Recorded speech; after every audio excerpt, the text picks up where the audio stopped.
weak website? It could be a superstar.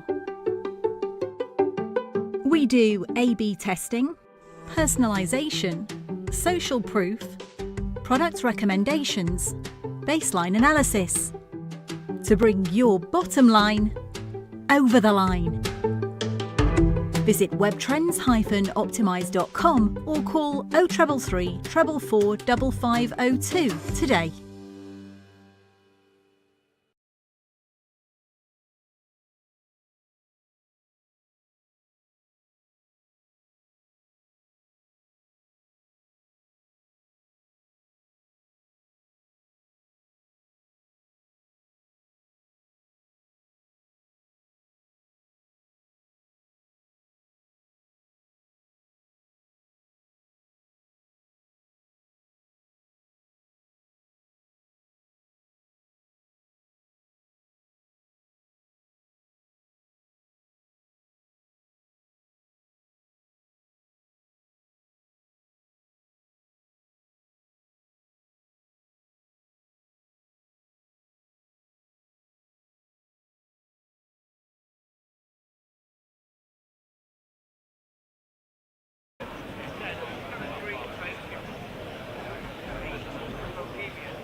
service. I had one to break it.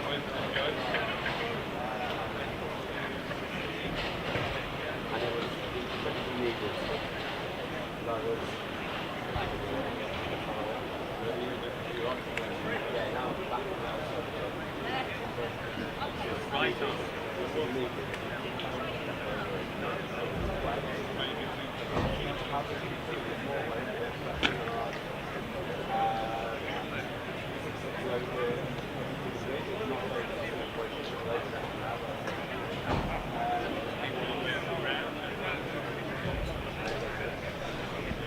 Well, a very good morning and welcome to Hove for day one of this county championship match between Sussex and Warwickshire. Before I introduce anybody else in the commentary box, let's do a quick check around. There we are. Can we see the hats waving on the top tier of the Spenkarma Pavilion away to our left-hand side? I'm not sure who that's up there, but the good news is the commentary is going out around the ground, which is wonderful news. So thank you very much. Good crowd in because it's free to get in at Hove today. It doesn't cost you a penny. So if you're listening to us and you think, I quite fancy a day at the cricket, it will not cost you a penny. Just come down to the ground and come in. I'm Adrian Harms and delighted to be joined this week by Mike Taylor from BBC WM and also by Izzy Duncan who is here today. But first of all, a very good morning to Mike. Lovely to see you, Mike. Good morning to you. Good morning to our listener, the gentleman with the hat We've over got there. one. We got one. I knew there'd be one somewhere. No, it's nice to be with you. I was here last year for the one-day cup game, and it was a lovely day then. And I drove down last night looking at the weather forecast. 4 medallions, Sunday, Monday, Tuesday, Wednesday on the BBC Sport website. And what have you done to me? I know. Where is it? I know. I want my money back. Yeah. Except I haven't paid to come in, so I can't. Well, so all we've got is a little patch of blue sky above the flats at the far end of the ground. Lots of heavy cloud around the ground. But let's give you the news from the middle, which is that Warwickshire have won the toss. They are going to bat first. In terms of Sussex, there's just the one change from the side that drew at Durham last week. Jofra Archer is with England up in Birmingham. He's replaced by Henry Crocombe. However, if Jofra isn't selected to play for England in the Test match at Edgbaston next week, he can return here for the last 2 days, and the player who would drop out for Sussex would be Henry Crocombe. So a lot of that's going to depend on whether Jofra is picked for England. That's the first thing. And I guess the state of the game as well. I mean, if we're presumably we'll still be playing on day 3. So there we are. That's the Sussex lineup. Daniel Ibrahim retains his place because Tom Alsop is still out injured. And what about Warwickshire, Mike? Warwickshire have 2 changes from the team that drew with Somerset earlier in the week. So I haven't yet got confirmations on exactly the same basis as what you've just outlined for Archer, but it may be with Jacob Bethel, who is obviously in the squad again for Edgbaston for the Test match this week. But he's not in the team. Zen Malik takes his place. The batter, product of the South Asian Cricket Academy, scored a good 100 against Surrey earlier in the season and a match-winning innings against Yorkshire at Headingley, so he comes in. Chris Rushworth is back in, having recovered from another niggly hamstring injury. Only 1 championship game so far this season. He replaces Che Simmons, but otherwise it is the team that was on duty to draw with Somerset. I saw Chris Rushworth's dad last week up at Durham, and he always sits and watches, and he brings his little dog with him. And they sit in the commentary box, and I got the feeling that Chris wasn't that upset to miss out last week. I think it was. They had a hybrid pitch at Edgbaston last week. They did. Yes, they played a T20 on it on the Friday night, then played the championship game starting on the Sunday, and well, it certainly was long lasting. Yes, well, it was long lasting at Durham last week. However, my feeling is this will be a different kettle of fish. We've still got the Kookaburra ball, which is something I'm sure we'll discuss over the next 4 days. But in terms of the pitch, it's a pitch that's got 12 mils of grass on it. Paul Farbrace likes the wickets here to bring in the slips and a bit of a bounce. It's a pitch that hasn't been used so far this season. It's about the furthest away they can get towards the Spenkarma Pavilion side of the ground. And it's got a little tinge of green. So Warwickshire won the toss, elected to bat first, but with overcast conditions, it might not be the worst morning to be bowling. Either way, the 2 Warwickshire openers are on their way, followed by the Sussex fielders. The 2 umpires, who I can never tell apart, you might do better than me actually, Mike, as Steve O'Shaughnessy and David Milnes are the 2 umpires out in the middle. As I recall from their playing days, David Milnes was a rather bigger chap than Steve O'Shaughnessy, but then he's standing 22 yards closer to us. Yes. At the moment, so it might just be because of Steve O'Shaughnessy further away. But Well, I'm a bore about this, Mike, and I keep on saying that umpires should have the names on the back of their shirts because I'm sure we'd all like to know who they are, but perhaps someone will be able to send us a little note. Our contact details, Sussex Sport. It's a change of email address, sussexsport@bbc.co.uk. If you want to email us, I don't know what details you've got, Mike. You can email if you want at wm.sport@bbc.co.uk. All donations and heckles accepted. wm.sport@bbc.co.uk.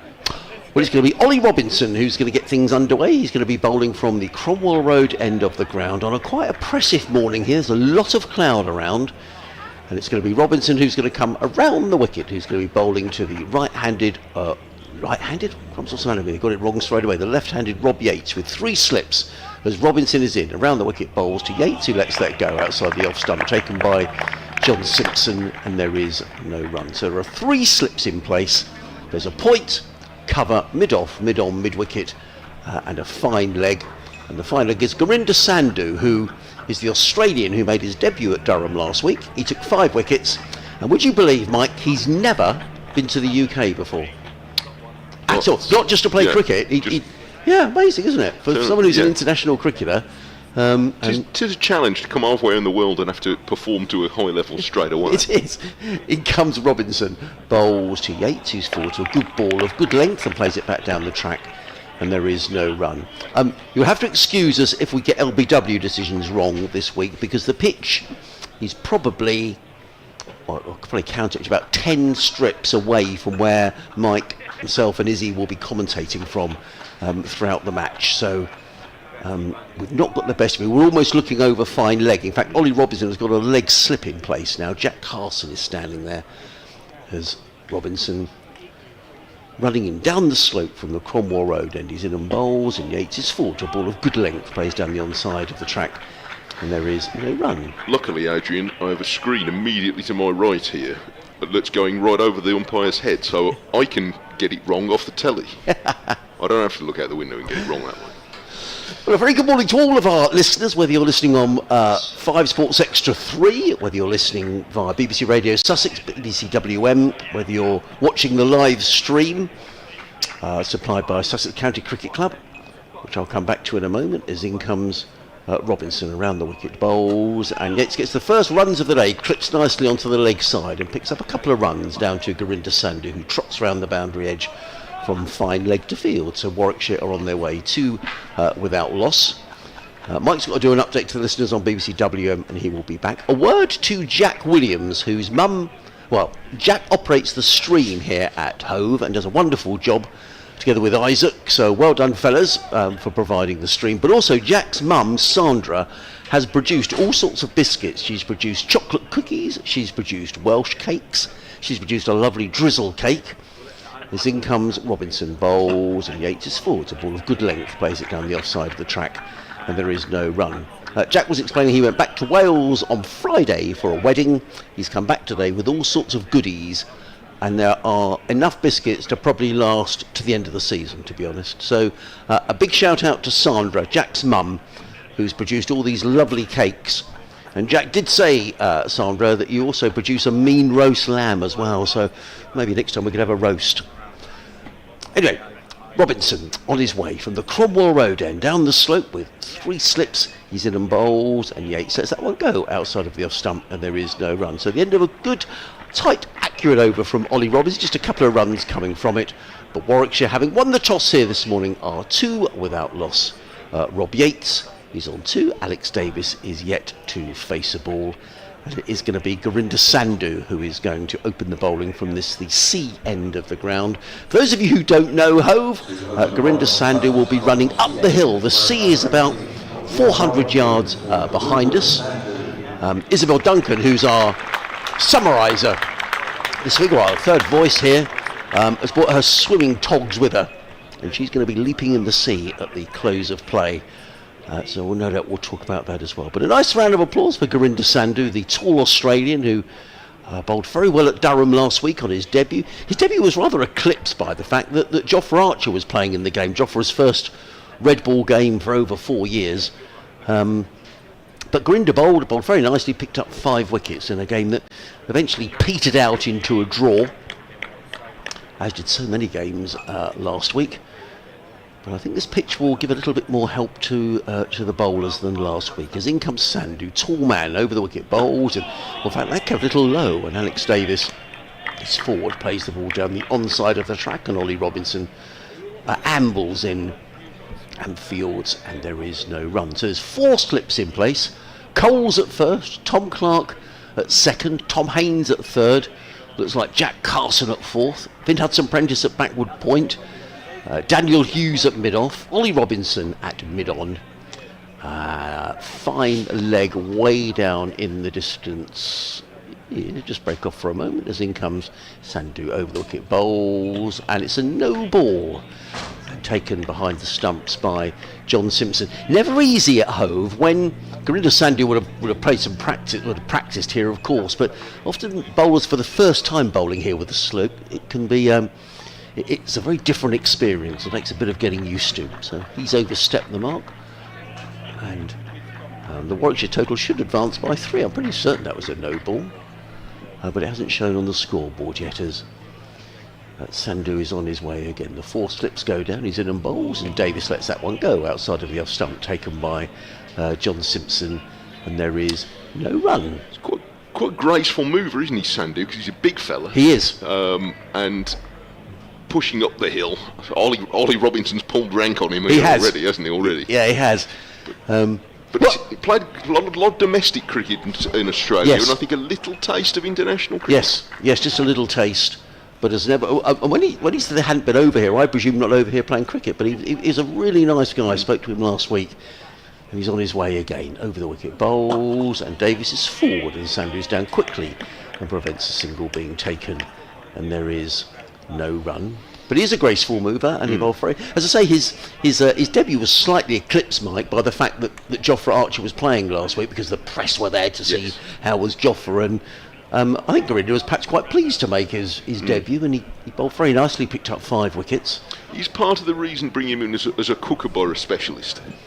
Might that, I wonder, because what a very good what question. he'd be used to. What a very good Strikes me as question. probably pushed him up the queue a bit. Sandhu in and bowls, and wide of the off stump, let go by Davis through to Simpson.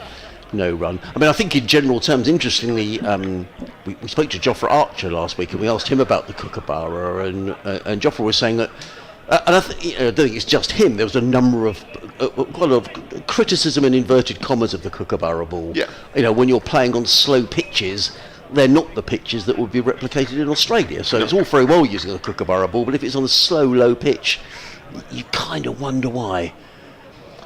And comes Sandhu.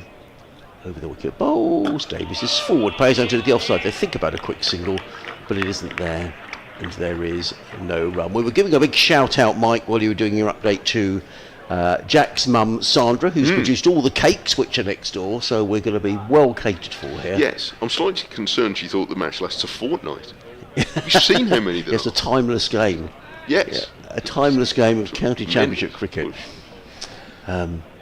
But anyway, thanks again to Sandra, and a decent crowd in today here at Hove. It is free if you're listening and you want to come down to Hove, and it's free to get in on County Championship Day. As in comes Sandhu, bowls, and Davis plays onto the onside, and there is no run. So bar the no ball, it would have been an Aiden over. So 4 for no wicket are Warwickshire.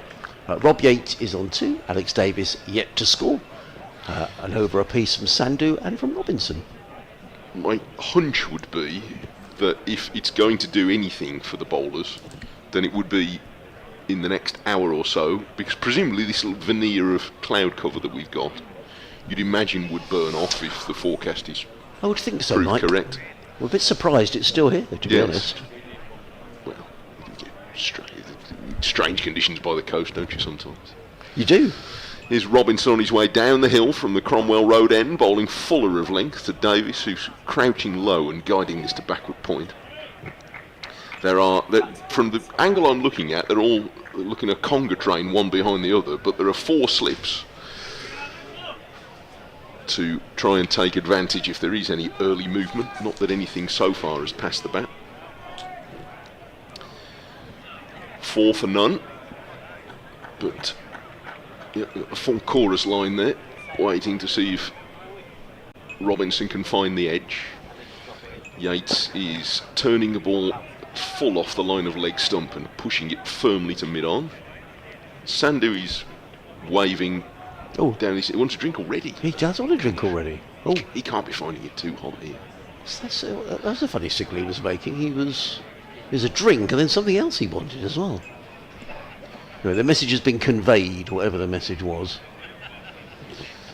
Because the kookaburra ball is being used for... It's quite a significant chunk of the championship this year with these 4 games. Yeah. So Warwickshire have also hired an Australian for this period, who we'll see a bit later.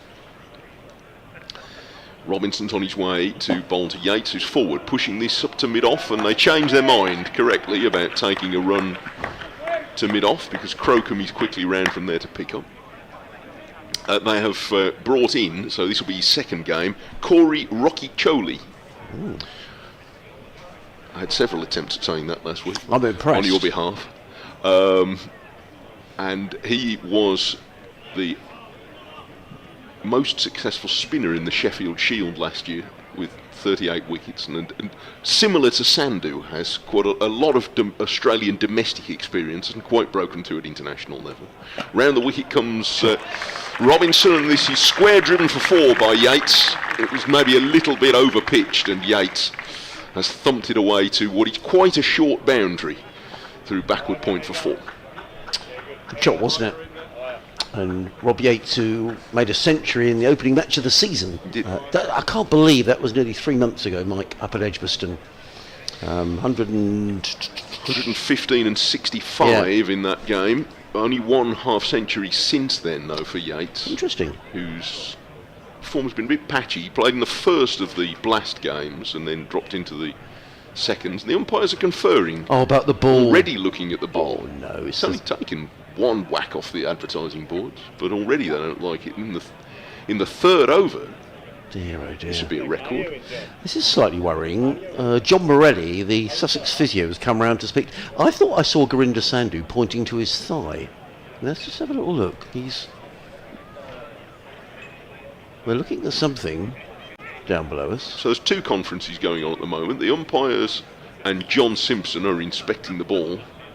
And they're going to change it already. They are. So in the third over. Oh, no, yeah, this is a Hove tradition, Mike. Here comes Brenda Tuppin over in the Spencarmer Pavilion. And Brenda always brings the balls out. Oh, no, she hasn't done it today. Henry Crocombe has gone over and picked up the new box of balls. But generally Brenda, who's over there in a lime green cardigan. Sussex's bigging fan. She normally brings the balls out onto the pitch. The balls. Yeah. Splendid. Yeah. So Crocombe has had a look in what I assume is a box of balls. Pick one out. Oh, is this ridiculous, really? After 2 overs.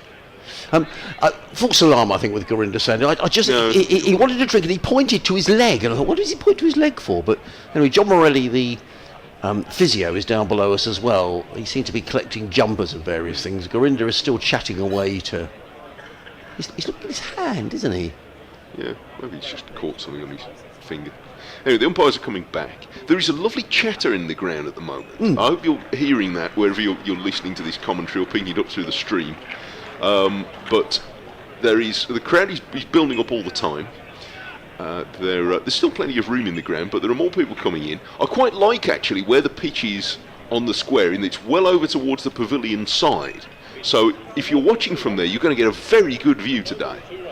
So although it's not immediately convenient from this commentary box, it certainly will provide some very good spectating over there. And Yates is pushing the first ball with the replaced cricket ball away into the offside for 1 run. And taking Warwickshire to 9 in the third over after choosing to bat first. But the seats in front of the pavilion are filling up briskly. It sounds like a busy crowd at the moment. Finding their seats. You bring your cool box today. You'll be needing that later on. Don't forget your sun cream, it'll come out, have faith.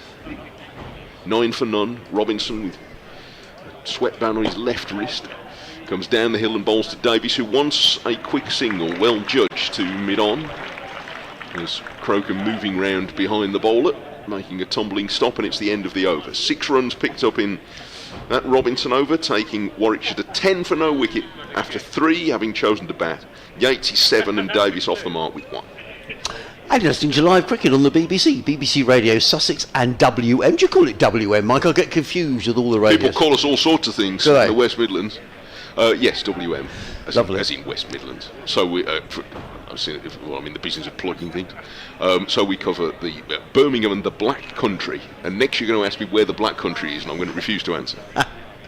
In comes Gurinder Sandhu, running in over the wicket to bowl to the right-handed Alex Davies, up on his toes and punches nicely through the covers, and that's going to be 4 runs. Mike was saying it's a very short boundary on the Spencarmer Pavilion side of the road. For those of you who don't know the ground and think, well, where on earth's the Spencarmer Pavilion? Well, we're looking up the ground here from Hove, from the sea end, and the members' pavilion is away to our left-hand side. I don't reckon that boundary is much more than about 60 yards, and it was little more than a push from Davis, and he bisects the field through the covers and picks up a boundary. He goes to 5, 14 without loss on Warwickshire. Sandhu on his way again, over the wicket bowls and driven. Now that's an edge. It's going to be another boundary But a full shot from Alex Davis. You probably heard the howl from Gurinder Sandhu. He wasn't quite to the pitch of the ball, and the ball's come off an outside edge and gone away through backward point stroke gully for 4 more. Warwickshire go to 18 without loss. First miscue though from Davis. There are 4 slips, but there's nobody in that catching gully position. He might have been in business there. But beyond that, on that side of the ground, it's going to be 4 with a very good looking outfield, very particularly green outfield. Yes. There's a lot of rather bare outfields around the country.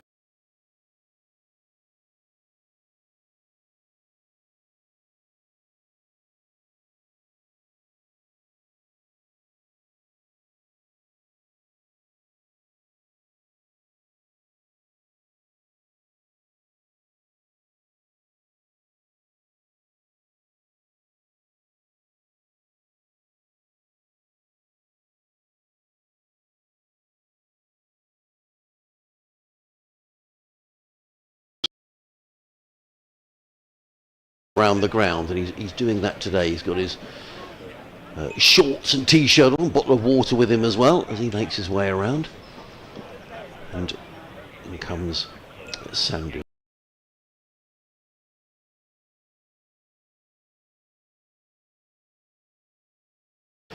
His fellow Australian Daniel Hughes, and there is no run. Also welcome to listeners on 5 Sports Extra 3 this.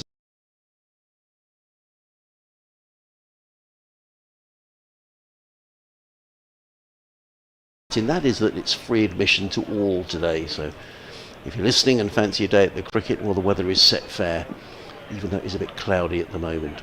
Sandhu on his way, bowls, and Davis again plays that one down backward a point. Hudson Prentice is in hot pursuit down to third man and fields, but a slightly full shot by Alex Davis. Nonetheless, he picks up a couple of runs. He goes to 11. The scoreboard is very quick here at Hove.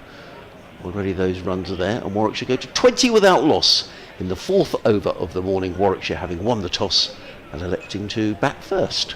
He was a little bit squared up by that as well. And it took the outside half of the bat. That's a nice length that Sandhu is finding to Davis in this over, because he wasn't really either forward or back to that delivery. Sandhu again, bowls, and that's a nice shot by Davis. Clips the ball to mid-wicket, fielded by Henry Crocombe, who's got the misfortune to be fielding just the wrong side of a bit of matting that's covering a wicket to be used in the future. Rather bounced up higher than expected. I think that hit Henry Crocombe on the wrist, and that looked like a nasty blow actually. Henry's sort of holding his wrist a little bit. I hope that's going to be okay, because he's had enough injury problems this year, Henry Crocombe. And he's just flexing his right hand. It is his bowling hand, but I think he's going to be okay. End of the over. Warwickshire are 20 without loss, with Yates on 7 and Davis on 11. Do get in touch if you're following the game wherever you are. It's nice to know, even by what means you're listening, whether you're listening to the BBC or on the stream or whatever, and where you are. Just have your name read out on the BBC. Peculiar thrill, which is the main reason me and Adrian are still doing this. Ollie Robinson's on his way down the hill, and Yates is turning the first ball to mid-wicket, and there's no run. wm.sport@bbc.co.uk is the email if you want to get me. Your new email address again, Adrian, was? Is Sussex Cricket. No, it's Sussex Sport at bbc.co.uk. Okay, can we go? Oh. It's 20 for none. The 5th over. Robinson doesn't hurry back to the top of his mark.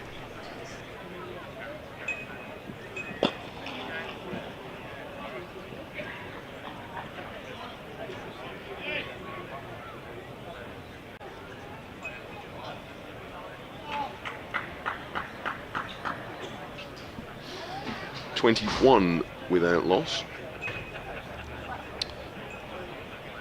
I'm sure if people are getting us on all of the places we're supposed to be. So if you are picking this up either through the BBC or on the stream, it'd be quite helpful actually if you let us know. If you're getting it. Don't let us know if you're not getting it, because you won't hear this. Here's Robinson bowling to to Davis, who's letting the ball pass outside the line of off stump. And through to John Simpson, who still has the 4 slips for company. to his right. Coles is at first, Clark at second, Haynes at third, and then a bit of a gap now before Jack Carson at probably about fifth slip. This is turned off his pads by Davis to mid-wicket, and he doesn't pick up a run. So it stays 21 without loss. Reminder of the team changes. Sussex without Jofra Archer, who's on duty in advance of the test match at Edgbaston, but could be brought back in if he's decided by England that he's not required for the second test. But his place for now has gone to Henry Crocombe.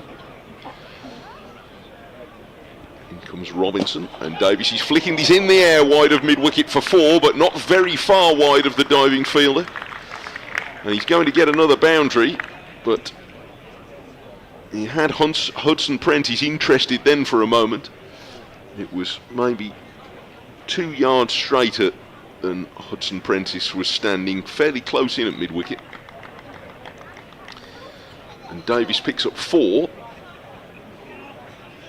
but has not quite been precise in all his stroke play so far. Robinson tries again, and that ball climbs, but from well wide of the off stump. And Davies lets it go, and it's the end of another over. 5 overs are complete, and Warwickshire, having chosen to bat first, are off at a good pace on what feels like fast scoring conditions at 25 without loss. Yates is 8 and Davies 15.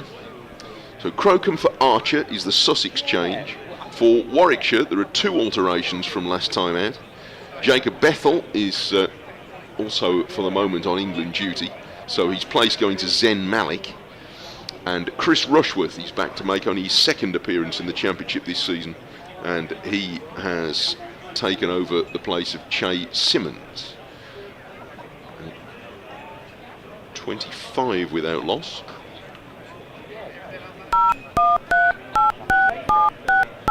Yeah. Yes.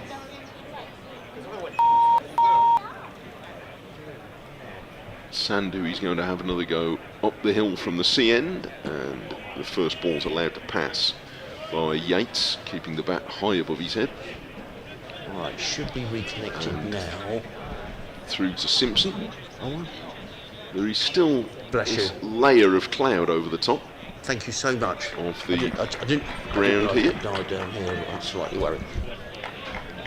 Just a finger problem. of blue sky Thank you. visible Bye. above us. More people coming in shirts and shorts, hoping that the forecast will be right. Round the wicket comes Sandhu, and Yates with bat and pad together. He's squirting this away off the inside half of the bat for 1 run just backward of square leg. And it's 26 without loss. Adrian's put his bag of spanners down to rejoin the commentary. We fixed it. I think we're okay. For some reason our line had gone down here, and that was affecting our the online transmission as well, so hopefully people can hear us. I'll just double check, Mike. It's a shame. We were magnificent in that for previous 5 minutes. Sandhu bowls, and a no ball which is pushed back down the pitch by Davis. And it's 28 without loss. So we're back with you, or possibly just with you, wherever you are. Thanks for keeping faith. But we've put the plug in. So do drop us a note if you want to get in touch. wm.sport@bbc.co.uk. Watching Sandhu bowl Fuller to Davies, who flicks him off his toes away into the leg side, and he's going to get 1 to long leg. Ibrahim is moving quickly round, gets the throw in, and Davies is up to 16. It's 29 without loss, and so far the hope that Sussex would have had that it might do a bit in the first hour, not much is assisting the bowlers at this point, and it looks like they might be in for quite a long day, and quite a fast scoring day at that. Off goes Sandhu up the hill. Still 3 slips hoping. Forward comes Yates and pushes on the bounce, and it's a tumbling stop at backward point by Hudson Prentice. Prevents them taking a run. John Malone has been in touch. Hello, John. He says, coming through on the stream, pictures and sound are good. Looking forward to the next 4 days. Shame about Jofra not having involvement in today's game, but a chance for Henry Crocombe to get some more experience. Yeah, as Mike and I were saying earlier, Jofra Archer could return for the last 2 days of the game, potentially. This rather strange rule about people being allowed back from England duty. Sandhu bowls round the wicket to Yates, who wants a quick single, and he will get it, pushing it away into the offside, long before Hughes arrives to pick up. So it's 30 for none. And presumably the same for Jacob Bethel as well. Oh, yes, I don't have confirmation of that, but one would I think it's reasonable to assume that the same applies. Yeah. But Zen Malik is in his place for the moment. This will be his 5th championship game of the season. Made 100 against Surrey on a very friendly pitch, but a good 49 in a chase to win at Headingley on a rather more testing surface earlier in the year. That was a good game.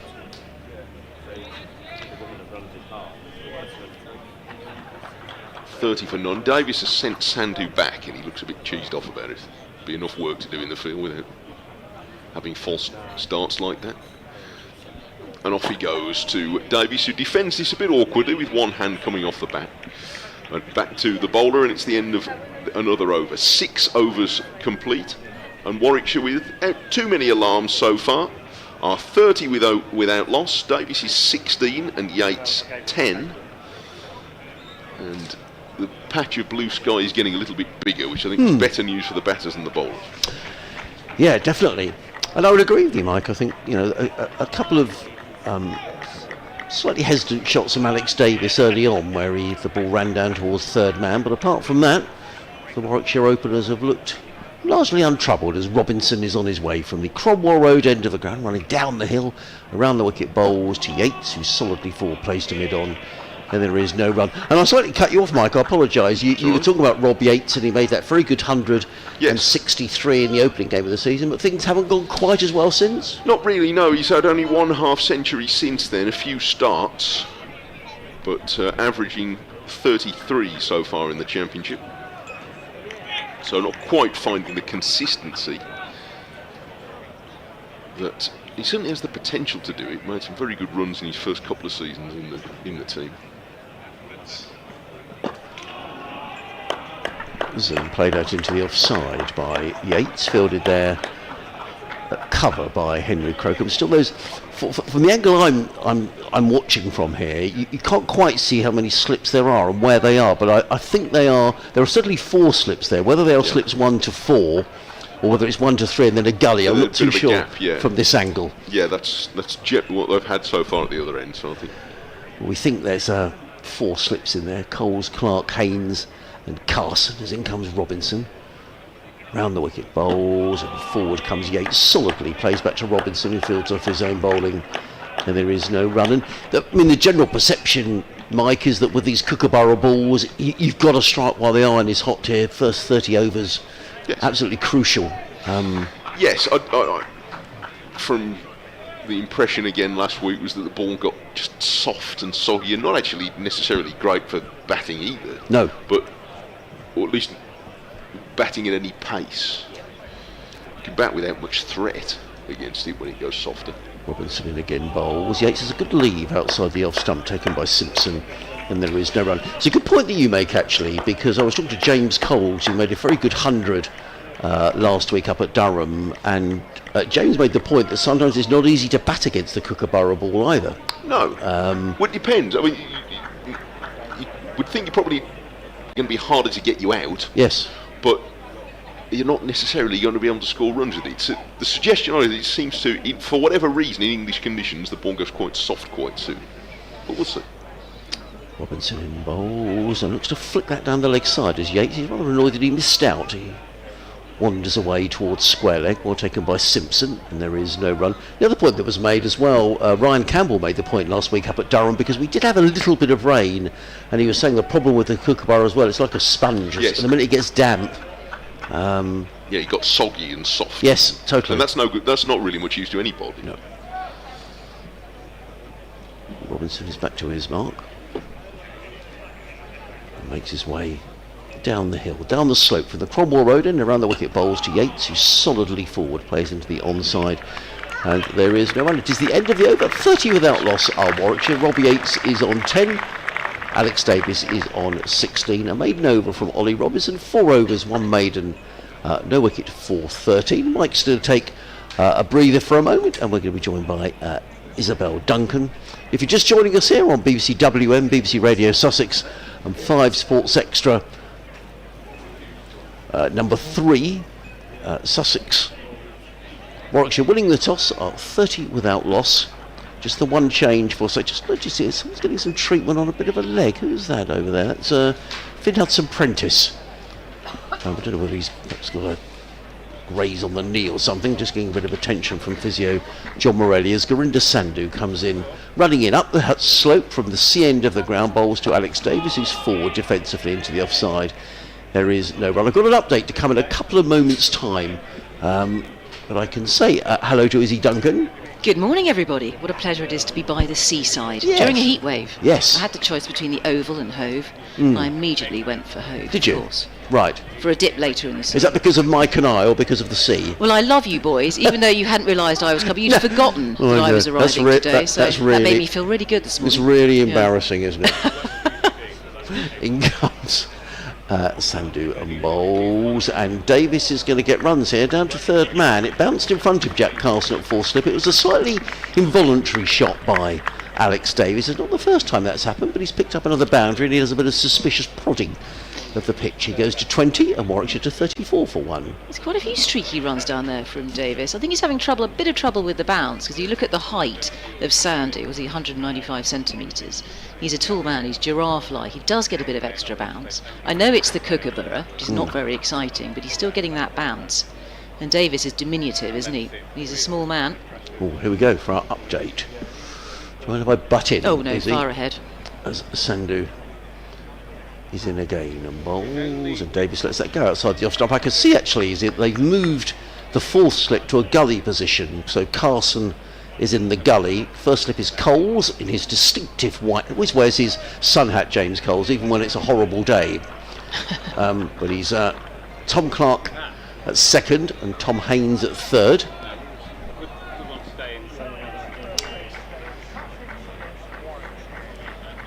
Sandhu. Yes, hello Pat. Slightly cloudy skies here at Hove this morning, but the promise of lovely warm sunshine later on in the day. And Warwickshire have won the toss here and decided to bat first, are off to a good start. They're 34 without loss. Yates is on 10, Davis is on 20. No Jofra Archer in this game, but we are told that if he's not picked by England for the test match, then he can return here for the final 2 days of this game. Meanwhile, up at the Oval, Surrey are batting first against Durham and off to a decent start. They're 25 without loss. In the second division of the Championship, Kent are playing Northamptonshire this week, and Kent are 36 without loss. Jaden Deadly is 26 not out. As in comes Sandhu bowls, and Davis drives sweetly off. Very good stop at mid-off by Daniel Hughes, and he gets a good round of applause. Very fine stop. It was a no ball actually from Gurinder Sandhu, the second that he's bowled. Good stop though by Hughes, diving full length. Yeah, very athletic. So for Sandhu, this is his first home game. He played last week, which is his debut, picked up 5 wickets, that's right, away. Were you at Durham last week? I was. You were at Durham last week? Yes, I was. North, yeah. A long way to Durham, you know. Yeah. In comes Sandhu with the wicket and bowls, and Davis defends onto the onside. There is no run. I was explaining to Mike, I actually went to a wedding last Saturday, which meant I couldn't travel up on the Saturday, i.e. the day before, and there were no trains to get to Durham. Ooh, no. So I drove, and actually it's a great time to drive on a Sunday morning because there's no one around. Heck of a way though. That's from Guildford, wasn't it? Yes, it is. You went from Guildford. Yeah. I mean, I've done it. I was at university at Durham. Oh, were you? But I wasn't driving at the time when I was at university. Oh, Couldn't did you get afford the a car. train? Got the train. Loved the train. Yeah. In comes Sandhu over the wicket bowls, and Davis clips back, could have square very quickly around his Henry Crocombe at mid-wicket in fields, and there is no run. So the end of the over, Warwickshire 36 without loss, Yates on 10, Davies was on 20. I was very impressed that you said that Gurinder Sandhu was 195 centimetres. So what's that in old money, Izzy? Oh, I don't know. You're going to ask me that, you see. We'd have to get a little conversion chart out, wouldn't we? The old money, yeah. 6'5". Right, there we are. Okay, so he's not as tall as Hannon Darby. Hannon Dalby is 6'7". He is tall. Yeah. I walked out for the toss and he walked past me and I thought, crumbs, he's tall. It was a big shadow. Yes. Yeah. Yeah. I thought, wow. Oh, so towering. I'm impressed. Giraffe-like. Is this my end? Have I got the Cromwell Road end? You have? I have. You've So got Ollie I'm going to Robinson. come hurtling down the hill with Ollie Robinson. Yeah. He's bowled 4 overs, 0 for 13. Here he is.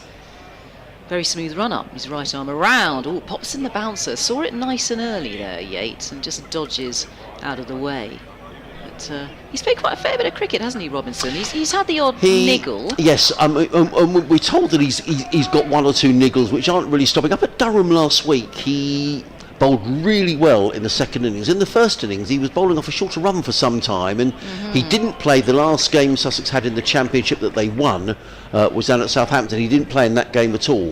Henry Crocombe played, and in fact, I can see Henry warming up now at mid-off, so we might be able to see him shortly. So here is Robinson again. He's lightning, he's in and bowls, and that is a thickish edge, inside edge, as the ball squirts down towards fine leg and is fielded by Sandhu here, the tall man. They go through for a single. Actually, I'm talking absolute nonsense. That wasn't Henry Crocombe warming up at mid-off at all. Oh. So he's not warming up. Forget that. Who's that warming up at Well, you know all their mannerisms, don't you? I mean, you travel around with these boys I all over the do. place. It's Jack Carson. Jack Carson. I don't So know. Jack Carson's the spinner, is that right? He is. For Sussex. Yeah. 37 for no loss here. Warwickshire, who chose to bat, having won the toss. I was a little surprised by that, considering the cloud cover. Wasn't on the agenda this morning, the cloud cover, as it's come over the wicket now to the right-handed Davies, who squares up nicely to that, solidly, and there is no run. 3 slips in place. Quite a bit of cloud cover around. And that isn't the forecast. I do think it's going to burn off as the day progresses, and batting will no doubt get easier, because it is the Kookaburra ball as well. And if you want to take wickets with this ball, you need to take them nice and early and go for the kill, go for the hunt, in about the sort of first 15 to 20 overs before it starts to soften up. Yep. Yeah. So 3 hungry slips here for Robinson as he trundles in and bowls, and that's played with very soft hands, keeps the ball down there. Davies, who comes forward, and there is no run. It's another dot. So if the cloud cover remains, will that impact on your decision to go for a swim? Well, it depends on the temperature, because actually the sea is so warm. Is it? Yeah, I've been swimming quite a bit this season, because we've had the hottest spring on record, haven't we? Right. It's warmed up the sea nice and early. But what does that mean the temperature of the sea is? Well, I couldn't even tell you the temperature, But when you it's get in- acceptable. Right, okay. Yeah, I mean, it's not torture. It's Right. often torture getting into the sea in this country, but it's quite warm. It's pretty bearable. You can go for a proper swim. So Robinson, here he is, sweatband on his left wrist as he comes in, right arm over, and Davies looking for that single, was not going to take it. The ball just nudges into the onside for no run. I must admit, I'm a bit of a wuss when it comes to getting in the sea if it's cold. I'm one of those, I sort of inch in and it sort of slowly comes up your legs and over your trunks, and I think, well, would you be more of a sort of would you run in and dive in straight away? Or I was try it- to get it over with, because otherwise do you? it's all pretty unpleasant if you Right. go in slowly. Okay, and so it's if you cold. inch in, that's not the way Yeah, to do no, it. it's not. I don't think you want to Right. inch in. Okay. I think you've got to get it over with. Right. But I tell you what, it's really pleasant right now. It really Okay. is. It really is. But you haven't got your budgie smugglers with No, you, have you, Adrian? No. Oh, it's a shame. Right arm over, he comes again, and that's flicked away. That was drifting Shot. down the leg side. That's come out the meat of the bat there from Davies. He took full advantage of that. That was straying down the leg side. It was a loose ball from Robinson, and that has gone for a boundary down towards the pavilion. So the score ticks on to 41 for no loss, and Davies goes on to 24, Yates 11, and we've had 9 overs this morning. Well, I did say that I thought Henry Crocombe was warming up. Well, he wasn't, but he is going to bowl. It was Jack Carson who was twirling his arms around. Okay. But Gurinder Sandhu is out of the attack, having bowled 4 overs for 23. And it is going to be Henry Crocombe, who actually, were it not for the fact that Jofra Archer played last week at Durham, would have played. And he bowled really well, Henry. He's had a shoulder problem. He played his first county championship of the appearance of the season down at Southampton, the last game before the break for the T20s, and he bowled really well. And I think he's the quickest of the Sussex bowlers, actually, with bar Jofra. Yeah. Yeah, he bowls at a decent lick, does Henry Crocombe. and he's going to come around the wicket to bowl to the left-handed Rob Yates. In he comes and bowls, and Yates is forward, plays down the offside of the track, and there is no run. He went away with the Lions before Christmas, but he's had this sort of niggly shoulder injury, Henry, and they were really struggling to get to the bottom of it, and there was some concern early on in the season that it might severely restrict him this season. He may need some sort of an op. Well, he changed his action, didn't he, last year? Was that to do with his injury? Oh, I don't know. In comes Crocombe, around the wicket, bowls, and Yates is forward, plays into the offside, and there is no run. But he had one of these sort of exploratory operations. He's so young to have an op, isn't he? And they went in and had a look and decided there was nothing more serious. And it's great to see him bowling again. Yeah, he's still a young buck. He's only 23 He years is. old. He's walking backwards to his mark. I like that. But like so many of this Sussex side, they are young, but they've played a lot of first-class cricket, Yeah, is he? Yeah. Makes his way in again. From the CN, bowls, pacey delivery, well let go by Yates, taken by Simpson, and there is no run. It's quite a short run-up, isn't it? It is a short run-up. Surprisingly short, and not the prettiest, but that doesn't matter, because if it's all working by the time he gets to the crease, and it delivers fairly rapidly, as you said, He as well. He is right. What I also like about Henry is one of these bowlers who marches back to his mark. There's no sort of, he's already there and he's on his way. I like that. No fiddling around. Get back, get that over rate up. In he comes, bowls to Yates, who drives into the offside, picks up a single, fielded there by Finn Hudson-Prentice, who fields at point. And one more to Yates, who goes to 24 here on BBC Radio Sussex, BBC WM. And Sports Extra 3 here on the BBC. Adrian Harms, Isabel Duncan, Mike Taylor, your commentary team today. You may be watching via the Sussex live stream, operated by Jack and Isaac, who are doing a good job in the little room next to us, but they're probably eating all the biscuits. There are mountains of biscuits and cake next to them. We're not going to run out of biscuits and cake. You should give that to the crowd. I reckon they'll go to sleep halfway through the day if they start indulging in all those biscuits. And nicely cooked by Jack's mum, Sandra, as in comes Crocombe over the wicket, bowls, and Davis clips. That's a good shot, nicely played. Slightly overpitched by Henry. Crocombe clipped away on the leg side. I'm not sure it's going to go all the way to the boundary, will it? Yes, just trickles over the rope. But nicely played by Alex Davis. It was slightly overpitched and he clipped it away nicely through wideish mid-wicket for 4 runs. Nicely played by Davis, who goes to 28, and Warwickshire will be very pleased with their start. 46 without loss. There's quite a drop, isn't there, in the ground from the Cromwell Road end to the sea end. I know what it is at Lords, because everybody knows what it is at Lords, but I don't know what it is here. I think it's about 12 feet. Oh, it's more than Lords then. I think it's about 12 feet. I ought to know, because they're always telling me and I always forget. As Crocombe is in again, bowled to Davis, short, pulled away by Davis, who doesn't time that at all, and in fact I lost track of the ball. It was high on the back from Alex Davis. It's fielded by Jack Carson, who'd gone out to a deep mid-wicket position exactly for that short delivery. The ball got nowhere near him. And it is the end of Crocombe's over. 1 over for 6. And Warwickshire are 47 without loss after 10 overs, with Davis on 29 rather, and Yates on 12. Well, I'm feeling very pleased with my new glasses. Oh, right. Adrian. So I went off to the optician. But I've just realised they haven't taken the little red dots off. Oh. You know they put red dots on them? Yes. Because I'm just seeing to mark where your pupils are? Yeah. Oh, right. So I'm staring at the red dots. But well, I can't see the red dots. But the vision is good, though. You sure you didn't sort of have too many glasses of wine last night? Or? Well, I did go to a party last night. Oh, there we are then. But no, there's definitely little red dots there. Oh. I'm not hallucinating. Right. So a change of bowl at both ends. And it's going to be Mr. Reliable for Sussex this year, Finn Hudson-Prentice. Welcome, Hudson-Prentice. Yes. He's just sorting out his run-up. He's going to be coming down the hill. He replaces Robinson. Robinson's figures, 5 overs, 0 for 18. He got a little bit of tap there, didn't he, Ollie Robinson? Not a huge amount, but they're looking quite settled, these two, Yates and Davis, now. Probably the right decision to bat first, although let's wait and see. 47 for no loss. It's Hudson-Prentice. Here he is, pumping his arms. He's in and bowls. He's bowling to Davis, who comes forward tentatively there. Keeps the ball out. Davis on 29. Yates at the non-striker's end on 12. We've had an email in, Izzy, from David, who's listening in Marbella. Look at that, that's his balcony. Oh, David. Doesn't it look nice? Yes. Nicer weather here, though. You know, what do you need to go to Marbella well, for, not really? yet. Yeah. Nicer weather, but yeah, he's in Marbella. Wow. Must be baking there. It's probably getting up to sort of 40 degrees. Yeah, I'd too imagine. hot, yeah. Hudson Prentice again. Oh, that's a nice crisp drive. It just finds the fielder there at mid-off, does Davis, so there is no run. It's a nice balcony that David's got there overlooking the sea. You can see the palm trees. Very nice too. Lovely to hear from you, David.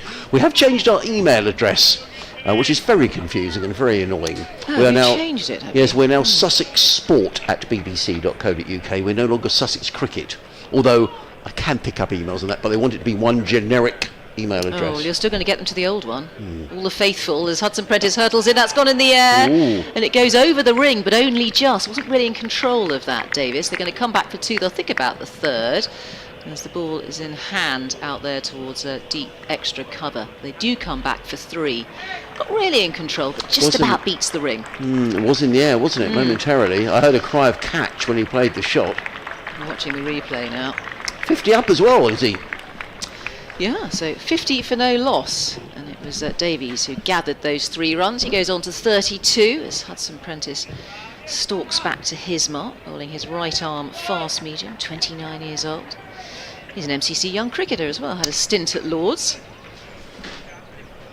Hudson Prentice running towards us, arrow-like now, coming around the wicket to Yates, who squares up, no run. And actually, Finn spent some time at Derbyshire as well, and this season he's gone back to Derbyshire he's played some T20 Blast cricket at Derbyshire, and I presumed that if you play for another county, you can't then come back, but apparently you can. You don't get cup tied, apparently. You're in the same format you're talking Yeah. about? You can So come back in the I same thought if you went and played, format, so for example, it was the FA Cup, if you went to play for somebody else, you can't then play again in the competition for your home club. It's very fickle cricket, isn't it?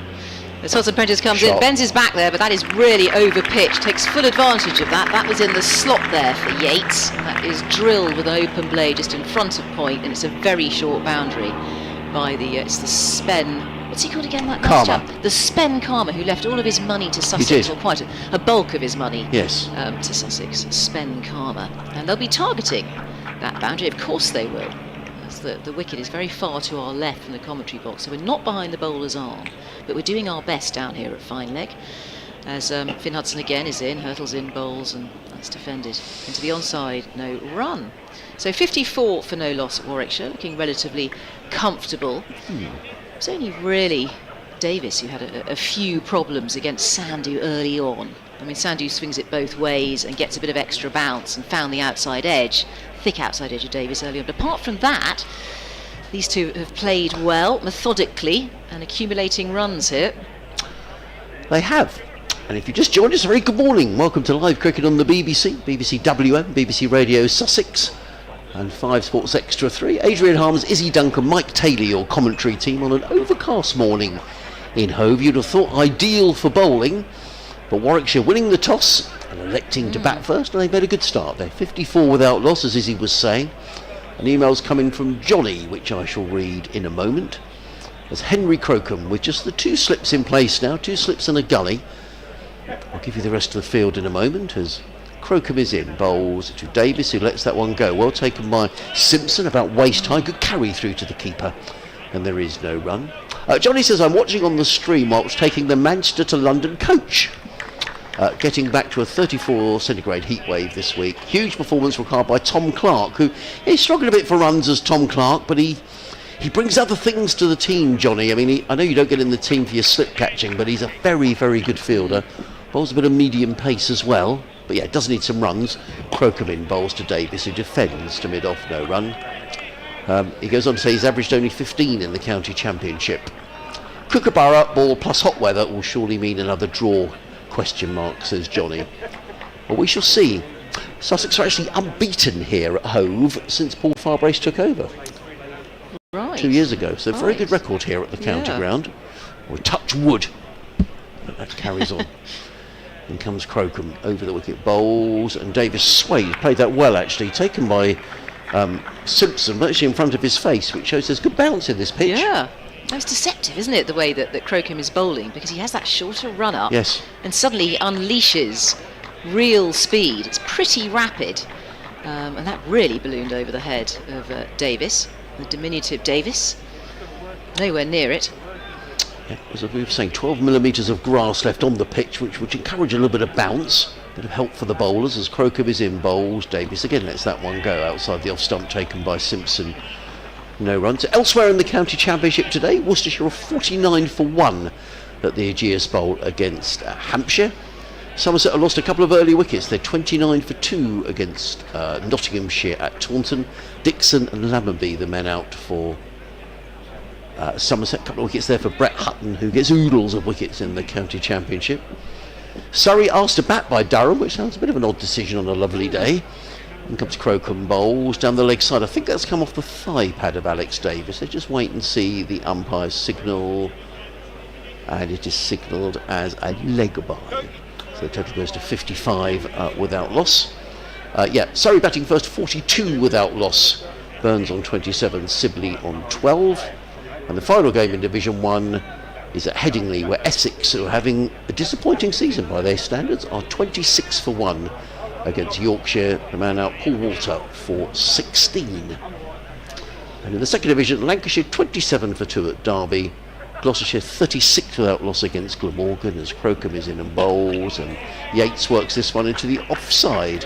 There is no run. End of Henry Crocombe's second over. 2 overs, 0 for 6. Good over from Crocombe. 55 without loss are Warwickshire. Kent 47 for 1 against Northamptonshire. I wonder if that game's being played at Tunbridge Wells. Oh, the rhododendrons. No, at so Tunbridge Canterbury. Wells. Yeah, they look lovely. But in June. They come out in June, don't they? And Middlesex 42 without loss against Leicestershire, who are this season's surprise package, going very well in Division 2. End of the over. Warwickshire going on very nicely, Izzy. 55 without loss. We are expecting big runs, aren't we? We've looked at the weather forecast, and it's meant to be a bit of a Bunsen burner out there for the next 4 days or so. We have a heat wave approaching, and we have the Kookaburra Ball. And it's a bit of a formula for big runs. You know, I don't want to sound too predictable here, but I think that's what batting sides are expecting. And I think at the toss, you would imagine, I'm surprised by Durham. Yes, I am as well. Surrey, very surprised. Yeah. It's a bit like a sort of England outlook, isn't it? England decision. That's the sort of thing that Stokes would do, is Hudson Prentice is in and bowls. And that was pitched up and driven there, but again finding the fielder, Davis, at mid-off for no run. It's a little bit controversial, the Kookaburra Ball. It's like Marmite, isn't it? You either love it or hate it. And it's very difficult in these conditions in England. You need a really hard road to get the most out of the Kookaburra Ball, to get it to bounce. There's not much of a seam either, is there? No, and some coaches, I remember last year Alex Stewart was very critical. I think Anthony McGrath at Yorkshire's been very critical as well in this round of matches, saying we're not really sure why we're using this ball. Only 2 slips now, that's Apprentice. And he comes, accelerates in and bowls, and uses the depth of his crease to defend there, Davis. No run. Tight line from Hudson Prentice. He's only bowling his second over now. Hit for 7 runs in his first over. So we're into the first change bowlers. You've seen a bit of Ollie Robinson, who had I think a bruised tendon or something in his foot, didn't he? And that's maybe why he shortened his run up last week, Ollie Robinson. But he certainly bowled through the pain. Wants to play for England again, that's for sure. Hudson Prentice pumping his arms, he's in and bowls. Bit of extra bounce there. That comes off at the top part of Davis's bat, but keeps it down. We're talking about playing for England, somebody who I don't quite understand why he's not around the England setup at the minute. I know he has been, is Matthew Potts, who bowled beautifully last week in the second innings at Durham last week on a pitch giving him no help at all with the Kookaburra Ball. The second innings, he really raced in, and I was talking to some of the guys in the press box last week. They're saying, I think with Potts, he's never unfit. He's always fit. He keeps coming. So I'm not quite sure why doesn't seem to be in contention at the moment. Yeah, it seems unfair. Whoa, and that has been drilled out towards the stumps, as straight as you like, by Davis, and it does strike the stumps, but it didn't catch the fingers of the bowler, so there's no panic for the batter at the other end. That is Yates. We just had a look at the replay there, and that's hit exceedingly straight. I always think he's rather unlucky as a batter, because that was struck really quite sweetly by Davis, and denied runs by the stumps. They've been put back together again now by the umpire. Is that O'Shaughnessy at the other end, the Cromwell Road end? His right arm over comes Hudson Prentice, and forward goes Davis, no run. We think it is. You think it is? Ah, sorry, I shouldn't ask tricky questions. No. Well, the other bloke. Well, is David Milnes, yeah. David Milnes is he's tall, isn't he? Yes. So I'm pretty certain that's David Milnes' square leg now. We'll probably find we've got that completely. Well, we like wrong. to give them a name check. They don't like to be ignored, umpires. No. They've got a very important job out there to do. So apologies if we have muddled you up, but they are wearing identical clothing. Hudson Prentice hurtles in, bowls, and this time getting a bit of bounce again for Davis. Comes off almost the shoulder of the bat there. 55 for no loss following that over. So they put up, yes, was that a maiden over? It was a maiden over. It was a maiden over. That was the ripple of applause, acknowledgement by the Sussex crowd here, right behind their team. And I'd say Sussex are doing rather well this season. Are they third in the table? They've had a really good season. Yeah. They've won 3 games already. I mean, the win down at Hampshire was a particularly good win without Daniel Hughes, who was absent for that game, and without Ollie Robinson. So 2 senior players, and they played really well down at the Ageas Bowl and picked up a good haul of points on a flat track at Durham last week. So they are having a good season on their return to Division 1. Here comes Henry Crocombe around the wicket, bowls to Yates, and Yates is forward solidly. He plays to mid-on, fielded by Gurinder Sandhu, and there is no run. Just reading on the BBC website, is something that broke this morning about replacements will be trialled in domestic first-class cricket for players who suffer a serious injury during a game. I think that's good. Yeah. I think you get a bowler who gets an injury during the game, but then he can't bowl, and the replacement. I think that's a good idea. Well, they already do it for a concussion, don't they? Yes. So they might as well do it for all injuries. I agree. Yeah. Like for like. Crocombe in bowls, and Yates works out to backward point. There is no run. I guess there is the potential for that rule to be abused. If some, maybe someone's not bowling very well, and suddenly go, oh, actually, I've hurt my knee. And they say, all right, off you come. But you'd hope that. So I don't quite know how then they're you need going an impartial physio. Yes, to come yes, in you'd hope that. Give them the once over. Yeah, I can't. But yeah. Yeah. Almost faking it to get a day off school. Yes. Sort of thing. Yeah, I've got a sore throat. Or Here comes Crocombe around the wicket. Bowls. Yates defends down the onside of the track, and there is no run. Yes, I used to do that all the time at home. I used to put the thermometer under the hot tap. Did you? Yeah, I think it went up to about 106 degrees. I think my father was slightly suspicious. Nothing wrong with you. All right. Yeah. How often did you used to do that? Oh, well, I hated my prep school. So, All right. yeah, I used to make myself sick so I didn't have to go to school. Oh, is he? That's It dreadful. was terrible, yeah. The sun's starting to come out. There's just a glimmer of sunshine making its way to the Spenkhama Pavilion. 55 without loss. Crocombe. Sorry, it's you, is it? Oh, no, it's That's you. me. In bowls, and forward comes Yates, plays into the offside, and there is no run. My mum, God bless her, I would say, Mum would say, you feel better when you get to school.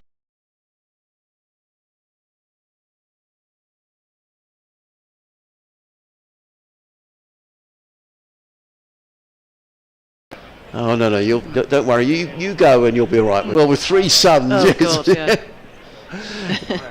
in comes Crocombe around the wicket, bowls, and Yates plays firmly, and there was a little groan from the crowd, but that whistle past Jack Carson. We'll have to see this. I don't think that was a chance. We'll see that again. Let's just see on the replay. It was cut away by Yates. Maybe Yeah, it was like quite it close was to go. angled into the ground. Yes. They're quite far behind with the stream. It's quite a few seconds, isn't it, behind? Well, maybe they're not. Maybe they're ahead. I think they are, actually. Well, I'm sure Isaac and Jack are doing their best to show us a replay. In fact, I said it was Jack Carson in the goal. It wasn't at all. It's Tom Haynes. So, a wrong name check from me, which isn't very clever. We're not going to see a replay of that. Crocombe, who's bowling with good pace here in his 3rd over. Round the wicket, bowls to Yates, who's forward, plays that out into the covers, fielded this time by Hudson Prentice, and he picks up a single. So it is the end of the over. We've had exactly an hour's play. Sussex have bowled 14 overs, which is pretty good considering we had a delay for a changed ball after just 2 and a bit overs. But Warwickshire will be very pleased with the way they've started. They are 60 without loss, with Yates on 39, Davis... Sorry, get it right, Adrian, that's the balls he's faced. Yates on 21, Davis on 32. Mike Taylor will be back with us shortly. But for the meantime, it's Izzy Duncan here on BBC WM, BBC Radio Sussex, and 5 Sports Extra 3 here at a cloudy but dry Hove. Oh, very dry. But a bit of humidity around in Yes. the air, that's for sure. Yep. You think would aid the ball. Despite it being the Kookaburra, there's a little bit of zigzagging going on as Hudson Prentice is in and bowls with his right arm around the wicket to the left-handed Yates. We've got that left-hand, right-hand combination for these two openers for Warwickshire. And I'm sure bowlers are not that keen, opening bowlers, on having the right-hand, left-hand combination. I mean, it's a good ploy for batting sides to do that because they don't want the opening bowlers particularly to get settled. And they have to adjust their line all the time, bowlers, just to cope with that left hand, right hand. So Yates facing at the moment. Very still in his crease, not much of a trigger movement, comes forward and tries to drill that. In fact, it's fielded by the bowler Hudson Prentice on his follow through. Only 2 slips in place now on a point, an extra cover, mid-off, mid-on. A mid-wicket square leg in on the single, fine leg down on the ropes. So it's only fine leg who's actually down on the ropes. It's the only fielders outside of the ring. There's quite a good crowd as well. It is a Sunday today, isn't it? Yes, and it's free to get in, County Championship Day. Yes. So there is a good crowd. Lots of chatter, which is nice. Silky as he runs in, Hudson Prentice. I'm just trying to work that into the leg side for no run there, Yates. Rowan's been in touch. He says, I'm trying out the new email address whilst listening in from a sweltering Jubilee line on the London Tube. I think some tube lines you can get Wi-Fi now, can't you? You can on some of them, yeah. Some of the new ones. The Elizabeth line, I take the Elizabeth line quite a lot, which has to be the newest line on the underground system, and it's really slick. And nice carriages as well. Yeah, all air conditioned, you get the Wi-Fi, it's fantastic. The Bakerloo line is probably the sweatiest and the smoggiest. In he comes again, Hudson Prentice, and that's defended once more by Yates for no run. Join the dot so far for Hudson Prentice. Rowan says, has the Kookaburra ball come at the right time for Sussex? With one injury for Tom Alsop, our batting lineup has started to look quite thin. With respect to Daniel Ebam, he still needs to prove himself, and Tom Clark again this season hasn't kicked on from a decent start. All the best, Rowan. I mean, Daniel Ebam did bat really well, and he had to survive a real onslaught from Matthew Potts last week. So that was a very, very fine century that he made.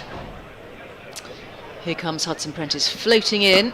And that's played late with an open blade, beautifully there by Yates. Just rocks onto the back foot and then punches that through the covers and beautifully bisects the fielders there. And it is the short boundary. They've both been eyeing it up towards the Spen Karma Pavilion. And that has hurtled over the ropes for a boundary. 64 for no loss now, Warwickshire, and Yates kicks on to 25.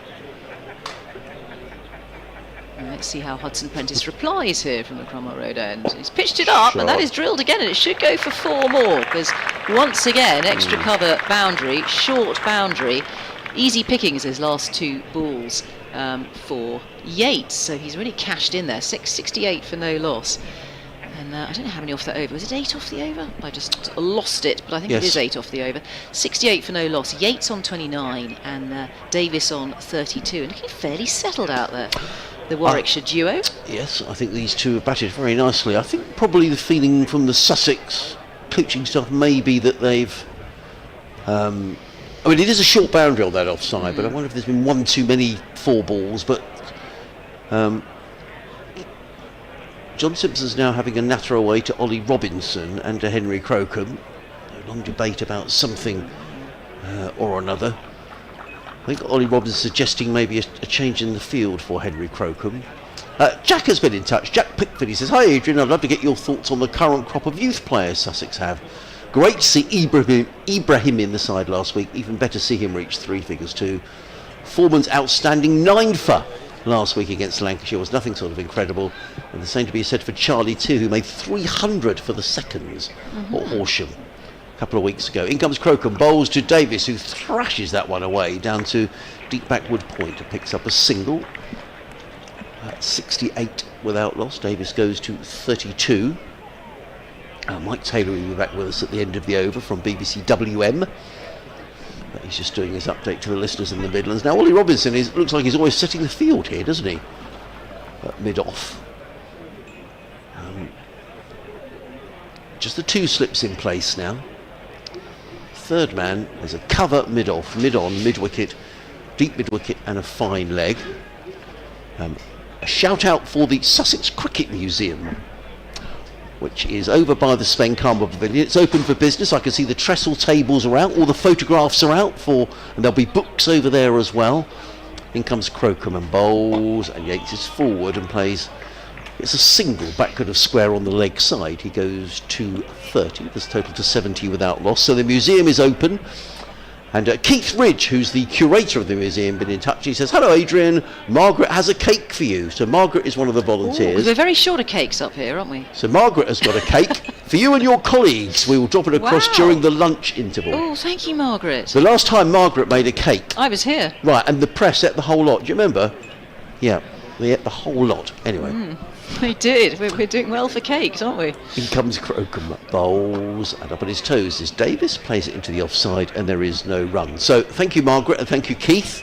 And if you haven't been to the Sussex Cricket Museum, if you're listening around the ground and you're perhaps new to the ground on County Championship Day, please go and have a look. There's some wonderful exhibits in there, and not least a very interesting exhibition on John Wisden, who was the Wisden books. He was born and bred in Sussex. So lots of history around Wisden, so please go and have a look, speak to Keith and his volunteers, and they'll point you in the right direction. Well, the grand opening of the museum this season, they got a major celebrity in. A lot of security was put into the ground, wasn't it? Came along, cut the ribbon. Who was that, Adrian? Oh, I don't know, some bloke they dragged in off the street. Adrian Harms. Who was that? Some bloke called Harms, Anyway. Cut the Oh, yes, ribbon. you were there, weren't you? You were there for Cut the the Somerset ribbon. game. I did cut. I've never cut the ribbon before. Now, there's a change in the field, several changes to an extent. There is only one slip in place now, which perhaps tells you everything about how Warwickshire have batted here this morning. They're 70 without loss. And John Simpson looking to try and dry the runs up as Crocombe is in over the wicket. Bowles, Davies is forward and plays onto the onside. There is no run. So there's a slip, a third man, sweeper on the cover boundary, backward point, mid-off, mid-on, mid-wicket. Two men set back on the leg side. There's a deep backward square and a fine leg. And actually, Isabel, that goes to show how quickly the season goes. That was the first home game of the season. I wasn't actually here for that, but I heard about it. Oh, did you? It was pretty universally game were you known here around for? the country. I was here for... I can't remember. Sorry? Yes, in comes Warwickshire, in comes Crocombe, bowls to Davies, who lets that go. It's signalled as a wide. Now, I imagine, was that on height? I think so, yeah. It's a wide. He pops in the bounce and it balloons over the head of Davis. I've rather outstayed my welcome, so at the end of this over I will go, and Mike will be back with us here on BBC WM, BBC Radio Sussex, 5 Sports Extra 3. It's Henry Crocombe with the sun just starting to come out over the wicket. Bowls to Davis, who, well, there you are. That's what happens when you move your slips, isn't it? Well, Ollie Roberts has got his hands on his head, so he drove at a wise delivery, did Davis, and it would have carried comfortably to third slip, but Sussex have taken the slips away. They've got a third man. But maybe Davis wouldn't have played the shot. No, probably not. I mean, he absolutely threw his hands He at did. that, didn't he? He did. He knows there are no slips. It's a sort of free shot almost.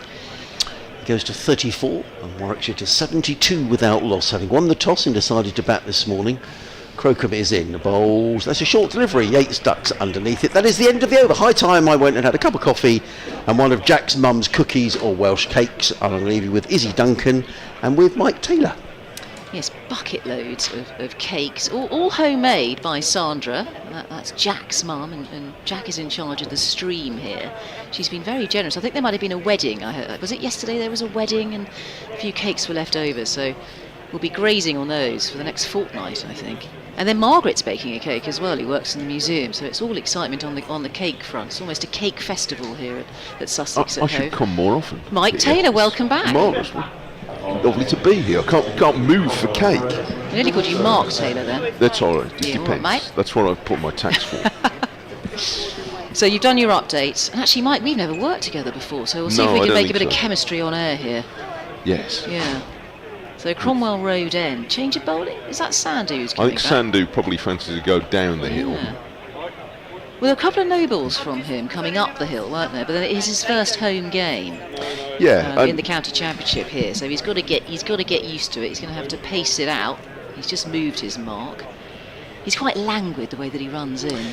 He does move well because he's a big fella, but all the gears look as though they fit together well. Here he is, Sandu. He's going to be bowling to Davis. He's in and bowls and from a great height, and there will be runs here. I think 2 at least, as the ball races towards the boundary. Does it make it? No, it doesn't. It's the fielder who wins the race there. They do come back for 2, don't they? Yes, they do. And that would be Davis who takes those runs. He goes on to 34. And the score now 72 for no loss here, Warwickshire, who looking pretty comfortable. This hasn't been the neatest contribution from Alex Davis. There's been a few off the edge. Sandhu did find quite a testing length for a short while, but found the outside half of his bat from this end early on. But it's a very free scoring day, I think. Yeah, he caused the most trouble out of all the bowlers, Sandhu. He's in bowls and he comes forward there. It's an easy single, not quite in control of that. It's an outside edge, but a very thick outside edge, backward of point along the ground.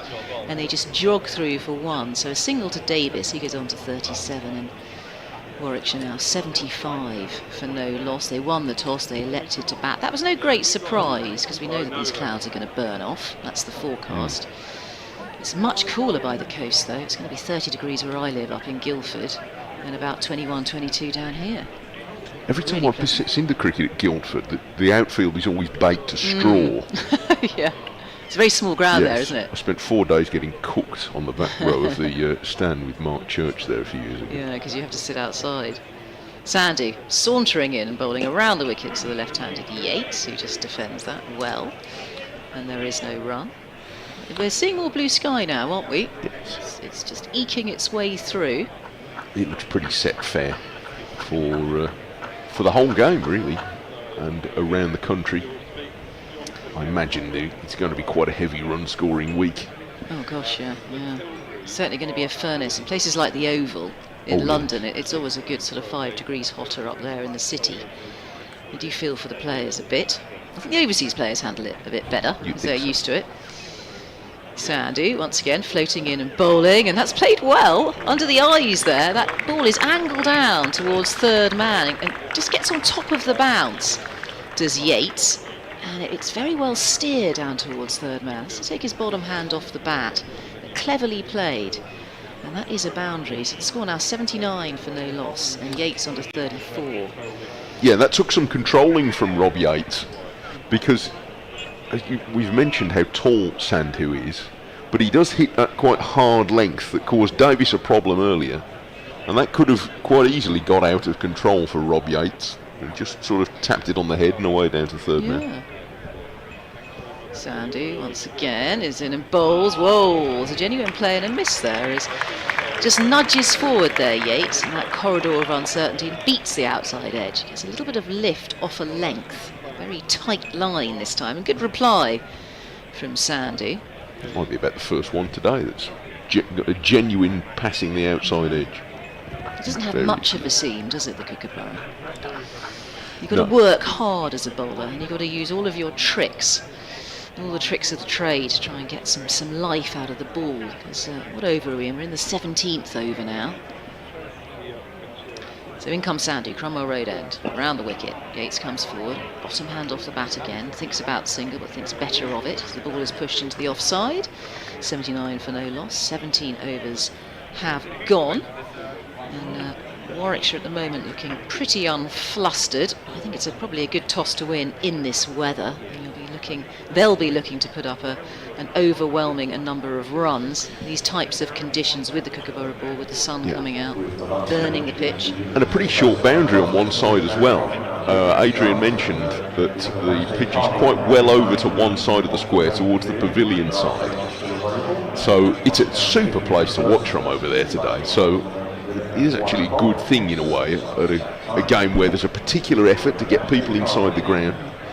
That if you sit on the pavilion side today, as most of the spectators are, then you really are going to, well, you're going to need to pay attention to the cricket for sure.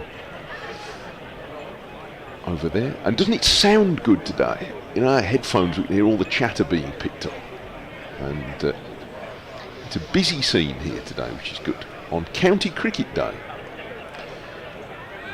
Free campaign, entry. I think, if you're the sort of person who's listening to this commentary, then I imagine you can pretty much get behind that. Here's Crocombe starting a new over, and has Davis a little bit top, taking one hand off the bat and nudging the ball down into the leg side.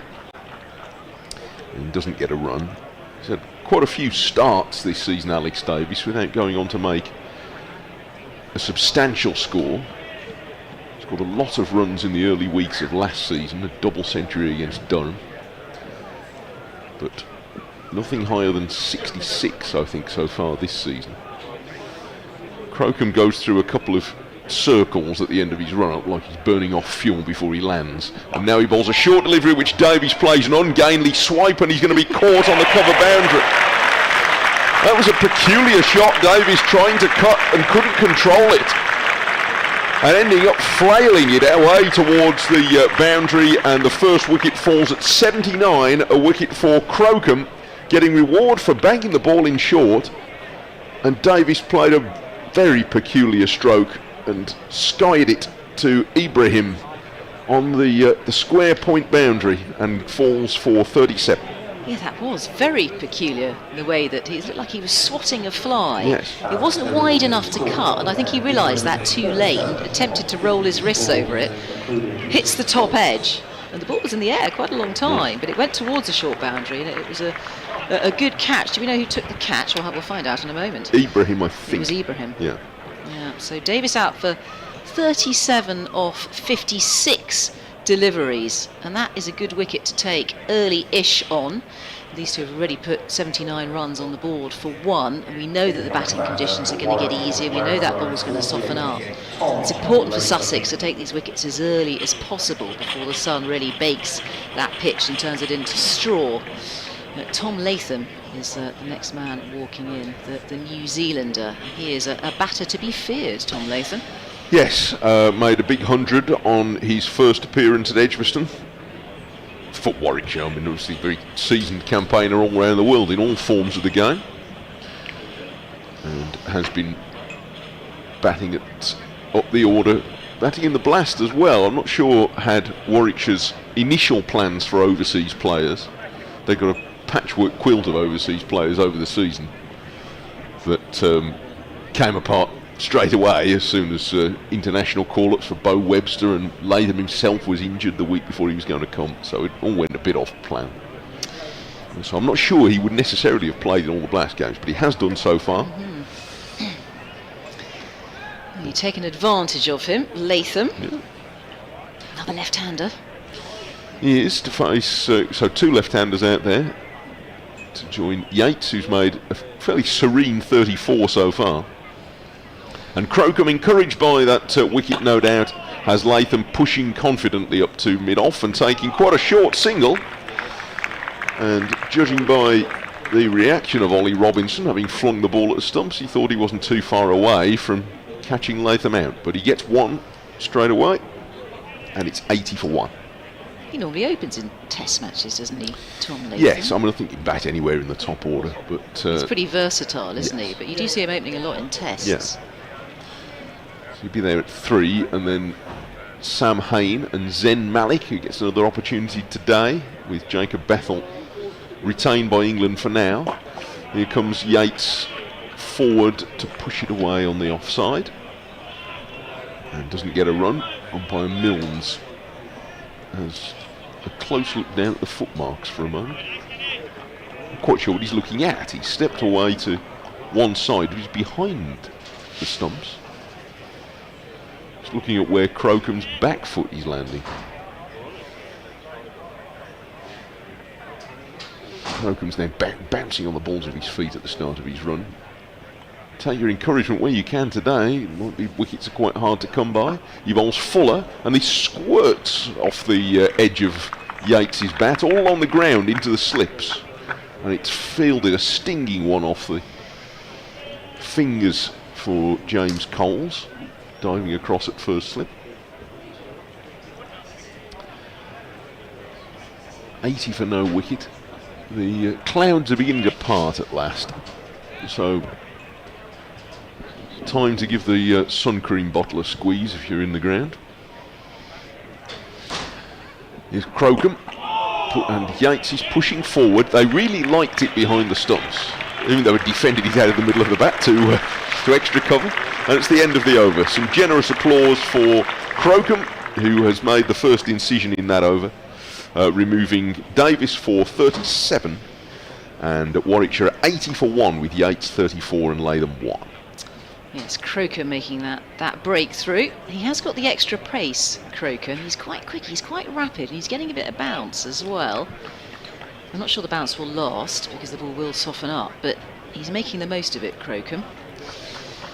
So the field is just rearranging itself with these two left-handers, and it's going to be Latham who'll be facing. 3 slips in place for the new bat, Latham. He's on 1. He got off the mark immediately. Didn't waste any time. 80 for 1 is the score. Yates at the non-striker's end.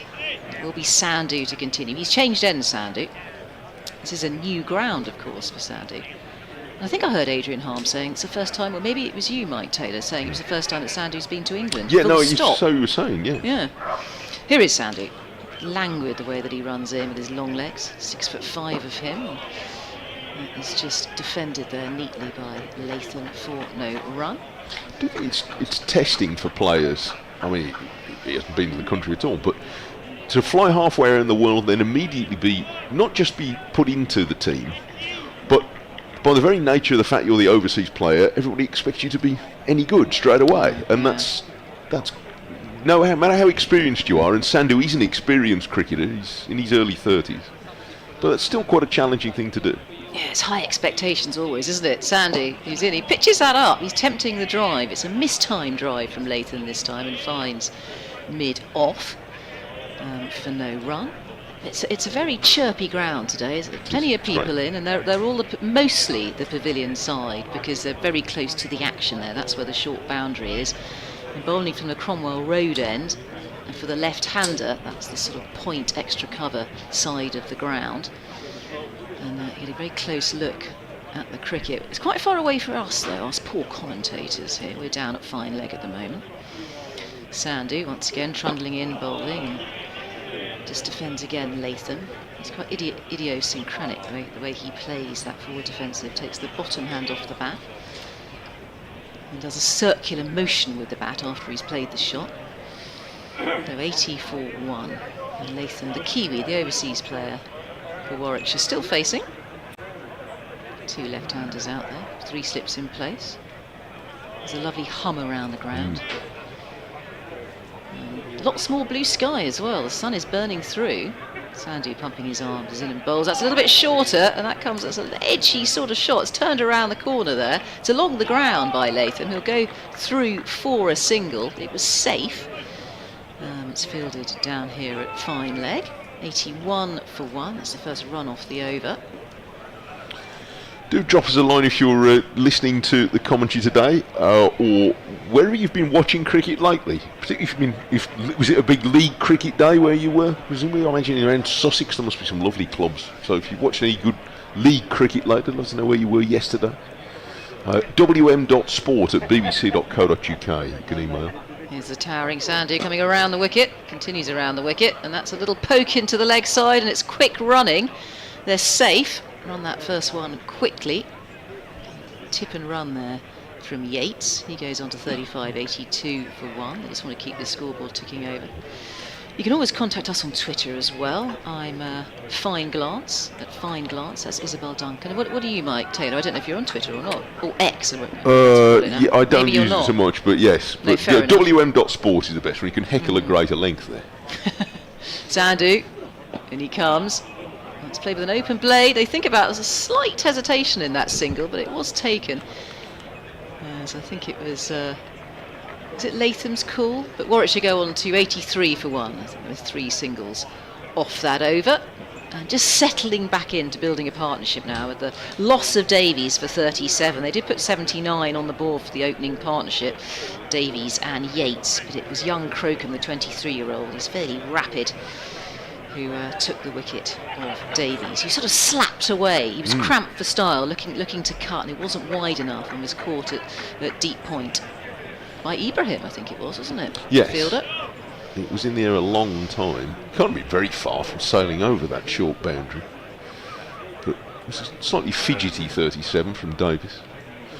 Crocombe is starting in and then stopping because Yates has just pulled away for a moment. But you can see Crocombe's fired up a bit by taking the wicket now. He's walking very quickly, as bowlers do when they've just taken the wicket. eager to get back on with it. Tosses the ball from one hand to the other and then sets into his work again, passes umpire Milnes and bowls full of length to Latham, who is pushing this wristily to Sandhu at mid-on. So you'd be Surrey League, would you, at Guildford, in that area? So Yes. County Well, leagues, Surrey, yeah, it'd what be did I Sussex play in? down here. We played in the Fullers League Oh, okay. in Surrey. I'm not sure what the Championship League, who sponsors that now. But yeah, a number of leagues. So many lovely clubs around this part of the world. Crocombe bowls, and she's turned away into the leg side for no run. I watched a game play. In fact, I've seen a bit of two games because by coincidence this week I went to a ground in Birmingham which I had no idea existed, and both of my sons played there in different games at different nights this week. So I went to pick up my eldest son, happened to play there on one night in the week, so I picked him up after work, and my youngest son played there yesterday, which was the most extraordinary ground. It was only about 2 or 3 miles from the centre of Birmingham, but I had a lovely time there, and so I do want to mention the club involved because it was a very unusual ground, but it was well worth a visit. There's Crocombe bowls, and this is punched away into the covers for no run. Hello to the folks at Bridge Trust Club, which is in the Handsworth Wood area of Birmingham. So that's just to the northwest of the city centre. So, but not more than 2 or 3 miles out from the centre of town. Not that you would guess it from, if you saw a photograph of the ground, you'd think you were way out in the countryside somewhere. But there's a particular feature of the ground which I don't know of any others, but maybe you do. Crocombe bowls a short delivery and Latham ducks under it. It's on a tiny sort of triangle of land, so almost like an island, but surrounded on all 3 sides by railway track, and quite busy railway track. Really? To the extent, and a small enough area that a decent 6 hit on either side of the ground square would get you onto the railway track. So there was one onto the track yesterday. Sounds dangerous to me. Well, I think you're right on the train. Crocombe bowls, and this is pushed away into the offside for no run. We have pretty tough commuter trains. Blood on the tracks. But yeah, I reckon certainly on one side of the ground, probably on the other, a decent 6 hit would be within range of the track. So you park up in the streets nearby, and then you have to cross the track. So you open a gate, walk across the track, and there's nothing else. So this is literally the ground and the clubhouse, and there isn't room for anything else, and a couple of nets, and that's it. Another short delivery doesn't get up all that much from Crocombe, and it's allowed to go through by Latham. It's the end of the over. A maiden from Crocombe who's working pretty hard and getting applauded for it. 83 for no wicket after 20. But I don't know another ground like, so I'm sure there are some. But surrounded by railways. Surrounded by railways so on all 3 sides. Railways. It's literally a triangle. Sounds a bit like Clapham Junction. Yeah, and there isn't room for anything else. No. So the playing area goes to more or less the extent on 2 sides of the triangle. And how there's busy just are those railways? I would have seen 20 trains Really? yesterday, Pretty I would busy. think, during the game. Yeah, plenty. So it's not the odd steam train coming through? No, it's like commuter, commuter lines. It's a and proper track. A freight train went past at one point. Yeah. So I don't know anywhere else like it, but we had a lovely time. A really nice club, the folks at Bridge Trust. So thank you. We had a smashing day there yesterday. Sandhu to Yates, crouch in his crease. Whoa, and he rolls the wrists over that, and he's going to score runs. Yes, he is. That's a hook shot, gets on top of it, well controlled by Yates, just a little bit too short by Sandhu, and he's not really getting enough bounce now. Maybe that ball has softened up a bit in the 21st over. But Sandhu just getting a bit of tap there. He's into his 7th over, 0 for 37. And he was on that quickly, Yates. He's on to 39.87 for 1. Australian, a little bit superstitious on 87, aren't you? Scores on 87, 13 short of 100. He's made the ball bounce a little bit awkwardly on occasions. He called Davis a problem, but Yates controlled that very nicely. And he's much taller as well, isn't he, Yates? Sandhu. He's trying to pop it in a bit shorter again, but the ball's not really getting up. This time defended. It's a tighter line. And Yates gives it a bit of respect. Well, he has 2 back for the pull or hook. So Ibrahim is very fine, just down in front of us. And there's a deep backward square leg as well. think he's Carson there, whirring his arms. He's been whirring them for about an hour and a half, Carson.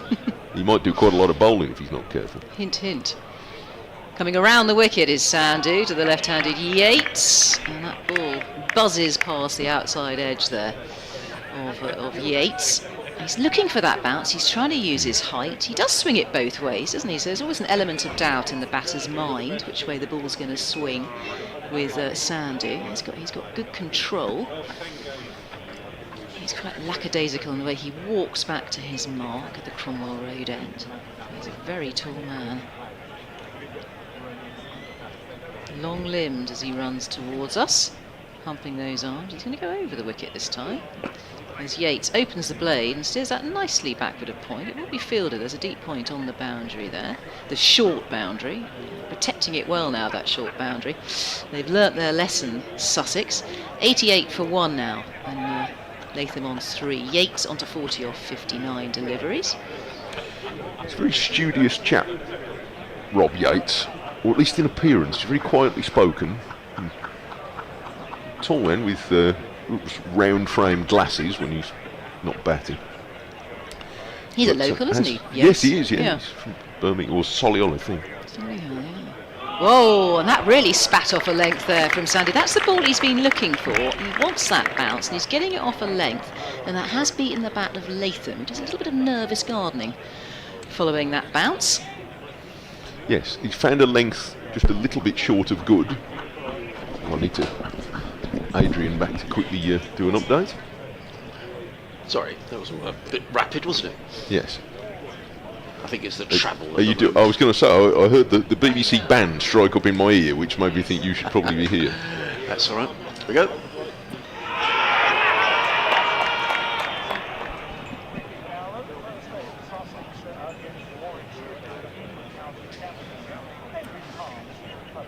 Yes, hello Pat. The sun is just coming out here at Hove after a cloudy morning, but Warwickshire will be very pleased with their morning's work. They're 88 for 1. Rob Yates is on 40. Tom Latham, who's just survived a big appeal for LBW, is on 3. The man out, the skipper Alex Davis, who was caught by Daniel Ibrahim. A strange shot on the boundary off of the bowling of Henry Crocombe for 37. Elsewhere today, Surrey batting first at the Oval against Durham, and off to an excellent start there. 92 without loss. Rory Burns already through to his half century. He's 53 not out. And in the second division, Kent have also made a good start against Northamptonshire down at Canterbury. They're 89 for 1. The man out, Jaden Deadly, who made 35. Just while you were doing that, there was the appeal for LBW at the end of that over, which our radio listeners will have heard. He offered really only the front pad, Latham, and Sussex really liked it, but umpire O'Shaughnessy declined. But he needs to be a little bit cautious there, just offering the pad like that. We're going to get a bit of spin.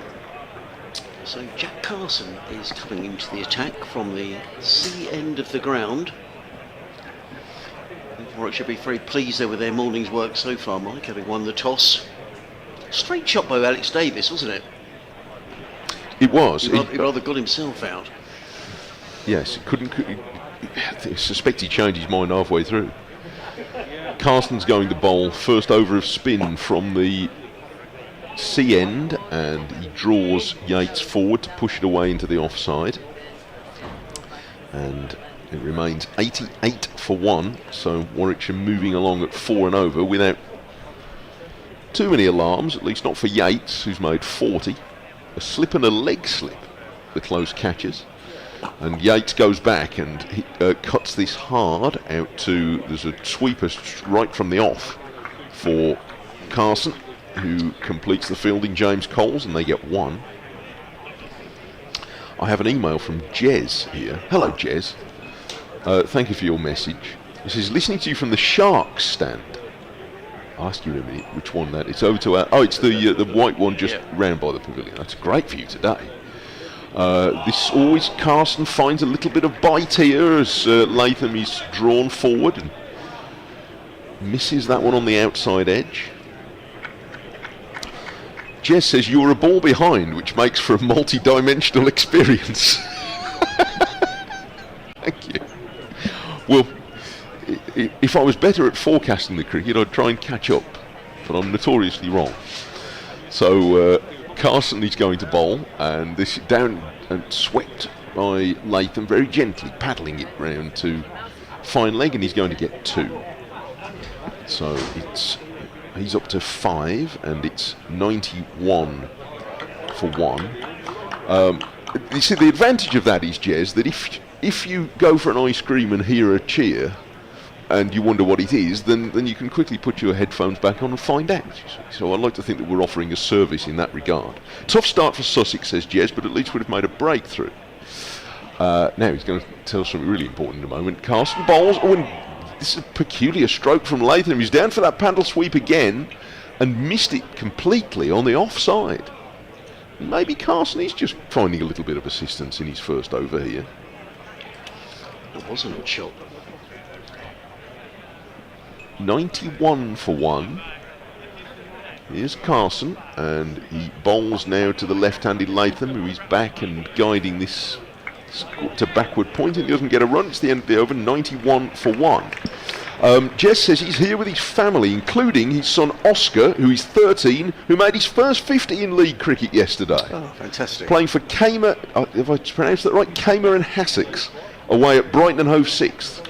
That's tremendous, Oscar. Well done. What a thing that is. Yeah. So in the Sharks stand, the camera is picking you out at the moment. I don't know where you are in the Sharks stand. If you wave, we might see you on the screen, because those of you watching the YouTube stream, well, I suppose Jez will be waving 30 seconds later, won't he? But anyway, there he is. Thank you for that. He says, I don't know whether to read this or not. If I read this next paragraph, Jez, I'm going to get either you or me, or possibly both of us, in a lot of bother. But I'm going to take the plunge. He says, my wife Becky's 50 next week, so lots of half-centuries happening all round for us. There we are.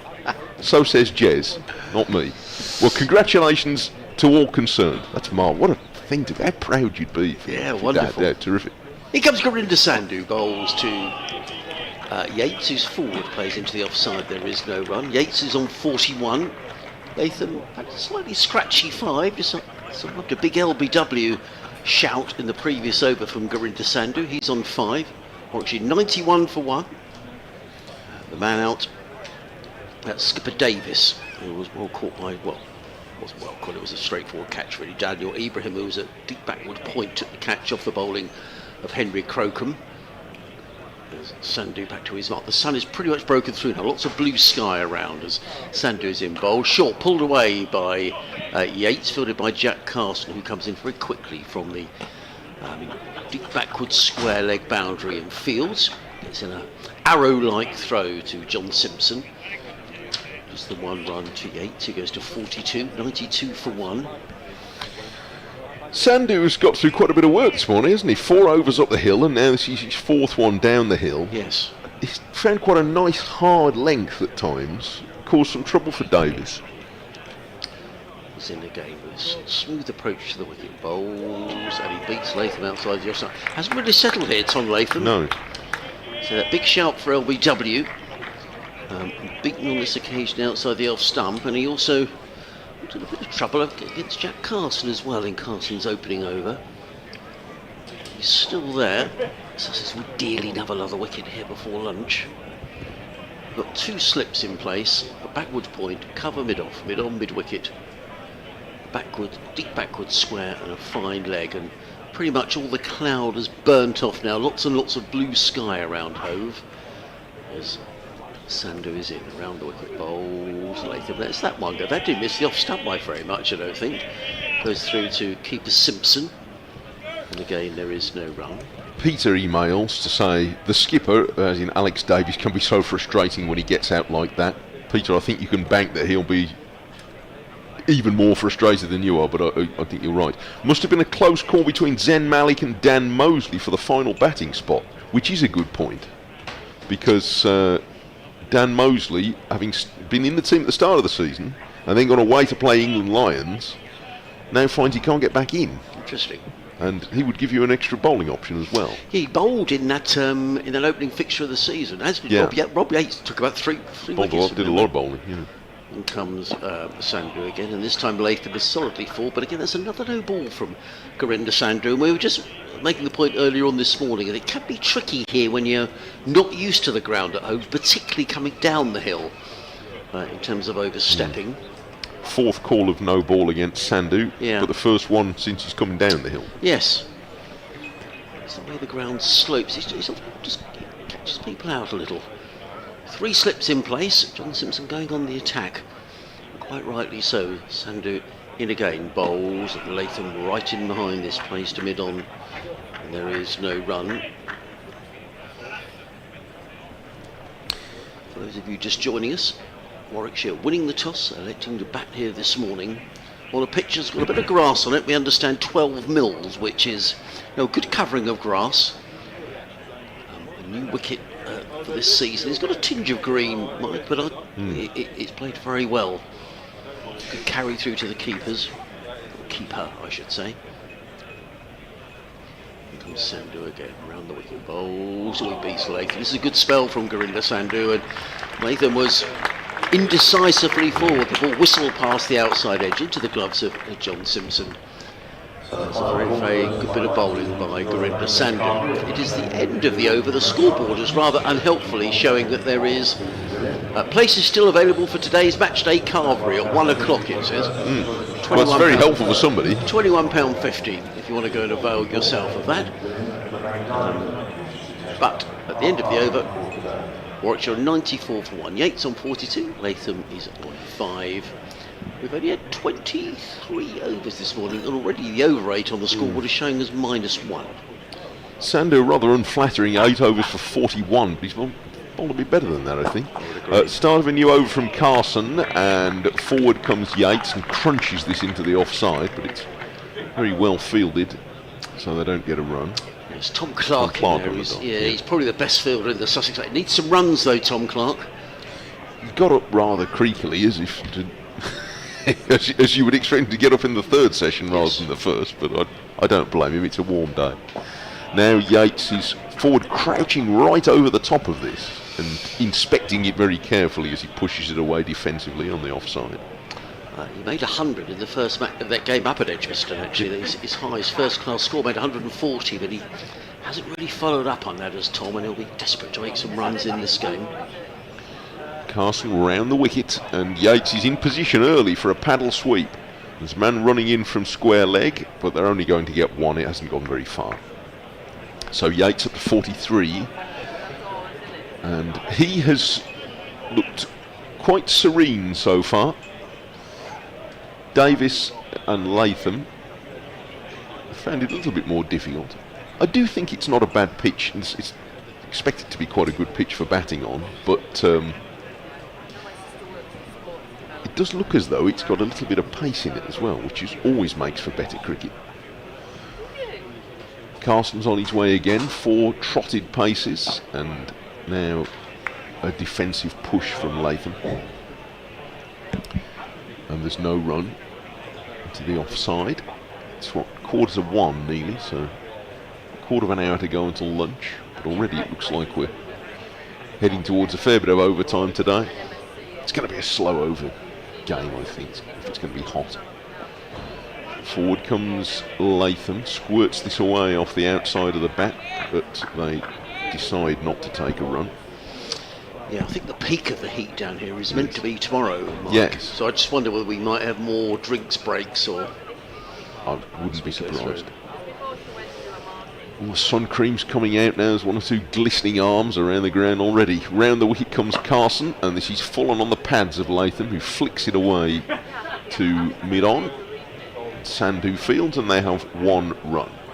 So 2 from the over, 96 for 1, so ticking over at exactly 4 and over at the moment. Yates 43, Latham 6, in a particularly good vantage point, although it's on the long side of the ground where the pitch is, if you see what I mean, but at the far end from us, one of possibly the tallest little stand on the ground. There's a tall, narrow section of blue seats, and that's, if I've got the right glasses on, Lichfield Bears have their flag at the back. So that's Lichfield Bears, City of the Three Spires. I know it very well. Grew up not far from there.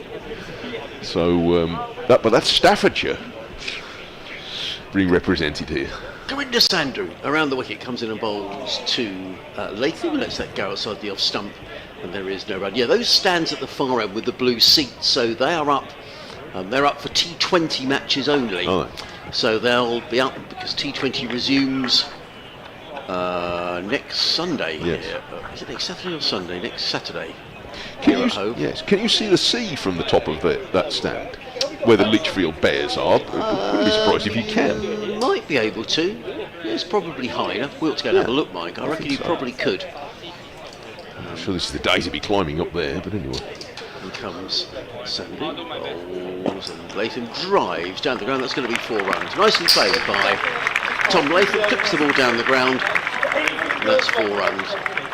Nice looking shot by Tom Latham. The best shot he's played, he goes to 10, and 100 up for Warwickshire, 100 for 1. Just right to my right hand side, I see Mark Robinson.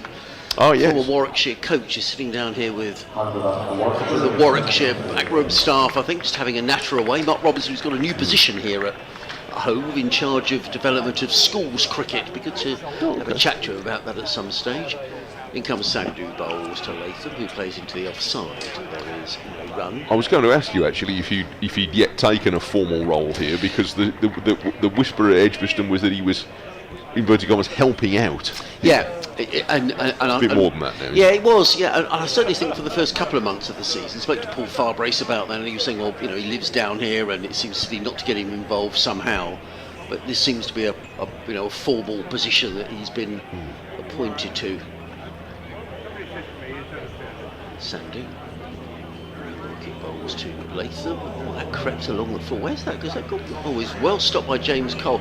It was another strange shot, I wasn't think it? he tried to leave it and ended up coming off the toe end of the bat. I think he does get a bit more bounce than they expect, doesn't he, Sandu?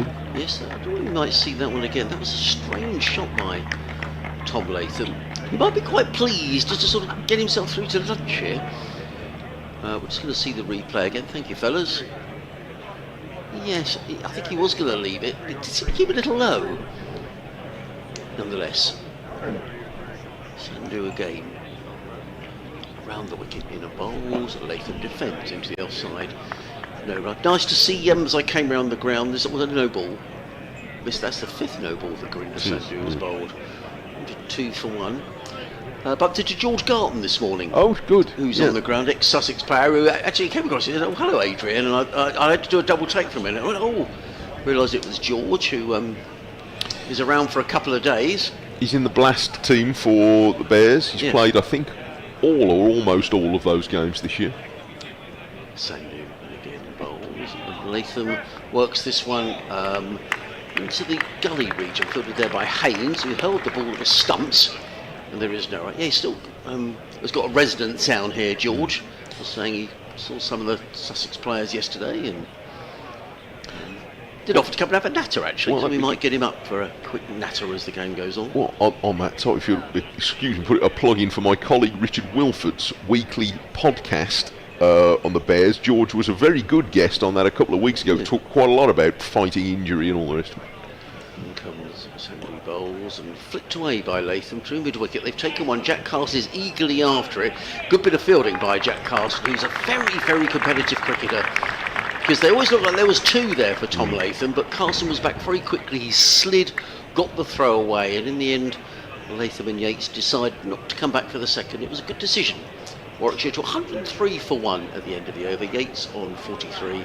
Latham on 11. Yeah, he did have his share of problems, did George, particularly after COVID. Yes, he had a bit of a rough time, but he did speak very engagingly about that. So if you want to find it, it's on the... you can find it on BBC Sounds. The series is called Bears Pod Blast, because it runs during the 2020 short. That took marketing weeks. Bears Pod Blast, and there's a few episodes of it. Ollie Hannon-Dolby presents it with Richard every week, but George Garton was on it a couple of weeks ago and was very good. And that's a weekly pod, is it? It's a weekly one. It goes on the radio on Thursday nights, but you can find it on BBC Sounds if you look under Bears Pod Blast. Is that an hour, Mike? It's an hour. Here's Carson around the wickets, and I don't know whether Yates quite fully committed to play at that. He got into position, Latham rather, to push it, but didn't really go to the ball, and it goes through unencumbered to Simpson. But it's been a fidgety start from Latham. He's made 11 at 103 for 1, and Carson is bowling to him again, and this time Latham is forward and defending. I could foresee an afternoon where Carson wheels away at this end for most of it. The quicker bowlers take turns to come down the hill, because it'll be far too hot to be flogging up the hill by then, you'd imagine. Round the wicket comes Carson, and there's just short and wide enough for Latham to chop it out to deep point, and he picks up one there. Coles gets the left-handed throw back in. He's got a sweater on. I think he has. Is it? Or it's a very, very baggy long sleeve shirt if he hasn't, but I think he has got a almost like a sweatshirt on. Round the wicket comes Carson, and Yates does play at that and misses. And he's very seldom been beaten this morning, Rob Yates, but he was there. He's 43, and it's 104 for 1. With 10 minutes to go until lunch, Carson rolling his off breaks from round the wicket. This is a bit wider, and Yates cuts it away, makes Coles run, and there's going to be time for 2 as it goes out towards the backward point boundary. So 106 for 1. Happy County Cricket Day to you all, says Ian, who emails, giving us brilliant coverage from Hove. We're doing our best, Ian, thank you. This is square driven. It's beaten the backward point fielder, and they're going to get 1 here. 1 more to Rob Yates. Please mention our WhatsApp cricket group, says Ian, the Warwickshire CCC and Bears supporters section 11 at Edgbaston. London North Western, well, I don't understand the rest of it, but yeah, London North Western Wetherspoon. Anyway, section 11, look them up at Edgbaston, the Ian's group. I have a feeling I haven't read that out, Ian, so if you want to send me a correct, or I haven't read it correctly the way it's appeared on my screen, so do send me a correction if you need to, but thank you for that. The section 11 folks, go and look them up if you're at Edgbaston. They'll be pleased to see you. We're going to change of bowling. Gurinder Sandhu's going to have a rest. And it's going to be Finn Hudson-Prentice, who bowled 3 overs this morning, 1 maiden, no wicket for 15. A very good afternoon, wherever you're joining us from, here on BBC WM, BBC Radio Sussex. 5 Sports Extra 3, I think we call it these days. I've probably got that wrong. Not 3 Sports Extra 5. No. There, you get it with Mozart in the back. Wherever you're listening, or you may be watching the Sussex live stream, operated by Jack and Isaac, next door to where we're commentating from, and it's going to be Finn Hudson-Prentice on a glorious day here at Hove, with a little bit of cloud around the wicket, comes in and bowls down the leg side. And Rob Yates will be annoyed he didn't clip that one away towards the boundary for 4 runs. It was down the leg side. Yates on 46, 107 for 1. There is some cloud sort of lurking over the downs in the distance that hasn't quite burnt off yet. Other than that, lots of blue sky around here on the south coast. Is that Jack who's bought the cakes? Yes, it was Jack's Splendid. mum. Yeah, everybody's mum. Yeah, and we've got a cake coming from Margaret from the museum. Just to give a plug for the museum. If you want to go and have a look at lunchtime, please do. It's open for business as Hudson-Prentice is in. Bowls to Yates, who's forward, plays on the leg side. There is no run. Rob Yates with half an eye on lunch, you suspect. Did you say there were Welsh cakes? I don't think I've ever had a Welsh cake. Haven't you? I've seen it on the counter in the coffee shop that myself and Mrs. Taylor go in when I'm not employed on something. But I always go for a tea cake instead, mainly because it's bigger. Yeah, they are bigger. Because that's more or less the way I work my diet, you see. You'll have to go and have a look, but you'll have to taste one today. I think I will. You've got no excuse. Break my Welsh cake. Welsh cakes in Sussex. Splendid. Hudson-Prentice in bowls, and Yates defends down the onside of the track when there is no run. Just a quick rattle around the grounds elsewhere. At the Aegeus Bowl, Worcestershire on 98 for 2 against Hampshire. Cashi Valley is 40. Oh no, he's out for 44. Somerset 96 for 3 against Notts at Taunton. James Rue 40 not out. James Rue played beautifully here in the a game that Sussex won actually against Somerset, but he did look a very classy player. Some Prentice in the game. Bowls driven nicely by, yes, well, say he's playing for lunch, but overpitched by Hudson Prentice. A short boundary on that offside, and beautifully driven by Rob Yates, and that brings up his half century. And a good half century it's been as well. 50 of 73 balls, including 8 boundaries. And it's a good round of applause from a very healthy crowd here at Hove today. And that was a lovely way to bring up a half century. It was, and that's the shot he's played most efficiently today. Just stroking the ball through the offside rather than hitting it. Lovely shot. Using the pace on the ball, and there is a short boundary that side, so not trying to hit the ball too hard, there's no need. The Oval Surrey are 100 for 1, having been asked about by Durham. The man at Rory Burns for 55. Dominic Sibley, formerly of Warwickshire, of course, 38. Hudson Prentice in, bowls, Yates is solidly forward, plays that down the ground to middle, fielded by Robinson, and there is no run. And the final game in Division 1, Essex 91 for 1 at Headingley. Dean Elgar on 44, Tom Wesley on 35 for Essex, who, well, they're very high standards in the Championship of having a disappointing season. In the second division, Lancashire 88 for 4 against Derbyshire, Gloucestershire 83 for 1 against Glamorgan, Kent 105 for 1 against Northants. In comes Hudson Prentice bowls, and Yates plays out into the offside. There is no run. And finally at Grace Road, Middlesex 108 without loss against Leicestershire. I missed a no ball, which is very poor commentary of me. Apologies. In fact, I missed it too. I think it was just now, wasn't it? Yes. Oh, was it early now? Yes. So I don't know if that's another no ball. So that's. Hudson Prentice was just inquiring exactly what's happened there. Let's just wait for the score. So we had a no ball off the third ball of the over, which was the shot that Rob Yates hit for 4 to bring up his half century. Hudson Prentice wheels around.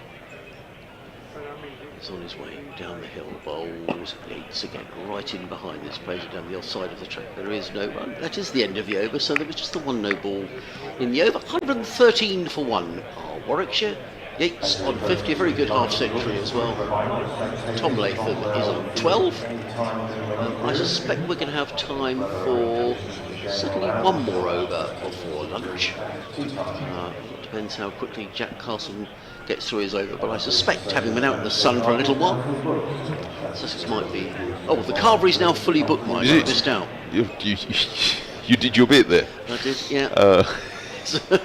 So if you want a Carvery, you have to wait till next time. Yes. 113 for 1, and Jack Carson is going to bowl what will probably be the last over before lunch. We'll send you a Welsh cake instead. Yes. Can't give it to the Carvery. 113 for 1. Carson is round the wicket, and that just catches the leading edge as Latham pushes forward, runs safely away on the offside, but it has not been a terribly neat 45 minutes of batting from Latham. He is, with an economy of movement this time, pushing forward just to block it out on the offside. So Warwickshire this morning have lost only the wicket of Alex Davis. Caught trying to flail a short ball from Crocombe. Completely lost control of it. Was caught on the deep point boundary by Ibrahim for 37. Latham checks a drive here, and it's taken on the bounce by Clark, who's in at short extra cover for exactly that stroke. But Rob Yates, with his 4th score of 50 or more in the Championship this season, the 3rd of them against Sussex, has looked in pretty good order. Latham goes back against the stumps here to defend with a straight bat. Back to the bowler. Carson is rubbing the ball on his shirt, which is hanging outside of his trousers, and then grips it very tightly before he sets in again to bowl to Latham, who is very gently pushing this. It's 12:59, so the batters Yeah, we'll have a bit of gardening to do. I think they'll be quite happy to go into lunch at this point. I agree. Don't know whether Sussex will be mad keen for another over. Go and have a glass of something cold. Round the wicket comes Carson, gives that a bit of air, and Latham doesn't want to touch it. It goes past, it's the end of the over, and it's 113 for 1 at the end of a maiden from Carson, and I think all the players and the umpires have agreed that that's probably plenty for now. So there is a clock ticks over to 1 o'clock, 113 for 1 in 28 overs. An entirely satisfactory morning session for Warwickshire, although Sussex kept plugging away, and some of the bowlers, in particular Sandhu, might think that they deserved a little bit better than that. Crocombe did take the only wicket and bowled quite a good spell. Yes, I agree with you. I think it's been a very good morning for Warwickshire, particularly, Mike, because it was overcast for much of the morning, and there was a hint of green on the pitch, wasn't there? And with the exception of Alex Davis, who played a strange shot to get himself out, I think the 8th.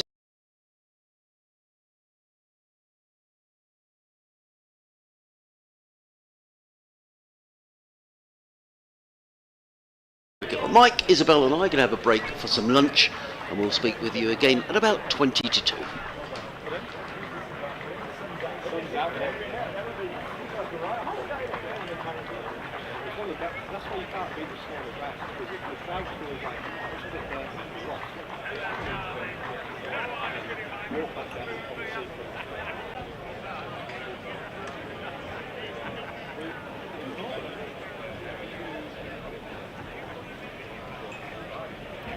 Once again, hello and welcome everyone. Welcome to the first session of Captain Zone here at Hove. We're delighted to offer you entertainment and cricket this afternoon.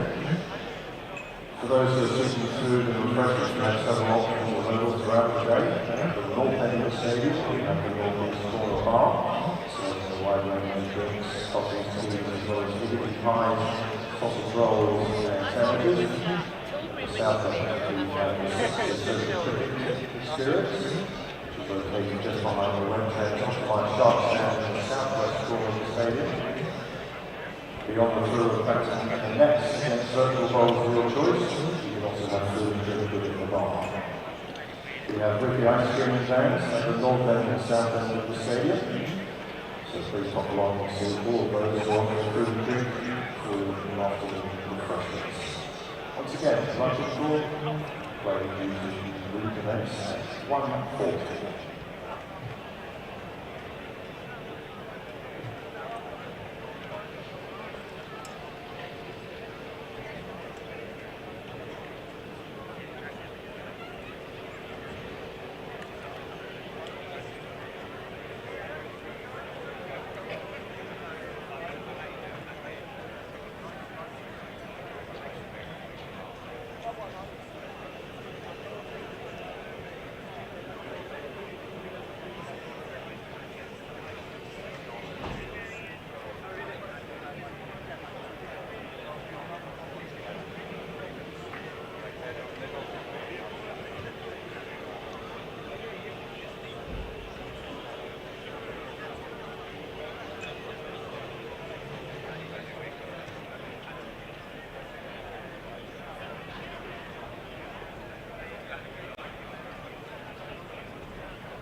It's heavy though.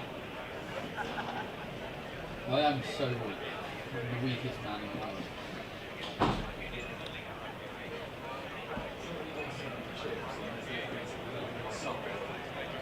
The guy said, no, they all come from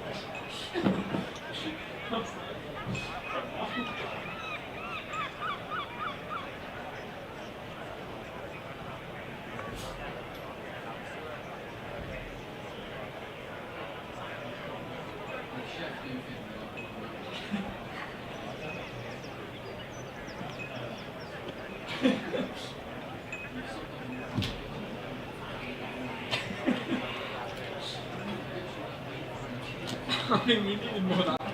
We needed more of that kind of presence today, to be fair. We're just fed up with that.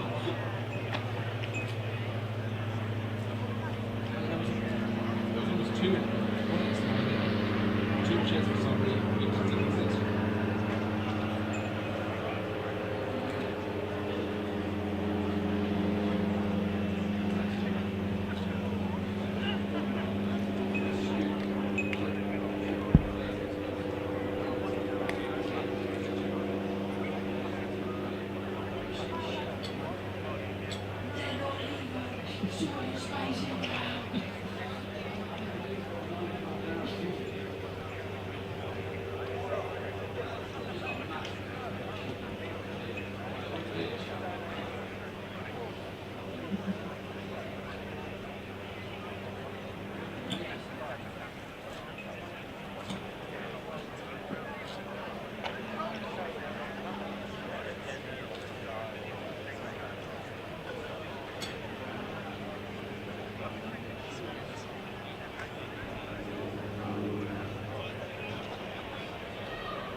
Yeah, we've got all game to do it.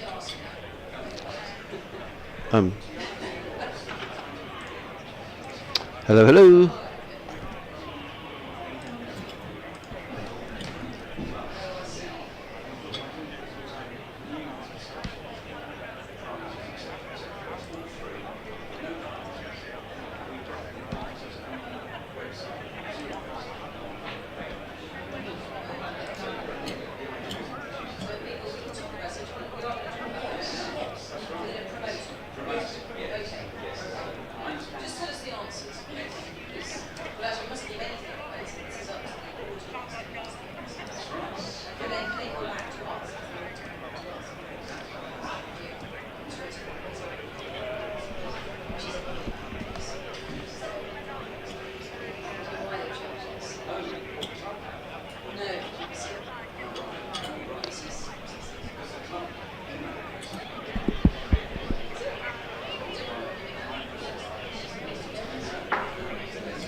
Yes, hello Pat. Glorious day down here at Hove. Now all that early cloud has burnt off and it's going to be continuous sunshine for the rest of the day. But Warwickshire have had a good morning. They're 113 for 1, having won the toss. Rob Yates is 50 not out. The 1 wicket for Sussex, taken by Henry Croker. Meanwhile, at the Oval, Surrey going along very nicely against Durham. They're 101 for 1 at lunch. A half century there for Rory Burns. And down at Canterbury, Kent also having a very good morning, batting first against Northamptonshire. They're 110 for 1 at lunch. The man out, Jaden Deadly, who made 35.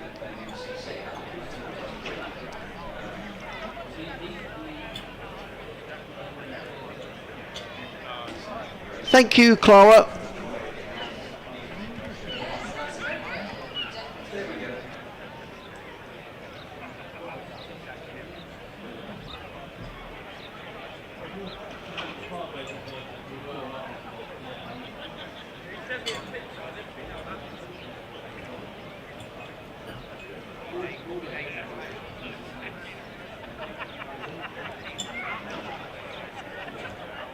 Thank you.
So we're just about ready to start the afternoon session. If you'd like to welcome back onto the field our match umpires Steve O'Shaughnessy and David Jones.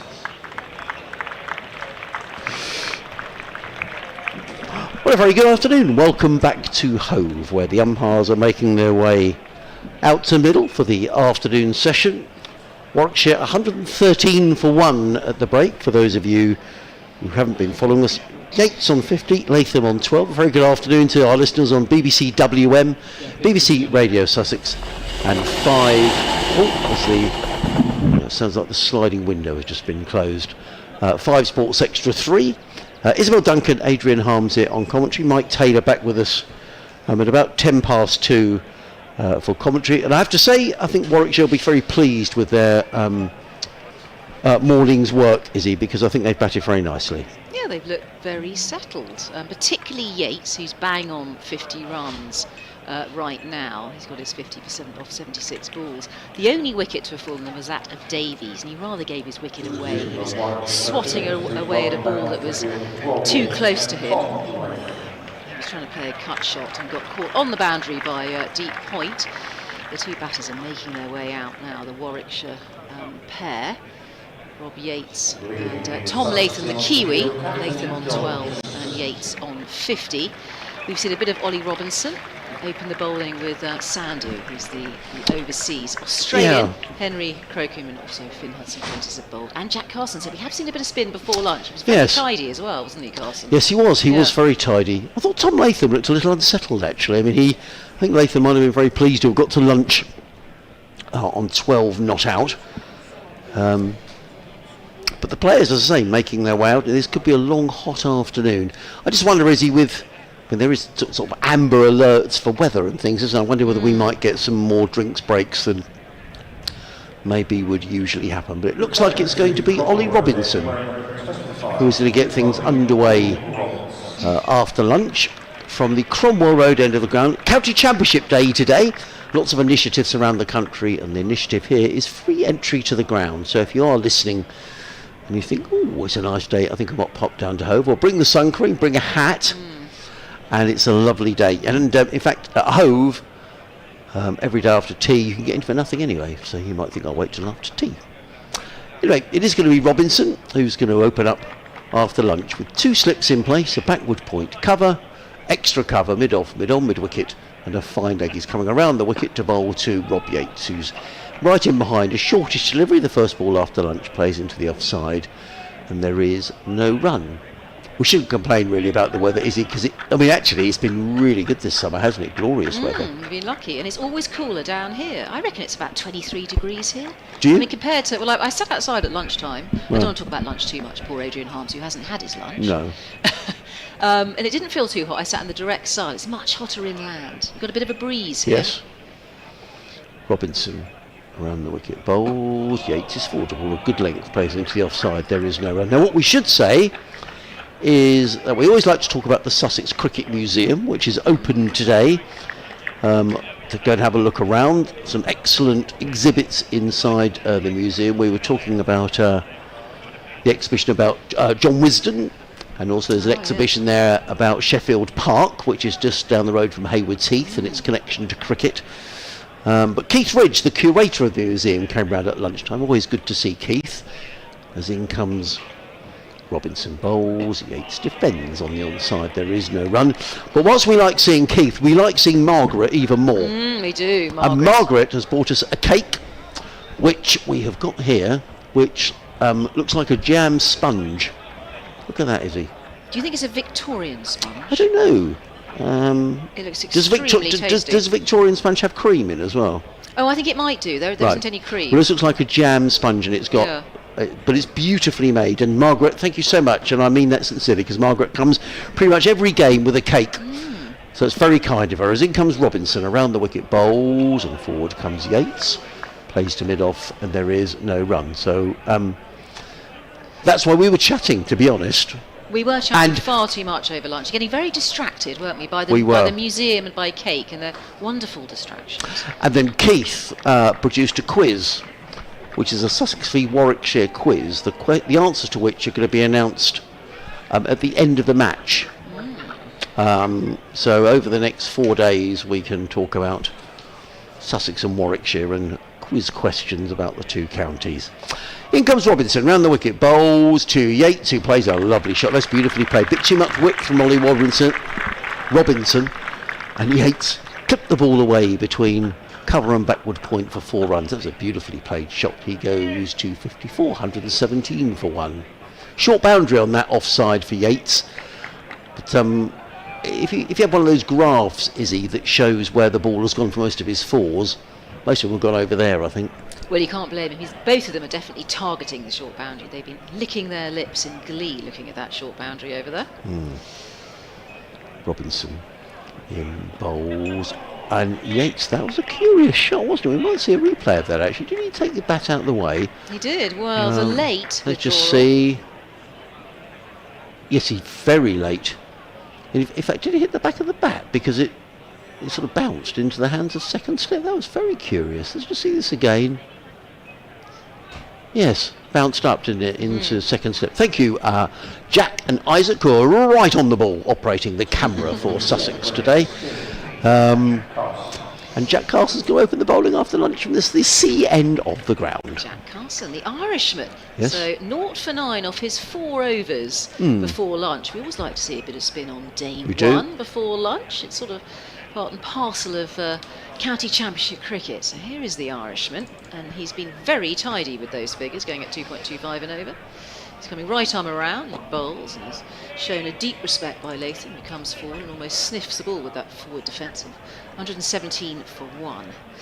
As our Irishman continues, 16 on his shirt for Jack Carson. He's only 24 years old. Got a great stat to read out at the end of the over. Here he is again. It's a good length and it's a good looking leave as well from Latham. He's having a look at the young man first before he goes crazy after lunch. There's a stat from Andrew Rayburn, who's going to be commentating here on Tuesday I for know me. Andrew. So he's got a stat about Sussex and winning the toss, or losing the toss as it should be. Carson's shirt untucked as he twirls in and bowls his little off breaks. And that is pushed delicately into the offside. And deep extra cover has to run in to field that. It's wing back and they take a single. So Latham onto 13 and Warwickshire 118 for 1. A very cheerful crowd out there. They've all had their lunch. So, and the beer was certainly flowing at lunch. Was it? Because it's a hottish day. Yeah. They're going to sell a lot of beer today, bowling wide of the crease there. With his off breaks to another left-hander, that is Yates, who just defends. Yates on 54. There's a short leg in place, suited and booted under the lid. Always a little bit threatening having a short leg behind you, breathing down your neck. But Yates is well settled for his 54. One slip. Carson. And that's cut away. It's well fielded at point. That ball was travelling. It's a bit of fastish outfield as well, isn't it? That was funny. John Simpson thought that was the end of the over. Oh. And he was running down the wicket to change ends, and suddenly the umpire said, "Oh, hang on, John, you've got one more to go." We can see that on the board, can't we? He's only a single so far off this over. Carson around the wicket once more. It's a nice leg. This time it is slapped away. They should only get a single. Deep extra cover once more is out there to wing the ball back in. That is Coles, isn't it? Yes, it is. He always wears a sun hat. He does. You did say that earlier, Oh, Adrian Harms. He wants something else brought out. He's just signalled to the dressing room. I wonder if he wants to take... Looks like he's got a jumper on, James, doesn't he? Yeah, he's worried about getting burnt. Maybe. So 119 for 1. We've had 30 overs. That will definitely be softening up. We have talked about the kookaburra a fair bit, the controversial kookaburra used in this country. Yates on 55 and Latham on 13. So Andrew says, this is the first time a visiting side to Hove has won the toss and elected to bat since September 2022. So that must be before Paul Farbrace took over, Andrew, I guess. He says Glamorgan went on to make 533 for 9, possibly a bad omen for Sussex. Oh dear, doom and gloom. Ollie Robinson is in, comes in and bowls to Yates, who works this to backward point, fielded there by Henry Crocombe. And there is no run. Ollie Robinson's been sparingly used today. He's in his 7th over. One made 0 for 22. Daniel Ibrahim down below us is sort of waving at somebody for something or another. He's down here at fine leg. 2 slips in place. Robinson back to his mark. And on his way to Rob Yates, who's faced 86 balls for his 55. Robinson is in bowls to Yates, who's beaten. That's a good delivery by Robinson. Beats Yates outside the off stump, taken by Simpson. And there is no run. Very warm afternoon here.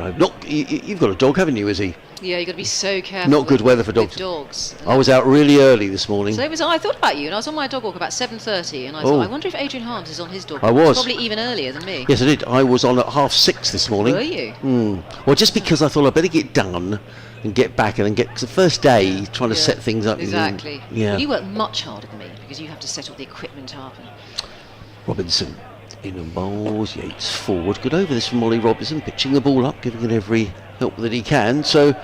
but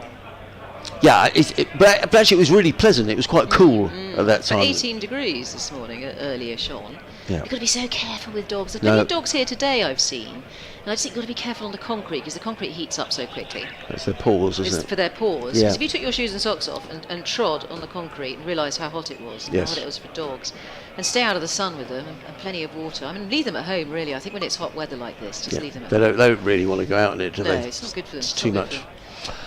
Robinson trudging in again down the hill, comes in and bowls. Yates drives fluently out to the sweeper on the cover boundary, who's Carson.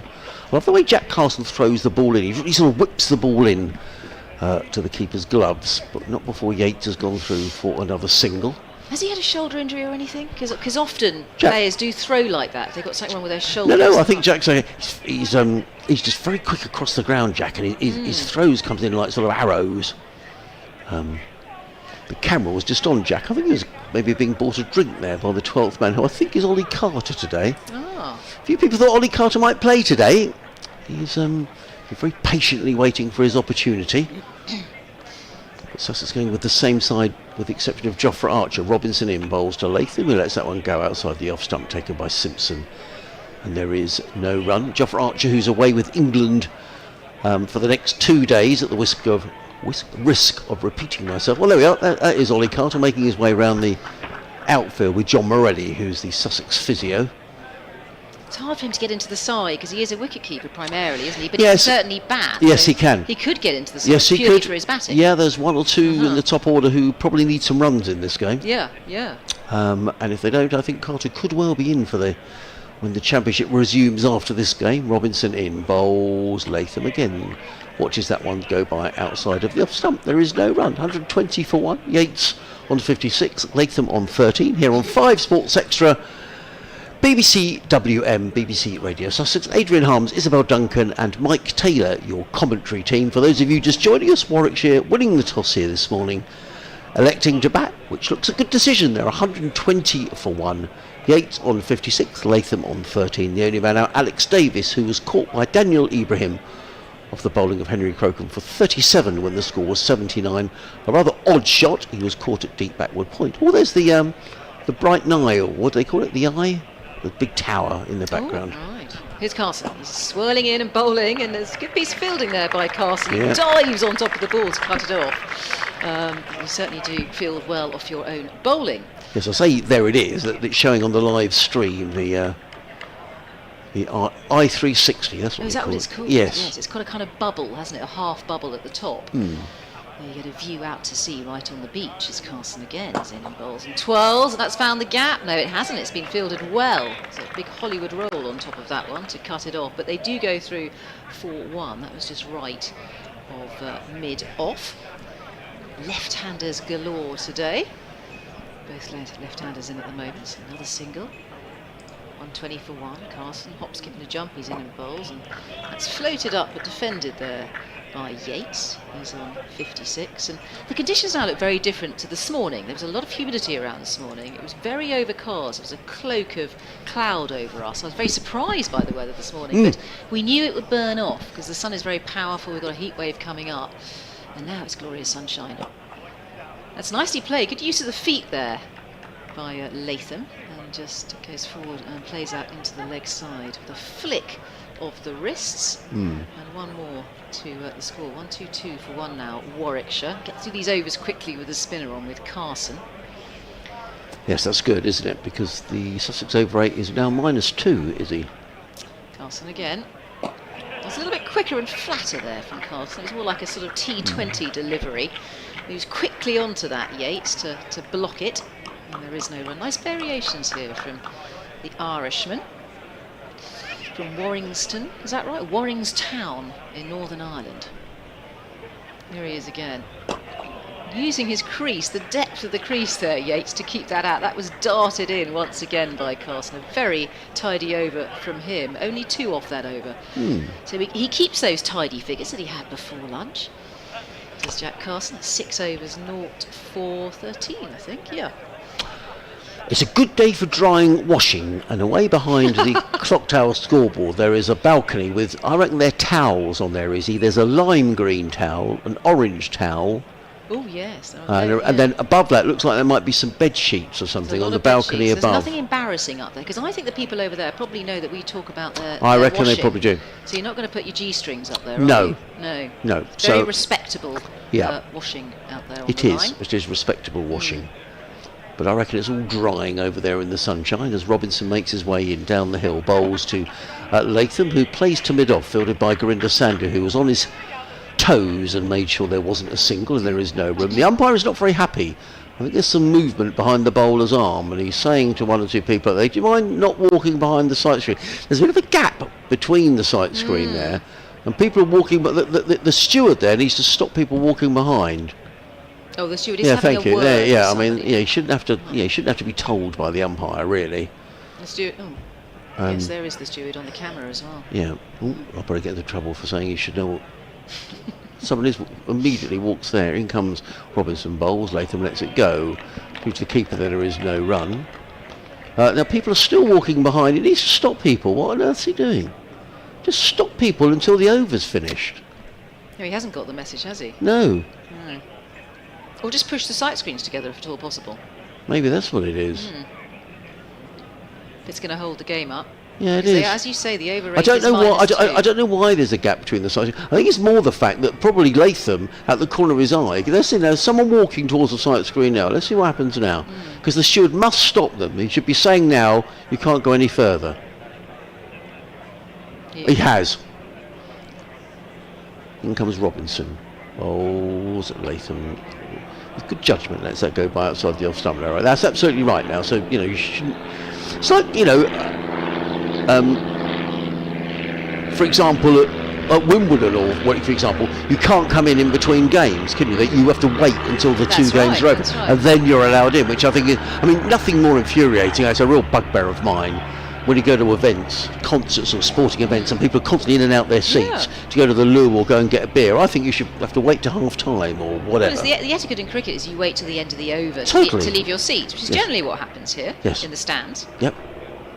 Robinson round the wicket, bowls to Latham, who drives firmly 4 runs. Nice shot. Slightly over pitch by Ollie Robinson. Driven away through the covers. It's a very short boundary towards the members' pavilion. Away on that offside, and Latham, nice looking shot. He just seems to be getting into his stride. He was a bit scratchy, wasn't he, before lunch? But a couple of nice cover drives since lunch. He goes to 18, and Warwickshire to 126 for 1. It's interesting that they don't have a deep point for Latham, but they do for Yates.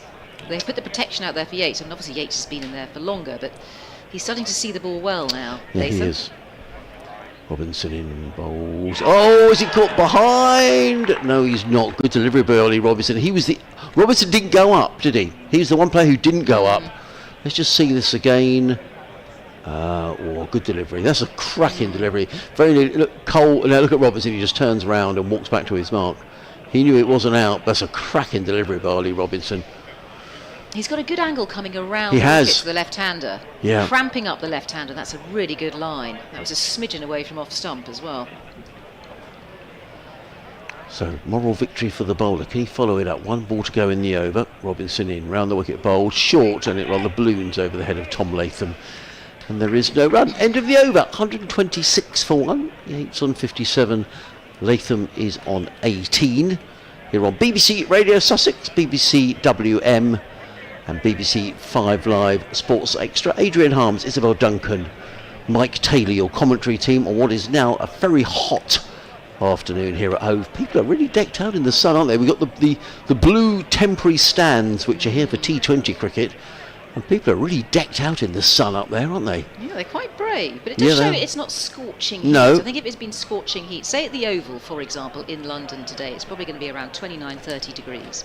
It's going to be a bit of a cauldron, a Bunsen burner, but we're lucky to be here down in Hove. It's kinder weather down here. It's Carson on his toes, he's in and bowls his off breaks, and it's Yates who comes forward this time and defends valiantly. Still that one slip in place. And on the offside, it's a very long boundary down towards the score box over there on the offside. And there is one fielder just patrolling. I think it's Coles out there with his floppy hat on. Yates coming around, and that's drilled. That was in the block hole there. And certainly drivable. Didn't quite get a hold of it, Yates. And very good piece of fielding at extra cover. It's quite close in there at extra cover. Yeah, that's Tom Clark. He's the best fielder in the Sussex side. Very good fielder. Piece of diving from Clark. Carson again, in he comes, a little bit quicker from Carson this time, and that is played into the offside. There's the odd gap there. It's been fielded well, swept up by young Coles. Floppy hat doing the business as Carson continues. Let's have a look at Carson's figures. He's into his 7th over now, 6.3, 0 for 14. He continues to be miserly here. They haven't let rip yet, these two batters at the spinner, and he's bowling a lovely line and length as well. Difficult to, just short of a length there from Carson, difficult to get under that, to drive it. 127 for 1, Warwickshire. Looking comfortable after lunch with the sun shining and just burning the top of the grass off that pitch. It's certainly got a green tinge to it, but that's not going to last in this weather as Carson whips in and bowls once more. He continues to come around the wicket, dries his hand in the dust, as spinners often do, just to get that extra grip. Latham, the Kiwi facing, he's on 18 off 57 deliveries. He scratched around a bit before lunch, but looking more comfortable now as Carson once again bowls. Forward defensive from Latham, and there is no run, so only a single off that over from Carson. Very tidy from him, and they just want to apply a bit of pressure here, Sussex, really, because they want Yates and Latham to play their shots and give them chances here, find the edge of the bat, and by lowering that run rate, and it was 4 at lunchtime, wasn't it, the run rate, and it's steadily coming down. It's 3.75 now. They just want to turn the screws a bit if they can. Sussex, hard work for bowlers out there in the heat. Yeah, it is. And Mike was saying before lunch, wasn't he, that he thought that Jack Carson might bowl a good spell of overs up the hill and then rotate the bowlers down the hill, which would seem a sensible day. Look at people decked out there in the sunshine. There we are. They got the factor 50 on because it's a hot day. Anyway, Ollie Robinson is on his way to bowl his 9th over. Hard work for quick bowlers today. He's in and bowls, and Yates defends down the offside of the track, and there is no run. Yes, there's going to be a lot of burnt bodies. There's a lot of chaps with their shirts off, I've noticed up there in the stands, looking a little bit lobster-like. And the sun is pretty unrelenting today now that the clouds have burnt off. Are you sort of a sun worshipper? Would you be sort of decked out in it? No, I'm not a sun worshipper. I always have to be busy doing something. I'll be swimming or doing something if I'm on the beach. I'd love to have a go at kite surfing. Would you? Out of Hove, yeah, I've been down to Hove a couple of times swimming, watching the kite surfers. Looks a bit tricky though. It does. Manipulating the kite. Yeah. Robinson. In again, bowls forward comes Yates. He seems to have plenty of time. Plays it down the offside of the track when there is no run. Looks like one of those sports actually that you've probably got to be quite strong, haven't you? I mean, it just looks hard. Yeah, I think you need very good core strength. Right. And there's several hours, so I'm told, on the beach of coaching and how to use the kite. Once you get in, it's quite hard to get out of the water as a beginner. Yeah. It's a bit like getting out of an armchair. But I think you get dragged across the water a fair amount. And you don't want it to be too strong. The wind can't be too strong when you're learning. And all that foiling as well.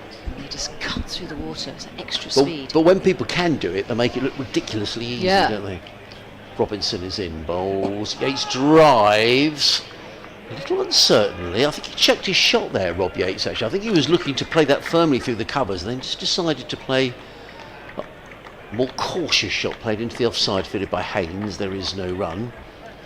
I do hope that Mike Taylor's had his lunch, because he's back now. He is. He probably went off to Sixes and had a burger. Or did he go to the sausage van? Maybe he had both. Don't know. Yeah. Robinson. Just the two slips in place. Coles and Clark waiting eagerly. Robinson is in, bowls, and forward comes Yates solidly, plays down the onside of the track, no run.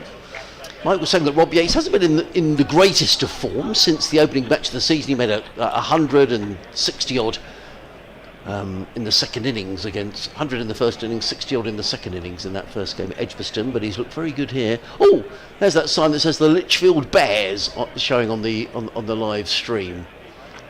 There we are. Got some Warwickshire supporters down for the day. They're enjoying themselves.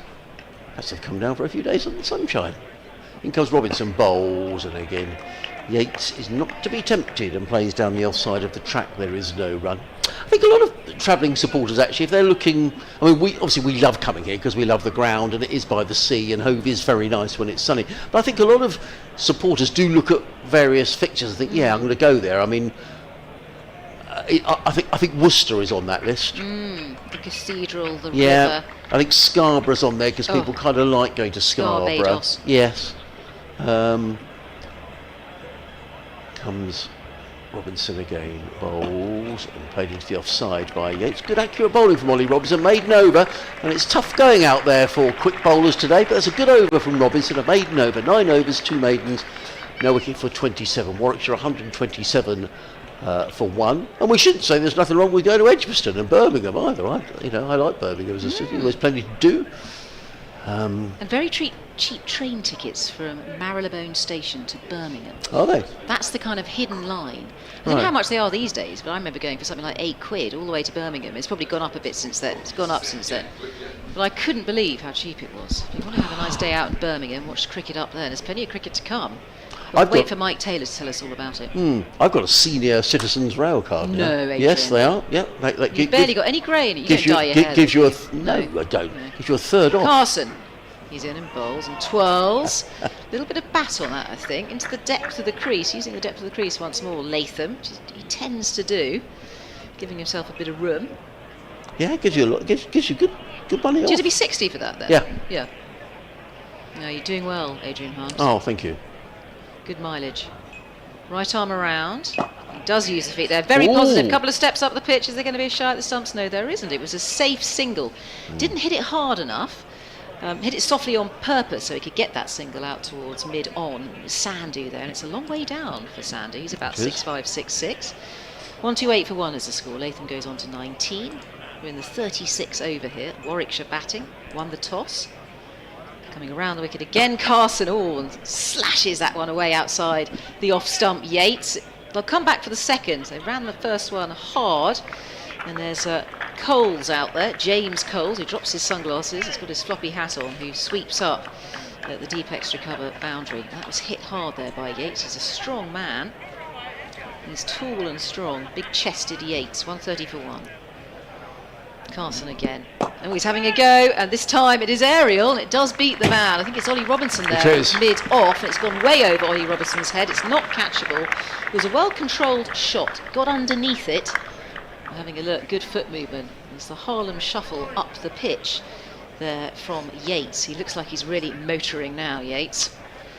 Actually, it was a good shot, wasn't it? Because he had to make sure he got that right. Because, as I say, he took on, Ollie Robinson is halfway back, but he took on Ollie Robinson. And he's not frightened to leave his crease either. We know that Simpson, of course, Simpson is up to the off spinner.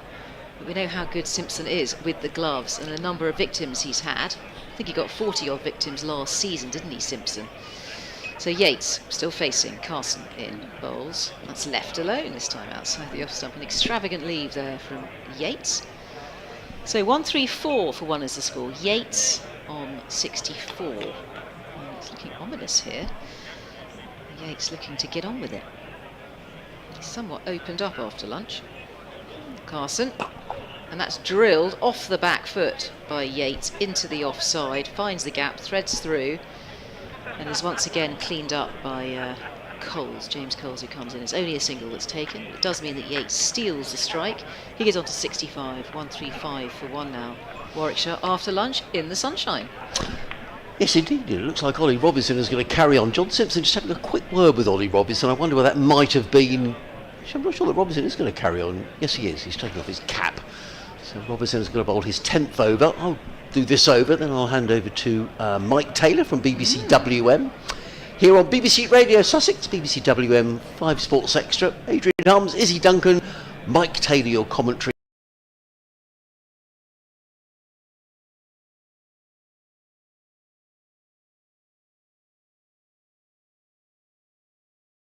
Packed today with people going for a getting out of the heat. There's Robinson, who can't get out of the heat. He's running around the wicket to come into bowl to the left-handed Rob Yates, and Yates is solidly forward, plays into the offside. No run. I've been quite impressed with Sussex here since lunch, because it's not easy with that short offside boundary, and I think they've kept the scoring pretty much in check, Izzy. I mean, lunch came at 113 for 1, so they've added what? 22 since lunch in is that 36.1 overs in 6 and a bit overs. So I think Sussex have bowled well since lunch. Yeah, I mean the run rate has dropped. Yes. Despite that last over, Yeah. Yates was showing real Yes, intent. I agree. Robinson in again, bowls. Yates again covers up, plays into the offside. No run. But I think Mike was right. I think what we are going to see is probably maybe Carson and maybe James Coles with his spin from this end, and just rotate Robinson, Sandhu, Crocombe, down the hill, maybe little bursts of 4 or 5 overs. Yeah, they have got good spin options, Sussex. Yes, they have. Have a look at the slow left arm. It's nice to have that variation. The slow left arm of Coles. You've got the off spin of Jack Carson as well. And of course they can fill up an end and try and keep control of the match and let the faster bowlers have a bit of a rest. Robinson is coming over the wicket now to Rob Yates. Is in and bowls, and Yates is short. It's pulled away, and that's a good shot. That was too short from Ollie Robinson, having said how well he'd bowled since lunch. He's a little bit annoyed with himself, and Yates stepped back and pulled that nicely through square leg for a boundary. Yates goes to 69 and Warwickshire to 139 for 1. Of course, we tend to forget sometimes the batters in innings like this. I mean, it's pretty hot, isn't it, with that helmet on and all the protective gear that they wear, but you'd rather be batting than bowling, I think it's fair to say. Yeah, I think where are the flags? So there is a bit of a flutter of a breeze, and a breeze is really important if we're out there Yes, to it keep is. cool. Robinson in again, bowls short again, and Yates pulls him for a second boundary in a row. That was too short, so 2 in a row, and Yates isn't going to miss out. He goes to 73, and having said that Sussex had kept a lid on things since lunch, they're famous last words, and 2 short deliveries, and I think Ollie Robinson will reflect that they were too short. I think Ollie Robinson perhaps thinks he's bowling with the Duke's ball. He may have momentarily forgotten, because there's no seam on that Kookaburra, and it has softened up because we're now into the 37th over, and he's not getting the bounce he wants here. No.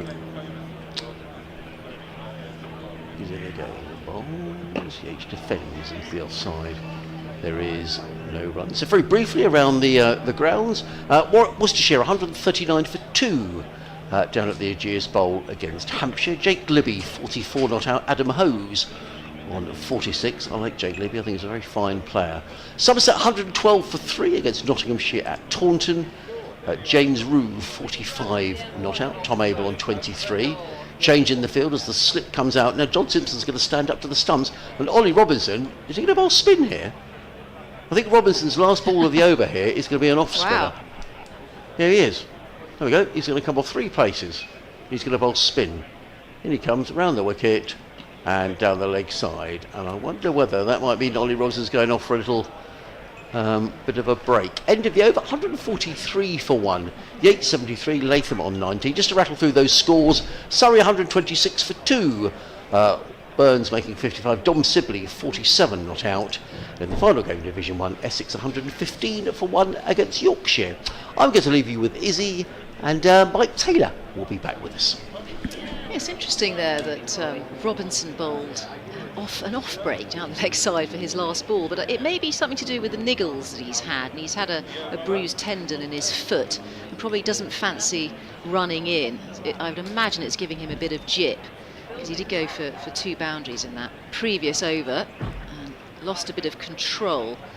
I'd imagine he'll take a rest following that as we welcome back. Hello, welcome back, Mike Taylor. Do you remember Neapolitan ice cream, or was that a Midlands thing?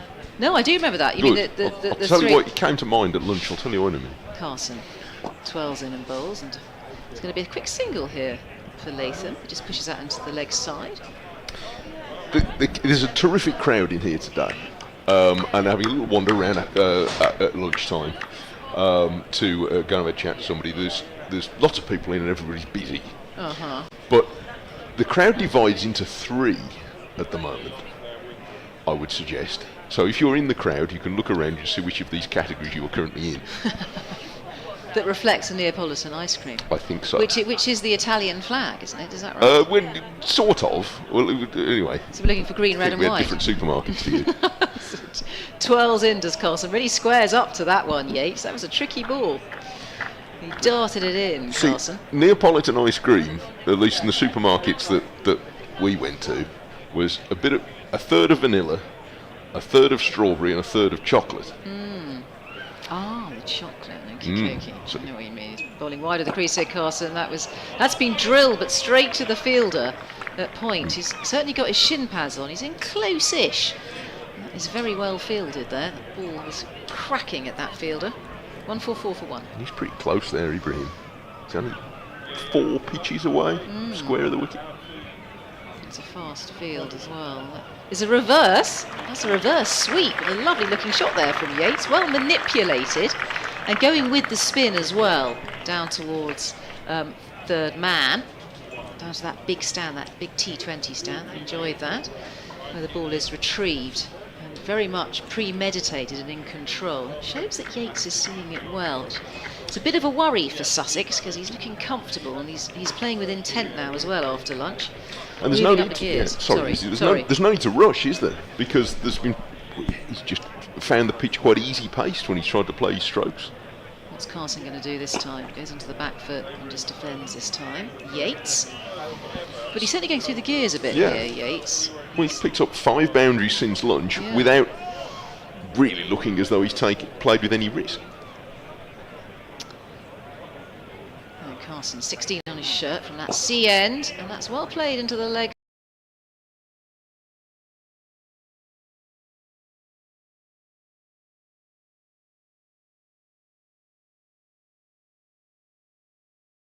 Of the two.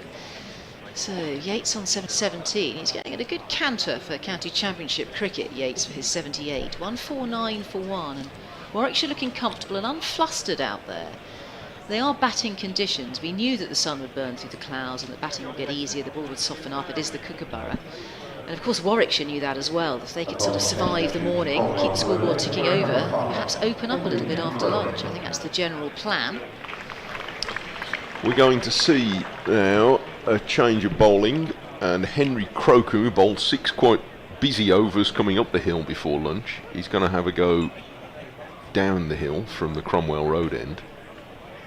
So I reckon about a third of the crowd, as I was looking around at lunchtime, have had the old sun cream out and maybe sort of kept the top layer on until the cloud went off, and they're sort of glistening a nice sort of lightly golden colour. Lobster. Not yet, no, it's a different group. This is Crocombe coming round the wicket. Yates defends on the leg side. There's another third who have been curating their tan throughout the good side, and they're quite brown. And it's the third third that I worry about a little bit. The strawberry part of the Neapolitan, who have not yet troubled the crowd, and they're starting to go a bit pink. They may be the majority. And speckled around, or in one of these groups I could imagine back in the 1980s in Neapolitan ice cream from Quicksave. This is pulled hard by Yates, and he's going to get 2 runs out to the longer boundary near the scoreboard at square leg. But again, he was onto that very quickly, as he was against Robinson in the previous over, and not at all hurried by these short deliveries. Yes, there are a lot of shirts off. And the camera has panned in, and 1 or 2 of the gentlemen with the shirts off, particularly to the 2 stands, the 2 tall stands that set up for the T20 directly ahead of us. And they're fairly lobster-esque, I would say, those gentlemen. I don't think the suntan lotion has seen the light of day. No. Towards the top of the stand there, you'd think... I don't know why it struck me that you'd tan more quickly up there. He's not, okay, you're 20 feet closer to the sun. I don't think you made that much odds. This is guided off the back foot by Yates, again with plenty of time to play the stroke, and he gets 1 to deep backward point. He's 81 now. out of 152 for 1. But yeah, by the Lichfield Bears up at the top there. They're so I want to know the story of the Lichfield Bears, because your staff's Lichfield. I know Lichfield. I used to get the bus there with my mum to go shopping. City of the Three Spires is a lovely city, Lichfield. It's a small city. Has a cathedral. Yes, it's a beautiful cathedral. People, you get tour buses from around the world used to come where we kids to see the cathedral. He comes round the wicket, Crocombe, and up on his toes, Latham guiding this to third man. He's going to get 1. Oh, a bit of a wild throw, but still only 1. Yes, a much renowned cathedral. Birthplace of Dr. Johnson, that's the other famous thing about it. There's a little Johnson museum in the middle of Lichfield. But your staff's there. So, but they're here supporting Warwickshire. So, hello, drop us a line if you're listening, Lichfield Bears, or anything to do with you. What's the story there? wm.sport@bbc.co.uk.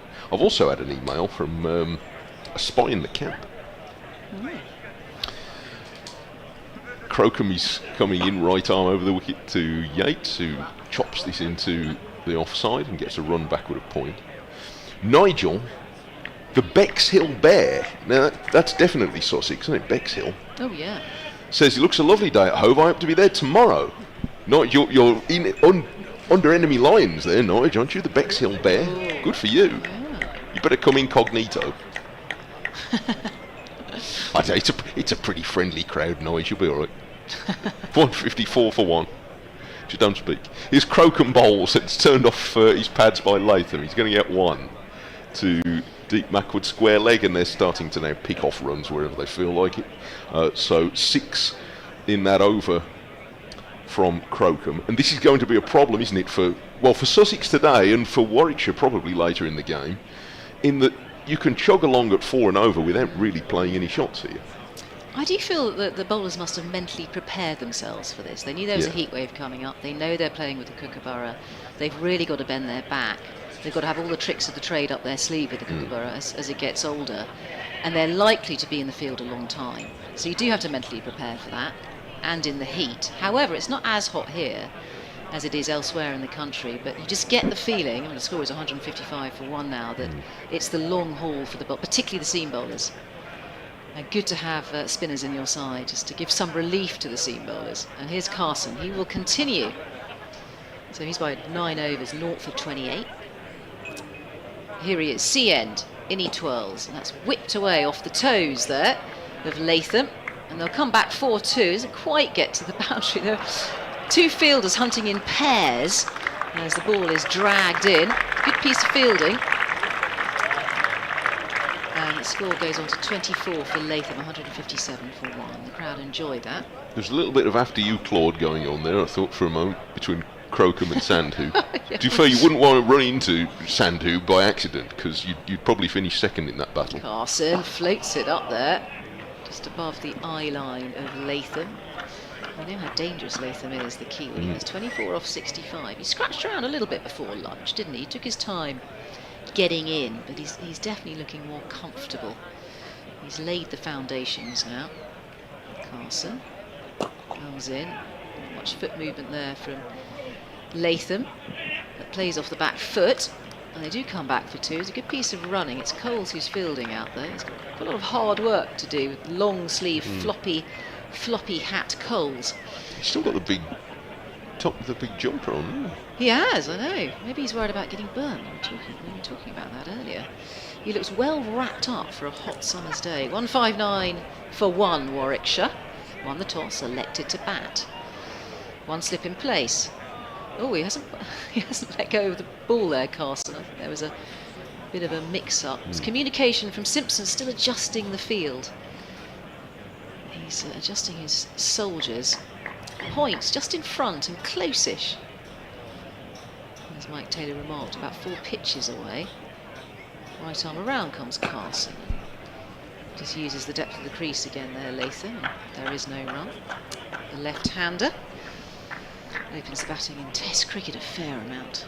Son of former all-rounder Rod Latham, for those of us old enough to remember Rod Latham. Certainly. Carson, shirt untucked, and he comes again.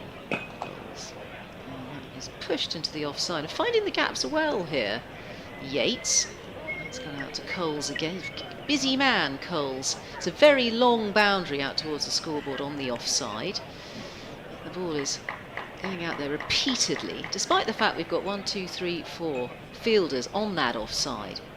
They're still managing to weave the ball through. Yates facing 160 for 1. Yates comes forward, almost kneels down on one knee to play that, to keep it out. Yates on 82.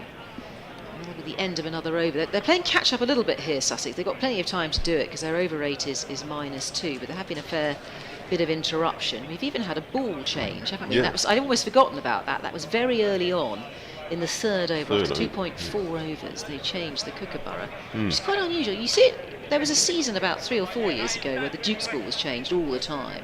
I think they had a sort of rotten batch, but that was put right.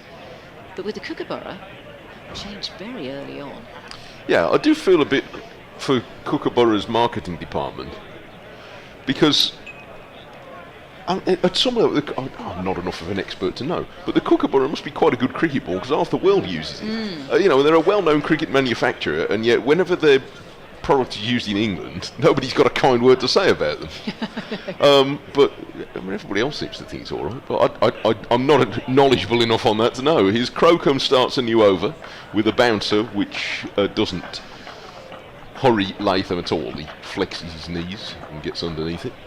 Do they make a different Kookaburra for England? Because with Duke's balls, they make different balls for different conditions. And I wonder if they do if the Kookaburra ball does the same, whether it's that specialist, or whether it's the same ball that they use in Australia on really hard decks. Well, I thought the point of using it in England was so that when players went to Australia, they'd be used to it. So you would like to think not then in that case. Crocombe bowls, and this is defended by Latham, because that really would be because they're an Australian company, Kookaburra.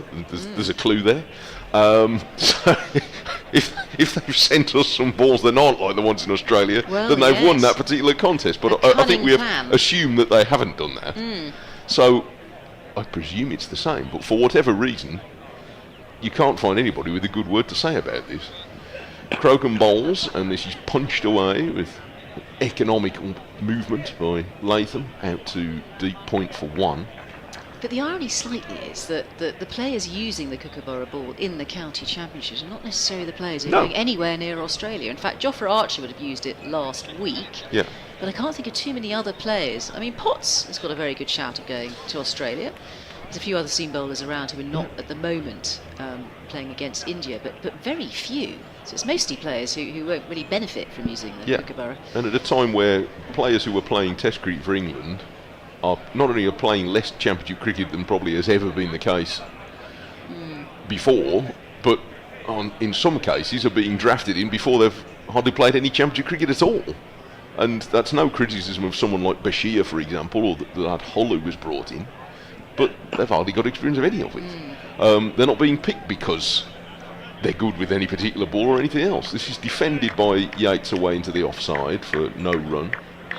So it sounds like one of those ideas that was a really good idea when somebody thought of it, but it's running up against the practical experience. Crocombe sets in again. He's still full of energy, and he bowls a short ball which Yates goes to pull and doesn't quite touch. I think I thought for a moment he was going to tickle it through. It got very big on Yates, and maybe he just pulled out of committing fully to that shot. Or maybe he just bounced over him. Just bounced up right over the top. That's quite a surprising bounce as well, isn't it, from Henry Crocombe? He's rapid. He's probably quickest of the bowlers out there today, Crocombe. He's bowling with a lot of energy. And here he is again to bowl to Yates, who dabs this into the offside and takes what for a hard-trying bowler will be a heartbreakingly easy single. Pushing it into the covers, and Yates keeps the strike. He's 83, and Latham is 28. It's 162 for 1 after 41 overs of Warwickshire's first innings. Well, I'm very pleased to say that Adrian Harms has got his lunch at last, because I really felt for him that he missed his lunch because he was he's so busy, isn't he? Oh, he's he never beavering stops. away over lunch. He was doing updates, he was talking to the local radio station, and he was chatting to the museum people, and Margaret and her cake arrived, so he was terribly busy. He hadn't eaten anything. I thought he was going to faint at one point, but he's got a bucket load of fries. Oh, Looks well like played. he's got 2 baskets of fries. That's it. If He's got a good figure for someone who eats a lot of fries, I have to say. he goes big, Adrian. I should plug him into the national grid. I've always said that. There's lots of discussions going on out there at the moment. It's Carson to continue from the C end. He's going to be bowling to Yates, and there's more field adjustments going on. So was that Ibrahim who was at point earlier? He was just in front. He's now gone into sort of third man position. He's going a bit wider on the single. There's still a slip in place. And fewer fielders on the offside now. Right arm around comes Carson. And just trying to turn that against the spin. It doesn't make anything of it, Yates. It's a dottage. They were quite keen to try and paddle sweep very fine a little bit earlier against Carson. So they've now put Ibrahim to try and counter that. So he's at 45 degrees on the leg side. Again, Carson. Here he comes. Tiptoes in. It's going to be fielded by backward point this time. A bit more trouble getting Carson away. Yates on 83. 162 for 1. And Carson busy polishing that ball. He's in his 11th over, 0 for 33 for 1 maiden. Creeping up to the stumps comes Carson with his off breaks. The left-handed Yates just pushes that gently along the carpet for no run. He's been fairly tidy, this Carson. He's now nipped over the 3 mark, 3.24. That's his economy rate. It was 2.25 before lunch, but they've opened up these 2 after lunch. And that was a tempter this time from Carson, who really pitches it up there, balloons it up there. Doesn't get hold of it. Yates finds the fielder at extra cover. God, you can smell those chips, can't you? Those fries. Ponging out the commentary box at the moment. Carson again, twirls in. And that is worked into the onside. That's a lovely looking shot there from Yates. He knew where the gap was at the short boundary on the onside, just in front of the Spencama pavilion, and he works it round with his wrists. And it was a ball that was on the off stump, so he had to really manipulate it to get it through that gap, but perfectly through the gap, and the ball races away. So Yates goes on to 87. It's lucky he's not Australian, because he would be superstitious on 87. And Carson continues, 166 for 1. Carson up to the crease and bowls, and that's in the slot for driving, but is well fielded there at backward point for no run. 166 for 1. So there's 1 boundary, just 4 runs off that over. Warwickshire continue to make hay in the sun. It's definitely batting conditions out there. You can feel the tinge of green just burning off the top of that pitch. Yes, it'll be straw-coloured by the end of today. Not much margin for error there for Carson. He went maybe just a fraction too straight to the one delivery, and it gave Yates the angle he needed to work it through mid-wicket. And it's 1 or 4 on that side of the ground. It's not a long boundary, and the outfield is pretty quick. It's very well kept though. It's quite green on in a season where straw-coloured outfields became prevalent more earlier probably than ever before, I should think. By the middle of May, some grounds were baked golden. Crocombe bowls again from the Cromwell Road end, and that's fiddled off an outside edge by Latham for 1 to third man. And he goes to 29. Yes, it looks well watered, doesn't it, this pitch? And beautiful stripes going up and down as well. It's got a lot of width to it, the ground at Hove. It's much wider than it is in length. But there's still that very short boundary with that pitch very far to our left towards the pavilion. It is. As we're looking across, the 2 blocks of flat still overlooking the ground, one seemingly from almost behind Crocombe's arm as he bowls to Yates, and he guides this down to third man and goes to 88. So he's 3 highest scores in the championship this season. Rob Yates is now all been made against Sussex, I think, or 3 of his top 4, or 3 of his 450s. Yes, he's been averaging around 33, hasn't he, this season, but this is going to help him, certainly. He'll be eyeing up 3 figures now, all the way to 88. Beyond 500 championship runs for the season. Barnard is the highest championship run scorer for the Bears so far this year. This is tapped into the ground on the offside by Latham, and the bowler himself comes to field. And when Crocombe's a very busy walker. There are some bowlers who sort of drag themselves back to the top of their mark, but Crocombe walks back as if he's pacing out his run up every time. He never quite stops moving while he's bowling. Turns immediately, and here he comes, elbows jutting out, with just one slip waiting to bowl short to Latham, who hits this in the air, didn't really commit to the shot, and only just steered it wide of square leg and away in the end for one rather awkwardly scored run. But that wasn't a convincing stroke. No, it was tantalisingly in the air there from Latham. Not in control of that. He looked oddly out of form in this innings, Tom Latham, but it's the sort of day in which you could hang around long enough and play yourself back into form. This is steered by Yates. That's going to be 4 again. Steered it to the short side, and once it was past backward point, away to the boundary.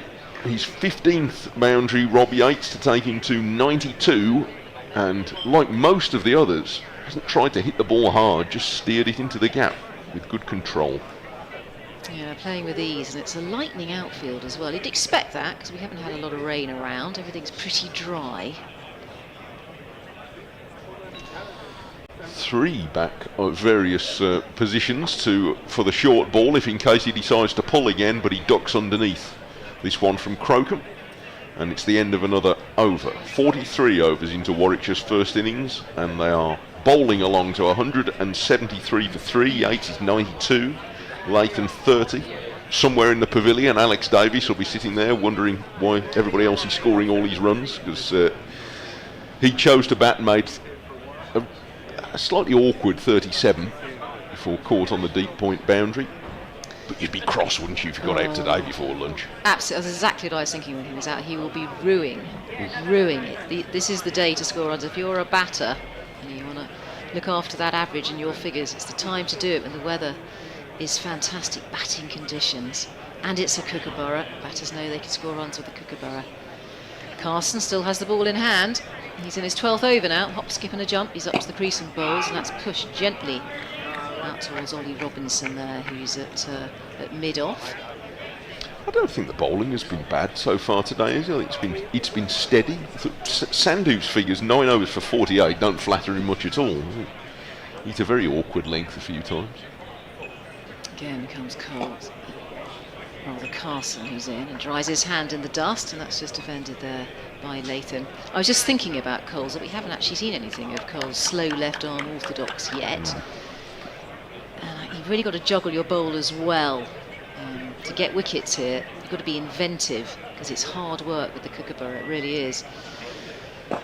Continues to come around the wicket, that's whipped away into the onside, straight to Sandhu. It's a quick single there as Latham runs and gets his single. 31, 174 for 1. Be interesting to see how spin plays out in this game, because it is going to dry out. There's a lot of humidity around this morning, because they're going to get better for spinners in terms of grip and turn. It's defended well there. Gets his front foot to the pitch of the ball, Yates. Warwickshire have again in their team, playing his second game, the Australian spinner Corey Rocky Choli. Took 5 wickets in the second innings against Somerset. Well pronounced, by the way. It's very Italian sounding. It's tossed up in the slot there for Yates to drive, but really well fielded at extra cover. He's on that quickly. Good piece of fielding. Just trying to identify the fielder there. It's Clark, isn't it?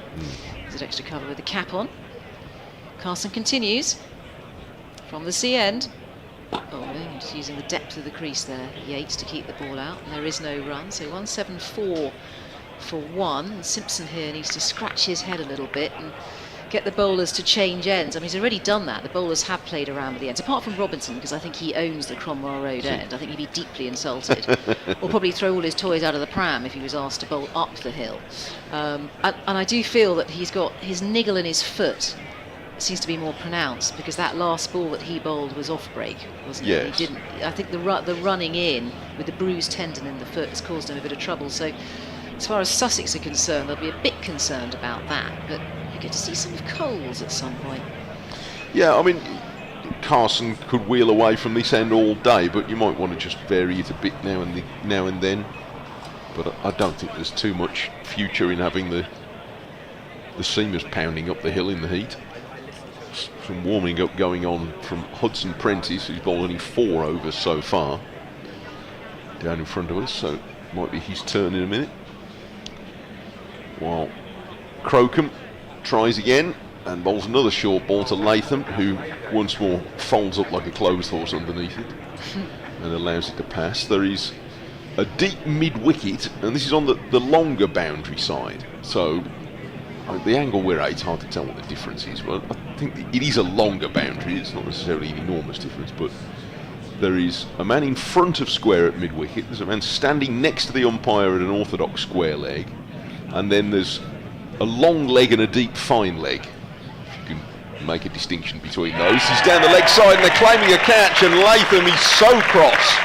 He's whether he's cross with himself or cross at being given out, maybe both, but he's on his way for a not entirely convincing 31, but strangled down the leg side off Crocombe, and it's 174 for 2. Yeah, that was pretty innocuous as far as Latham is concerned. And yeah, it was a strangulation down the leg side. An unfortunate way to get out, but he did have a little nibble at it, a little tickle on the bat, and it's been caught by Simpson with the gloves behind the stumps, and it's broken up that partnership, which was approaching 100. So they were making huge waves, those two. So that's a really good partnership to have broken up, that second wicket partnership, because it was forming the foundation of this innings. And he's rather given his wicket away there, Latham. I don't think it would be unkind to say, though, that wasn't the best of Tom Latham, that 31. No, it was scratchy. Yeah. It was a scratchy innings from him, surprisingly so. Yeah. By his conditions standards, are quite we're talking benign. about a seasoned international player of great standing. So he trudges up the steps as Alex Davis did earlier. It was worth 95, wasn't it, that partnership between the two of them? Probably thinks he's left a few behind. Sam Hain out at number 4, who has, for the last few weeks, been batting pretty serenely in the blast, in the way that he has for so many seasons, and he's on a run of 4 successive half-centuries in the championship. So, young Crocombe is the first bowler to pick up wickets. So 2 wickets to his name. He's the only bowler, to have picked up wickets for Sussex so far today. He seems to be the most energetic of the bowlers. As you say, he's very busy, Mike Taylor. You were talking about how busy he is. He's a man who means business. Yeah, he's setting a good tone here. And when he's a hard day, everybody knows. You were saying you'd be prepared yourself this morning. You'd be thinking, well, if we're in the field, this is going to be a hard day. But he looks like he's up for it, Henry Crocombe. So that's to be applauded. And he has the wickets of Latham, caught at deep point for 37, and Davis caught at point for 37, and Latham caught down the leg side for 31. So not necessarily the most regulation dismissals we've been looking for, but you take what you get on a day like this. And at 174 for 2, he has Sam Hain to bowl to for the first time, a right-hander back at the crease, and he edges the first ball into his pad, and it trickles away on the leg side. It's a good start for Crocombe against the new man. A surprising bounce there with this Kookaburra, but he does bend his back, and he is energetic. We've talked about Crocombe, and he does bowl rapidly as well. It's quite deceptive the way that he bowls. My impression is that there is a little bit of bounce in this pitch. You've got to work pretty hard for it, but Sandhu found it, and Crocombe seems to be finding it, so I don't think it's necessarily just a completely flat pitch. And Hain is up on his toes here to defend this one away on the offside. Well, he's very much targeting the stumps, as you should with a new bat. He's doing all the right things out there, Crocombe, and he's up for the fight as well. He'll be pleased that Jofra Archer selected for the Test match in Edgbaston, part of the squad, because it's given him an opening, young Henry Crocombe, and he's making the most of it.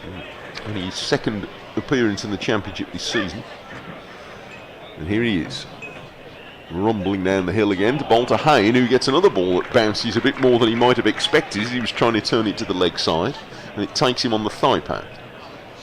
Yeah, it's quite venomous, isn't it? Yeah. He's doing exactly what he should be doing as a quick, mean bowler, Henry Crocombe, and give the new bat a hard time, rattle his cage, make him feel unsettled, because we know how destructive Hayne can be once he gets going. He walks back to his mind. It's just come to me. Reminds me of. Did you watch The West Wing? I never watched The West Wing. It was very good, but there was a particular feature of it. There's this climbs down the leg side, and Hayne gets his bat out of the way just in time. 174 for 2, a wicket maiden for Crocombe. In The West Wing, one of the features they had, these long tracking shots where all the characters would walk through talking, and they always were walking very fast. And Henry Crocombe looks like he could be one of the assistants in The West Wing, following the president around, walking very fast everywhere. He's always walking back to his crease like he can't wait, down to the start of his mark, like he can't wait to get there. And Sussex need, on a day like this, you need somebody who's up for that sort of job of work. I'm on your place, Adrian. Would it help you? Shall I move across? Should we do some production on the radio here? Let's do that, because that's.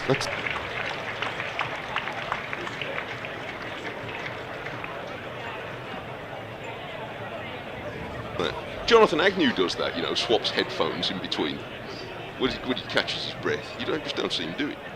You know, now it's caused chaos, isn't it, Adrian? You don't know where you go.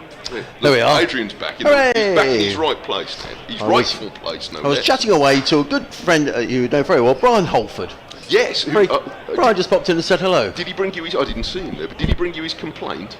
I don't mean that kind of complaint. I mean... No. He said how much he was loving it down here today. Oh, good. Okay. Good crowd. He's down seeing some friends and... He didn't talk about the deck chairs then? Oh, yes, he did. Did he? Yes, he did. He said it briefed some friends as Hudson Prentice comes in from the CN to bowl to Rob Yates, who plays to backward point, and there is no run. Yeah, Brian is for those who don't know, he's a very good journalist from the West Midlands, been covering Warwickshire for many a year.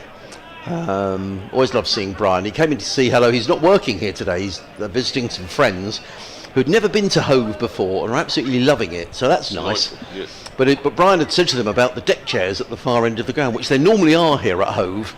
But because they've got temporary stands for the T20, there are no deck chairs. Hudson Prentice in and bowls. Yates drives nicely through the covers. They pick up a single. That's all they'll get fielded out there by Jack Carson, who gets in another throw to John Simpson. Prevents anything more than a single. That's not entirely true, because there is... look there's at one. The streams photo. Yeah, They were thinking what I was thinking, because there's one enormous deck chair. Now, where's that? The last time that was on the screen, there was a man sort of, I don't want to say lounging in it, but he was sort of half lying in it, but he seems to have gone away, so that wherever on the ground there is the deck chair, I think it's at the far end from us. Oh, I can see it. The blue stand. It's to the right of the black scoreboard that you use for T20. The deck chair's free, folks. Yeah. First one round there, I don't know. 1839 it says, so it's the year that Sussex were formed. Gosh. So they are. Yeah. There is one deck chair. We'll tell Brian he can go and take a photograph. Yes. Hudson Prentice in over the wicket, bowls to Hayne, who defends onto the onside. There is no run. 175 for 2. Keeper up to the stumps for Hudson Prentice. He's having his first bowl up the hill. I think he bowled down all his 4 overs before lunch from the Cromwell Road end. I can see just giving Carson a breather. Yeah, I can see Gurinder Sandhu's warming up as well. Or warming up. I don't know if you need to warm up on a day like today. But short spells are the way to go, I think. Robinson had 5 after lunch. Crocombe's had 4. Hudson Prentice again. But also a lovely looking shot by Hayne, which probably deserved a run, but a very good bit of fielding by Gurinder Sandhu, who's done very quickly at mid-off to field. There is no run. I mean, it is what it is with the Kookaburra ball, isn't it? And, you know, that's what's been decided. But it just feels like a shame, Mike. There's a really, really good crowd in here today. and it's tough for the bowling side. In comes Hudson Prentice again. Bowls in forward, plays into the offside. There is no run. It is. I mean, you see, this is where, and I'm happy to throw it out to our emailers who may well have more expertise or points to make about this than me. I was talking to this a few moments ago. In that the Kookaburra cricket ball is obviously a good enough product to be used around the rest of the world. Yep. So what I'm not quite clear about is why its use in England should be so problematic. I can see that it is. Hudson Prentice bowls. Hayne lets that go, taken by Simpson, and there is no run. Just one run off the over. 175 for 2. Yates 7 short of his century, and Hayne yet to score. So I'm not denying the problem, Yep. because I've heard enough people telling me about the problem. Yes. I can see it for myself, in that it's not working here. But what I'm not clear about is why. Why? Because it's not because it's a bad cricket ball per se, because half of the world uses it, presumably quite happily, otherwise they'd use something else. So, and okay, whatever we think about the principle of who's playing the champions, okay, but what it's the I don't know, is the physics of the thing? Why doesn't it work here? Because I think we're all agreeing the fact that it isn't making for good championship cricket. What I don't understand is why. Presumably it makes for good Sheffield Shield cricket because they keep using it. Yes. And in all these other countries where they use it. So what's different about the conditions in England that is making it unusable? That's the bit I'd like somebody to tell me. Crocombe bowls, and it turned into the leg side by Yates for no run. And I genuinely would like to know that, because I can see the problem. What I don't understand is why it should be that way. So if you've got something to say, because I'm frankly I don't know. I'm not. No, I don't have any expertise on that. The only thing I can think of, Mike, is maybe because the pitches are a little slower, maybe it doesn't work as well over here. But it's a great question. But I'd like to know your theories on that. Crocombe bowls, and it's defended into the leg side by Yates. I get the point about we get people used to using it and used to bowling with it. I can follow that. But if we're saying, well, it doesn't react in the same way as it does in Australia because reasons, then okay. Yes. That's what I'm looking for. So the more learned among you to explain what the reasons are for that. This is short, and Yates is onto it early, and he's well caught at backward square leg by Hudson Prentice. A third wicket for Crocombe. Yates walks off. Another to feel, I think he's left some out there, but they've had men back in the trap on the leg side. Yates has been very quick on the short ball up to now, and he was quick onto that one, but hammered it straight to Hudson Prentice, 20 yards in from the rope, and it's 175 for 3. Do you know what? I don't know who was surprised, the crowd or Finn Hudson Prentice. I don't think he saw that, Mike, until Jack Carson said. He honestly, I think he just stuck his hands up. I don't know if they'll show this. It may not have been quick enough to show on the screen. No. It went very flat and fast. Yeah, Yates can't believe that he's holed out. It's a very fine innings by Rob Yates. 93 and 142 balls in 190 minutes with 15 fours. But he'll be so disappointed that he's rather given that away. But honestly, I think Finn literally stuck his hands up and caught the ball. Yes. I don't think he didn't have any time to see that whatsoever. No, I don't know from that angle. He's looking across towards the pavilion side of the ground, and it's with plenty of people in there today. It's a slightly speckled bit, and it didn't go high. That's the thing. It would have come pretty flat and fast. But the trap has worked. They've had 3 men back there for exactly that stroke, which up to now Yates has played very efficiently, and 8 times out of 10 he was probably getting 4 there as well. But he's picked out Hudson Prentice. 3 wickets for Crocombe, and now with 2 new batters at the crease, and Zen Malik, who he's not a youngster as such, but he's come late to county cricket, and he's relatively inexperienced, although he's played well in his opportunities this season, but he comes in at a moment of unexpected pressure. Yes. Well, we were bemoaning, weren't we, the Kookaburra ball. I think, without being disrespectful, both Davis and Yates might think, perhaps they weren't quite the shots to play, but Robbie Yates has played so well, and he deserved 100. But Now you've got two, all of a sudden, two batters on naught. He goes for 93, and Malik, a very compact right-hander, originally from Stoke-on-Trent, who's into face Crocombe, who bowls outside his off stump. You know, he is quick, Henry Crocombe. I mean, he's noticeably quicker than either Sandhu or Robinson. Even at this. Yes, but he's bowled with real energy. Yes, he has today, which is not necessarily an easy thing to do. And he has the reward of 3 wickets, 3 for 31, 2 for none from his last 9 balls, and he bowls to Malik, a ball that gets the right-hander up on his toes to defend it square on the offside.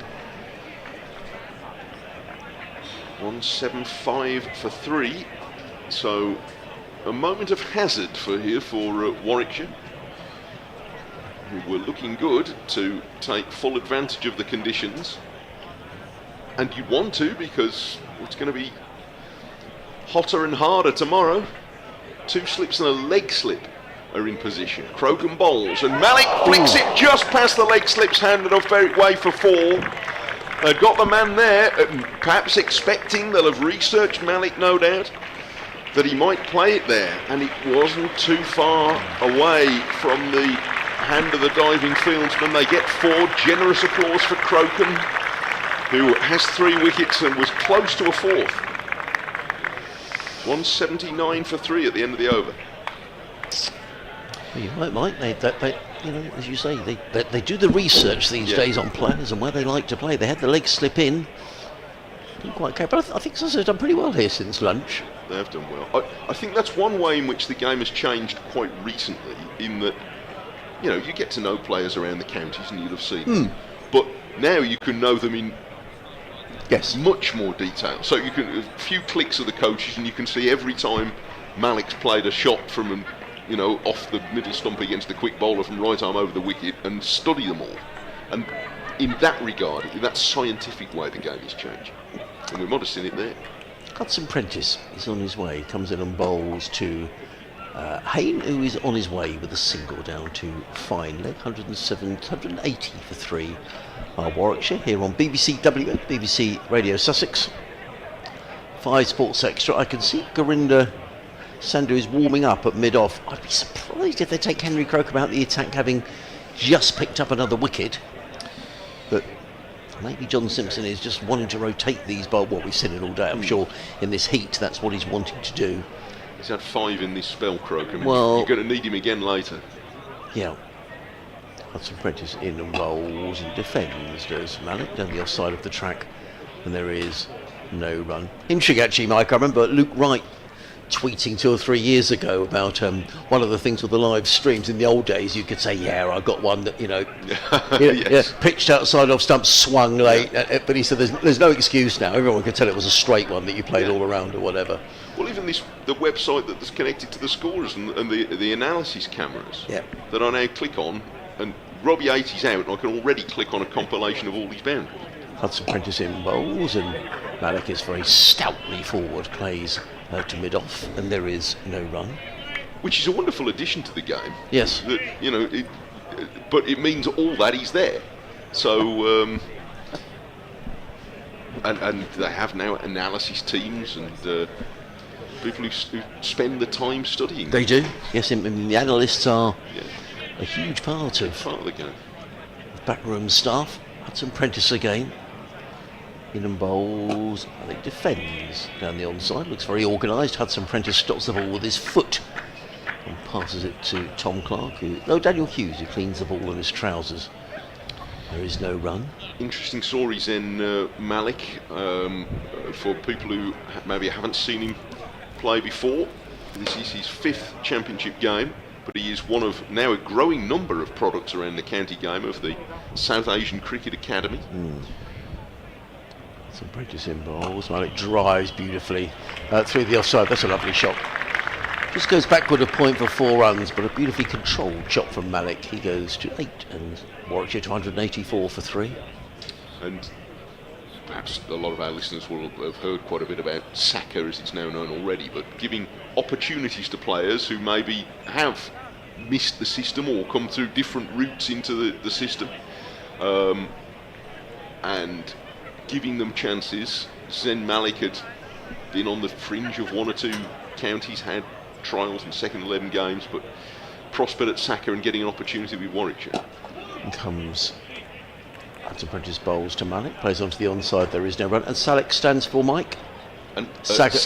this South Asian Cricket Academy. Right, excellent. Yeah. And there's quite a lot of literature you find online, but there are now quite a number of players around the counties who have not made, for whatever reason, fallen out of the county system, had an opportunity being brought in by Saka, and then made their way back into the county system, having proved their worth there. So there is an SACA team that now plays a lot of the second 11 games, plays against county second 11s, and from there players are getting contracts. So Kashif Ali at Worcestershire is one who's doing particularly well, came through the same route, and there are a number of others now around the county game.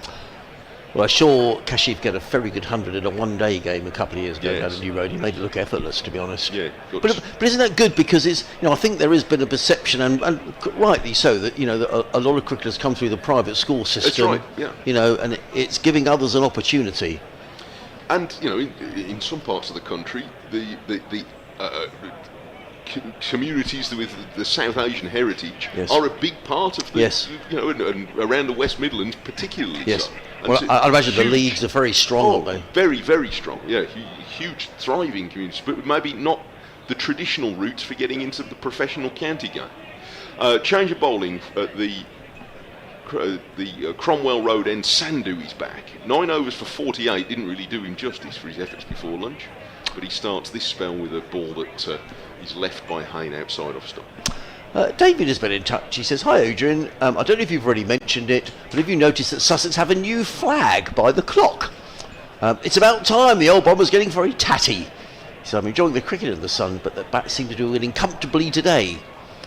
I can't see that changing." Well, since you wrote that, I see Sussex have picked up a couple of wickets. Oh! Hayne was driving this slightly on the up back towards Sandhu, who stooped down. I don't think it was quite a catch. But not far away, was it? It was close. It was a little bit uppish. Yes, the flags of the counties is on the top of the clock tower scoreboard.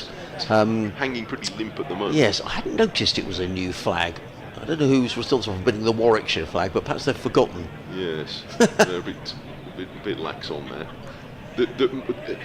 The flags, I think, are coming back. I'll tell you, it was a splendid flag the last week at Edgbaston. This is Edgbaston Hayne pushes this away into the offside, and there's no run. Somerset were at Edgbaston last week and brought with them, not only did they bring their county flag with them, as all the teams should, but it's enormous.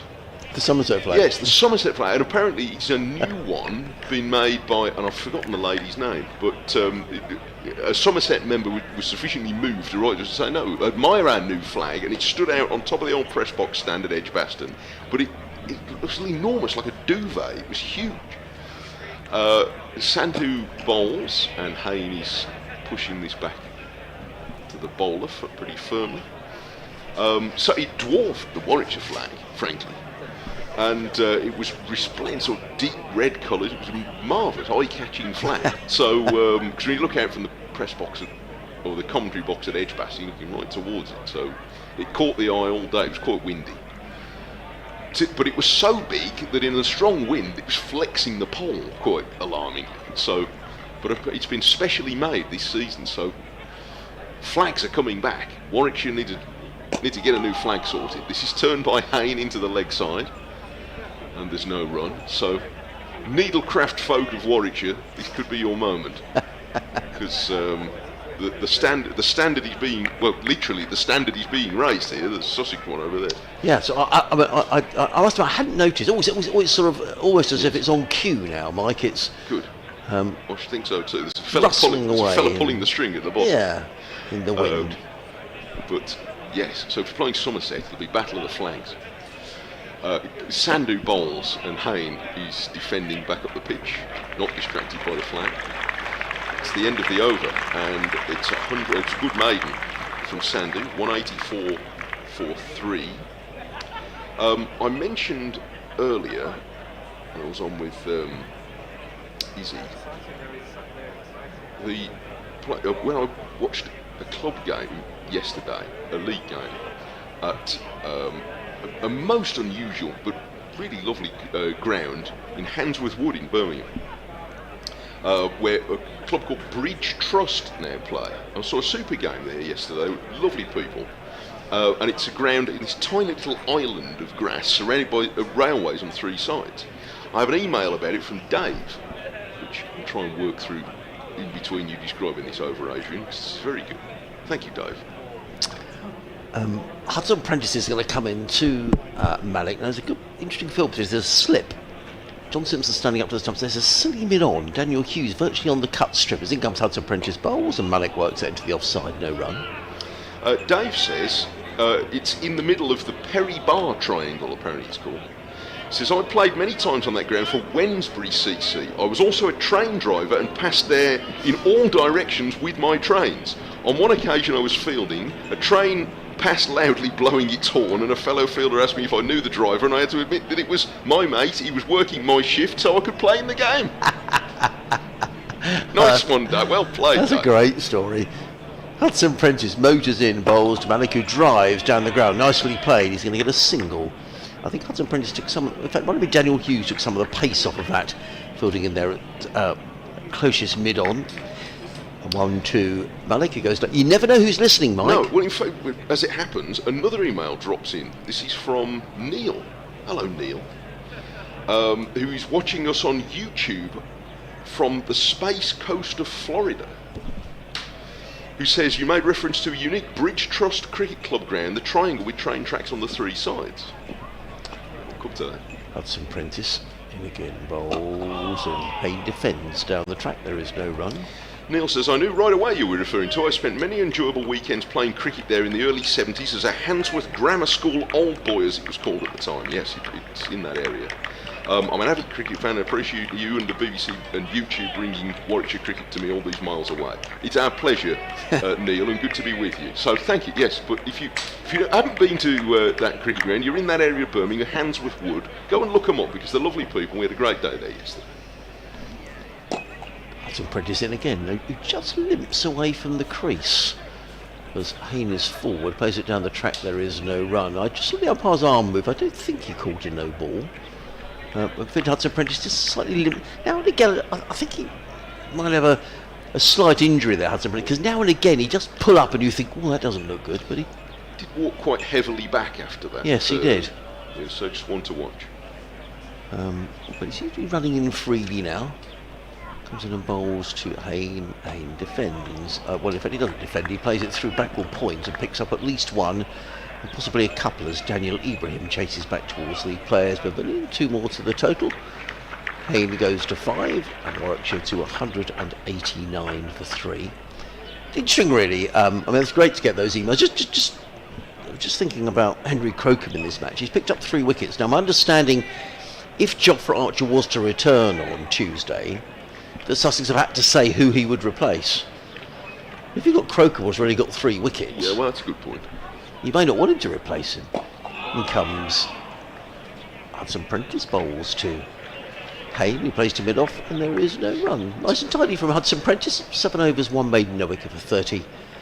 Warwickshire are 187 for 3 with Malik on 9, Hayne on 3. To be fair, Adrian, a discerning bowler might have a look at the pitch and the weather and the Kookaburra ball, bless it, and say, do you know what, Henry? I think you crack on. Yeah, you're doing a great job. See you next week. Yeah. I could do with a bit of a rest. 187 for 3. Warwickshire just trying to steady things after losing wickets in successive overs from Crocombe. Latham caught down the leg side and Yates pulling to deep backward square legs. Sandhu has replaced Crocombe a few moments ago, and he starts his 2nd over in this spell by bringing Malik forward in defence.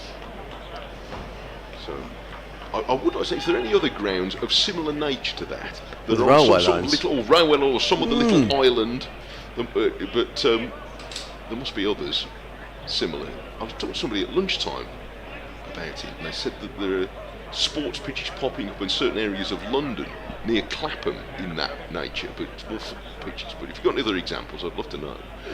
Sandhu bowls and Malik defends. Oh, and the fielder slipped very awkwardly on the edge of the matting there. That was Jack Carson. That looked nasty, was sore. actually. Yeah, I mean, they're having a bit of a laugh, but actually, I think he's all right. yeah, I think he is.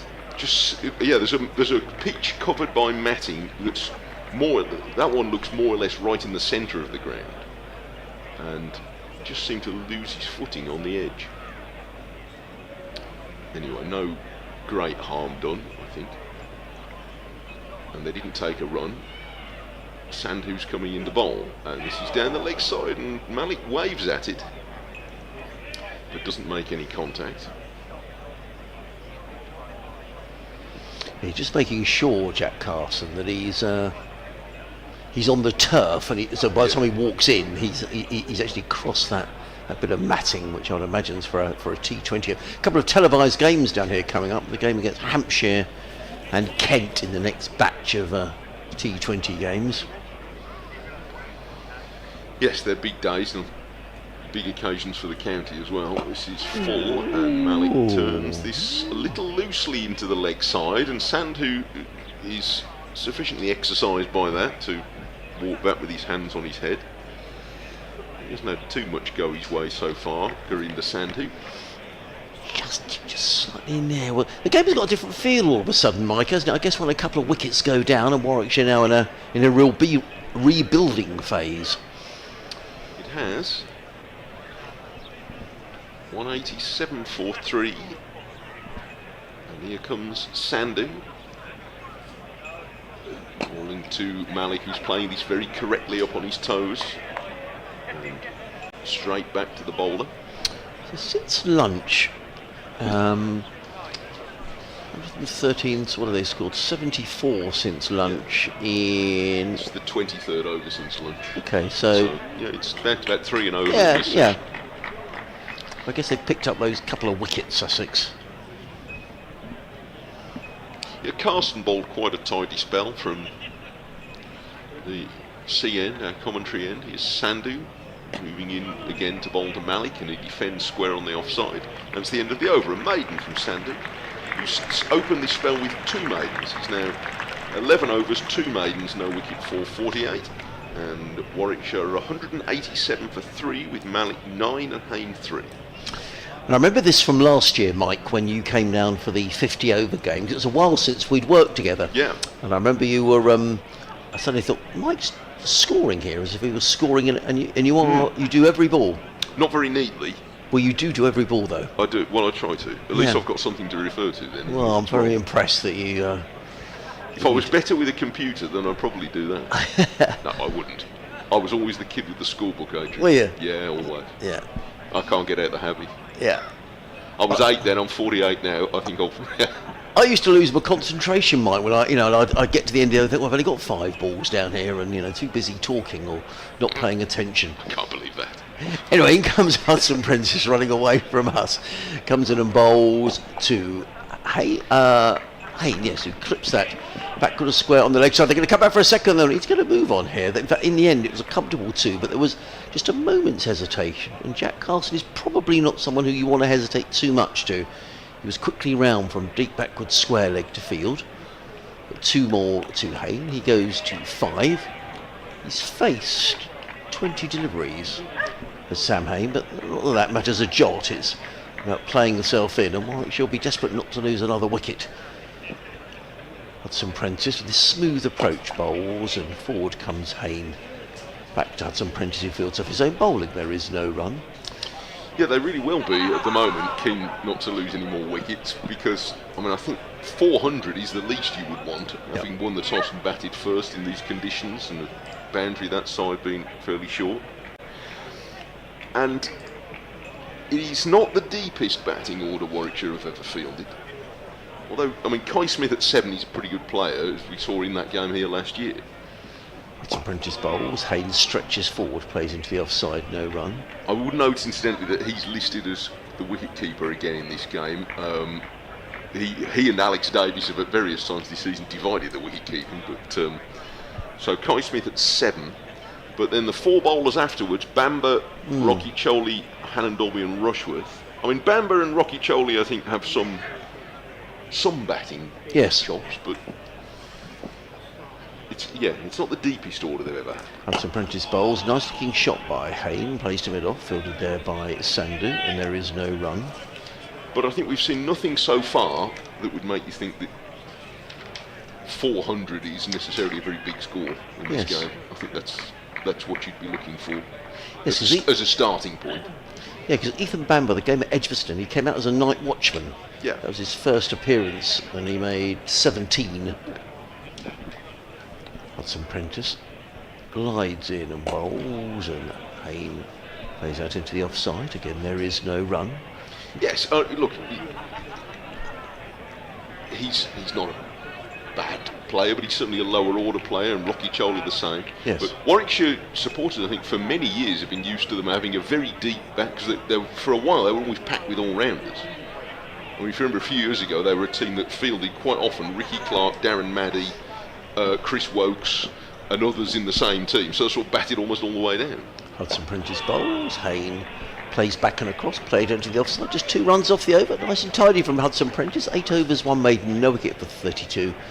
But Warwickshire 189 for 3, Malik on 9, Hayne is on 5. Live cricket here on BBC WM, BBC Radio Sussex. Adrian Harms, Mike Taylor and Izzy Duncan, your commentary team. Is Izzy about due? I think I'm burbling how many overs have we had? 52, so we've got 10 overs to go until... No, 12 overs to go. Why don't you do 2 more, Mike, with me? 2 more, okay. And then Izzy can come in and we can do the 10 up till tea. Does that work okay for everyone? It's good for me. Is that right on our... Yes, that's right. Yes. Right, Sandhu's on his way. Moves very easily, the big man. And he beats Malik. No, he's taken the outside edge, and Malik is out. And Sussex getting on top of Warwickshire in the last half an hour. 189 for 4. Malik out for 9. Just nibbled at a ball that had a very slight shape away from Sandhu. That was a good line, and it just touched the outside edge. So Malik the 3rd to fall in the last half an hour. And at 189 for 4, Warwickshire's good start is beginning to drain away. Well, it's been a really good response since lunch for Sussex. They picked up, 3 for 14 since... 3 for 15 since Tom Latham was out. So a good response, and actually a reward for Gurinder Sandhu. I think smelled very well, Mike. He was perhaps a little unfortunate during the morning session not to pick up a wicket. I thought 5 and over figures at lunch didn't flatter him at all. No, you said that. But I thought he got a good length in the first session, because he caused Davies some bother, didn't he? Yes, he did. A few times. And now he has found a nice spot from the Cromwell Road end, and that just shaped away a little bit from Malik as he pushed forward.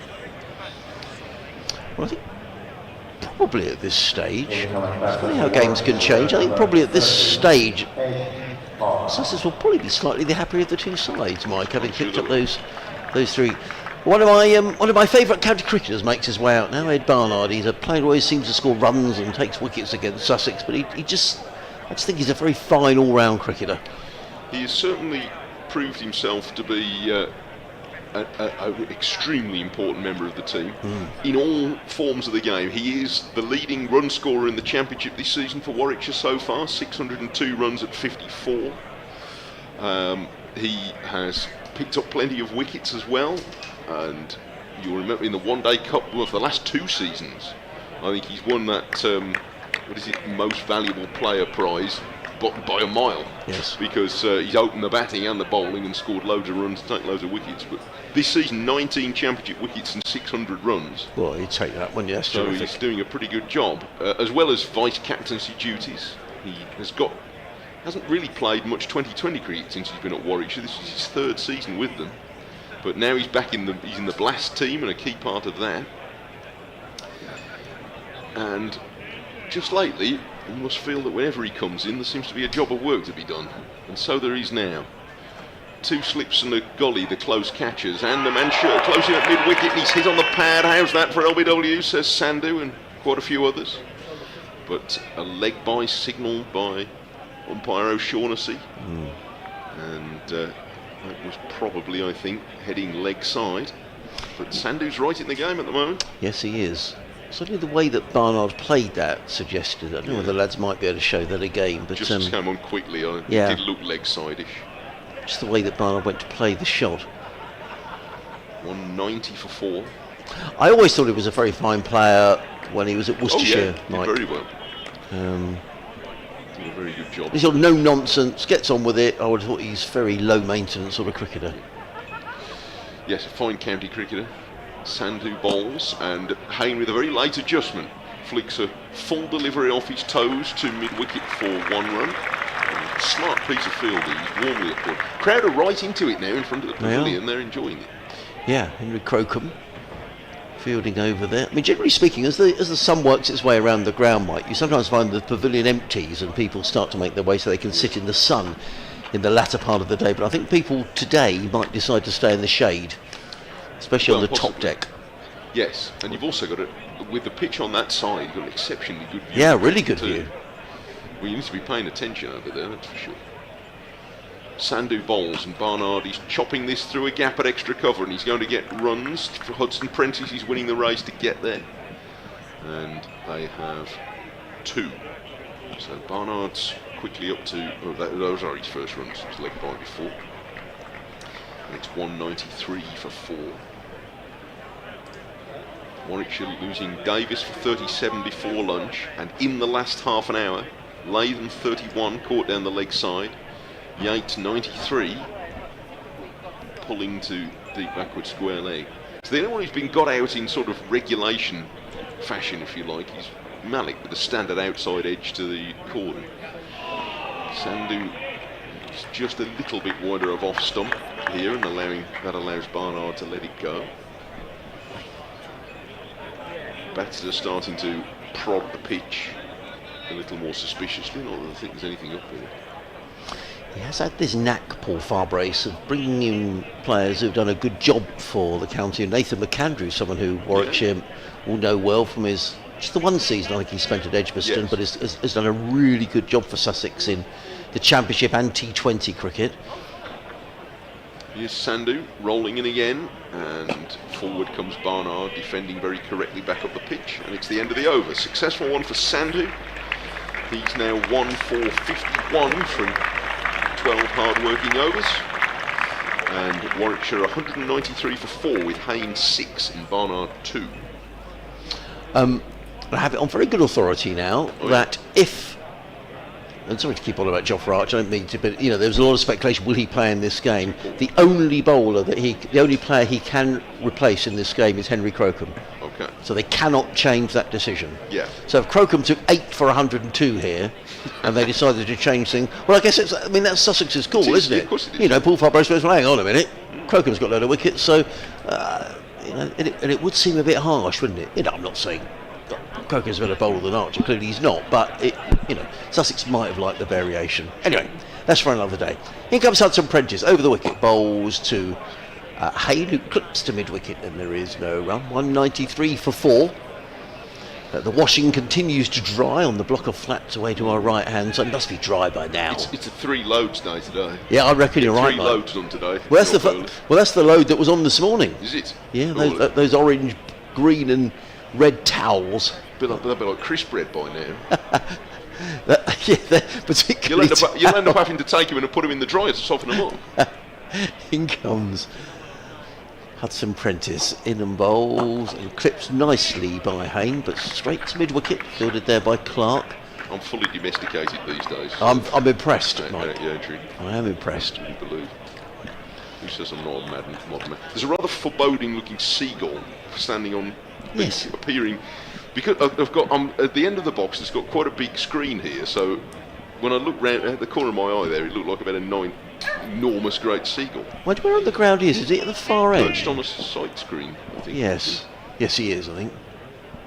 Hudson Prentice in bowls. Hayne plays very straight down the offside of the track. No run. A rather stern expression for a seagull as well. eyeing up.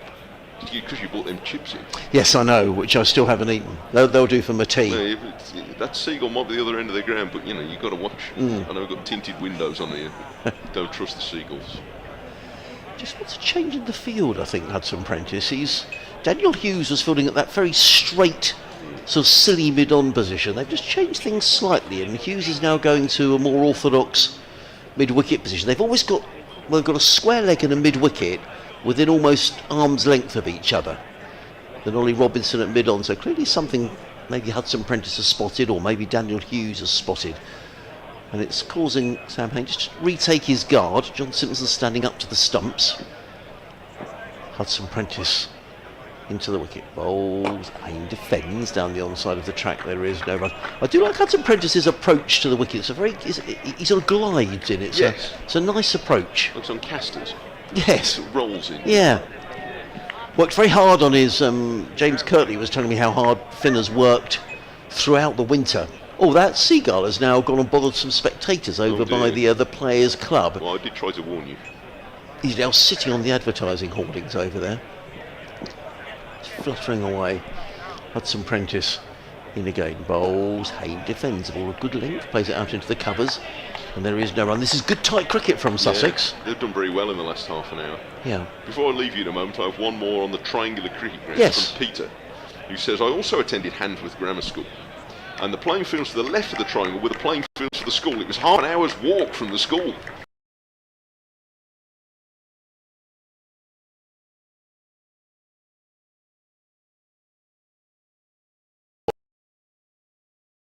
Thank you, Peter. Hudson Prentice on his toes is Hain, plays out into the offside, so maiden over from Finn Hudson Prentice. And this is, as Mike was saying, it's been extremely good from Sussex since lunch really. They've bowled good lines, good lengths. They've picked up these 3 wickets since lunch. Mike is going to leave us, and with 10 overs to go until tea, Isabel Duncan is going to rejoin us with Warwickshire 193 for 4, with Barnard on 2. Hain is on 6, and you're listening to live cricket on BBC WM, BBC Radio Sussex. Adrian Harms, Isabel Duncan, Mike Taylor, your commentary team. Very quickly around the other games in Division 2. Worcestershire 221 for 2, just along the south coast at Southampton. Somerset 172 for 4 against Notts. Surrey 192 for 2 against Durham. And Essex 154 for 1 against Yorkshire. In comes Sandhu, punched into the offside. Sorry, as I pinched your ball there for No, I Carson, didn't know which run. one was my ball. I'm not territorial about it. No, well, we're all very polite here We this are. week, aren't we? If I was bowling, I'd be territorial, because I'd want to come down the hill. Would I'd be you? like Ollie Robinson, especially on a day like this, with the sun beating down. Yes. I wouldn't fancy the toil uphill. No, that's, yeah. And actually, Hudson Prentice has done very well. They're constantly sort of looking to change the field here, Sussex, aren't they? I think they feel there could be another wicket here, before tea. Yeah, they made great breakthroughs. I They wasn't have. expecting this. No, I after wasn't. Lunch. They're not following the script here, Warwickshire. We're expecting big runs around the country in quite benign batting conditions. And yet, Sussex have bowled remarkably well. They've been quite experimental. And Simpson, I like the way that he's made the adjustments to the field. I think it's unsettling for the batters.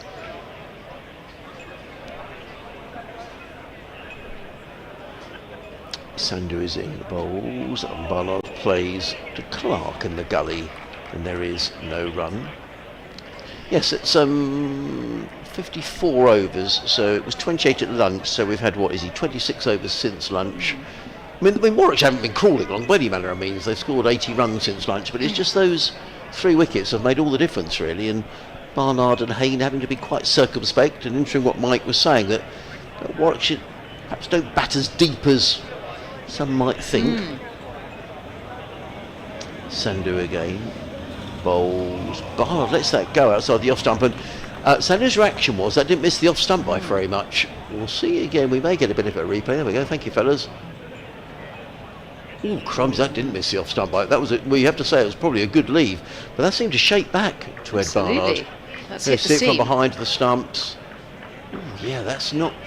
In fact, it was going down the leg side. Well, when it went over the stumps, it was then disappearing down the leg side. That was a close shave. It was. I have to say that I do think that Sandhu has settled into the facilities now, because it is his first home game. It is. He's got used to, I think he obviously prefers this end, the Cromwell Road end. He's been more successful this end. He's in again, tall man in and bowls. Barnard defends into the offside. There is no run. He's in his 13th over. Mike was making the point at lunchtime that, you know, no wicket for sort of 40, whatever it was not probably a reflection of how he'd bowled. And I would agree. No, he was going at more than 5 and over, wasn't he, before lunch? And he's corrected his figures now. He's balanced out his figures. He's picked up a wicket. And he's got a lot more rhythm. He just looks more comfortable. He's acclimatised to Hove. Just noticed John Simpson just trotted out from behind the stumps and had a word to Henry Crocombe, so I wonder whether we might be going to see a bit more Crocombe before tea. Well, let's hope we see him for 4 days. Sandhu in bowls. Barnard lets that go outside the off stump, taken by Simpson, and there is no run. So the field, there's a slip and a gully, a backward point, a cover, extra cover mid-off, and on the onside there's a mid-on, a mid-wicket, and a fine leg down towards the Sussex Museum, where a cake has emerged today. Thank you to Margaret again for our lovely jam sponge, which will be eaten over the next couple of days, I'm sure. And delivered by hand as well by Margaret. Delivered by hand. And Keith Ridge, who popped in from the museum. Sandhu in bowls. Barnard is back and defending into the offside, and there is no run. And another maiden over. And Sussex have got the brakes on here, and it's been a very, very good spell for Sussex since lunch. 193 for 4 with Barnard on 2, Hayne on 6. Consolidation and rebuilding here from Warwickshire. For those just joining us, just a reminder that Davis, the first man to go for 37, Tom Latham made 31, Rob Yates 93, and Zen Malik made 9. 3 wickets for Henry Crocombe, 1 for Gurinder Sandhu. We thought John Simpson had a word to Crocombe, and we are going to get Crocombe up the hill. Yeah, he's not frightened to bowl both ends, Crocombe. No, I think he's not. an eager beaver, isn't he? He's 24, he wants his place in the side. He doesn't need to worry about Jofra Archer too much these days, now that Jofra's fit and probably playing for England again, and it's his big opening. Well, it is, and he's been injured for much of the season. He missed the first 6 rounds of matches. Very frustrating. I interviewed him down at the Aegeus Bowl, and he said it had been frustrating because they couldn't diagnose what the problem was. And for a young cricketer, that's really worrying, isn't it? You know, he still hurts. But they've sorted out whatever the problem was, and he's bowled really well here today. 11 overs, 3 for 35, as indeed he did down at Southampton a few weeks ago. Well, here is young Crocombe. He's just warming up. He's doing the windmill, the big windmill with his right arm, warming up that shoulder of his. Yes. 3 for 35. Really cracking figures for him. Best figures surely for this Sussex team so far. Right arm over he comes from that C end, just about keeps that out, plays that late Hayne. He's got that extra pace, of course, as well, Henry Crocombe. He has. So down at the Aegeus Bowl 2 or 3 weeks ago now, the last round of championship matches before the break, he took 4 for 27, and it sort of blew the game open, really, down at the Aegeus.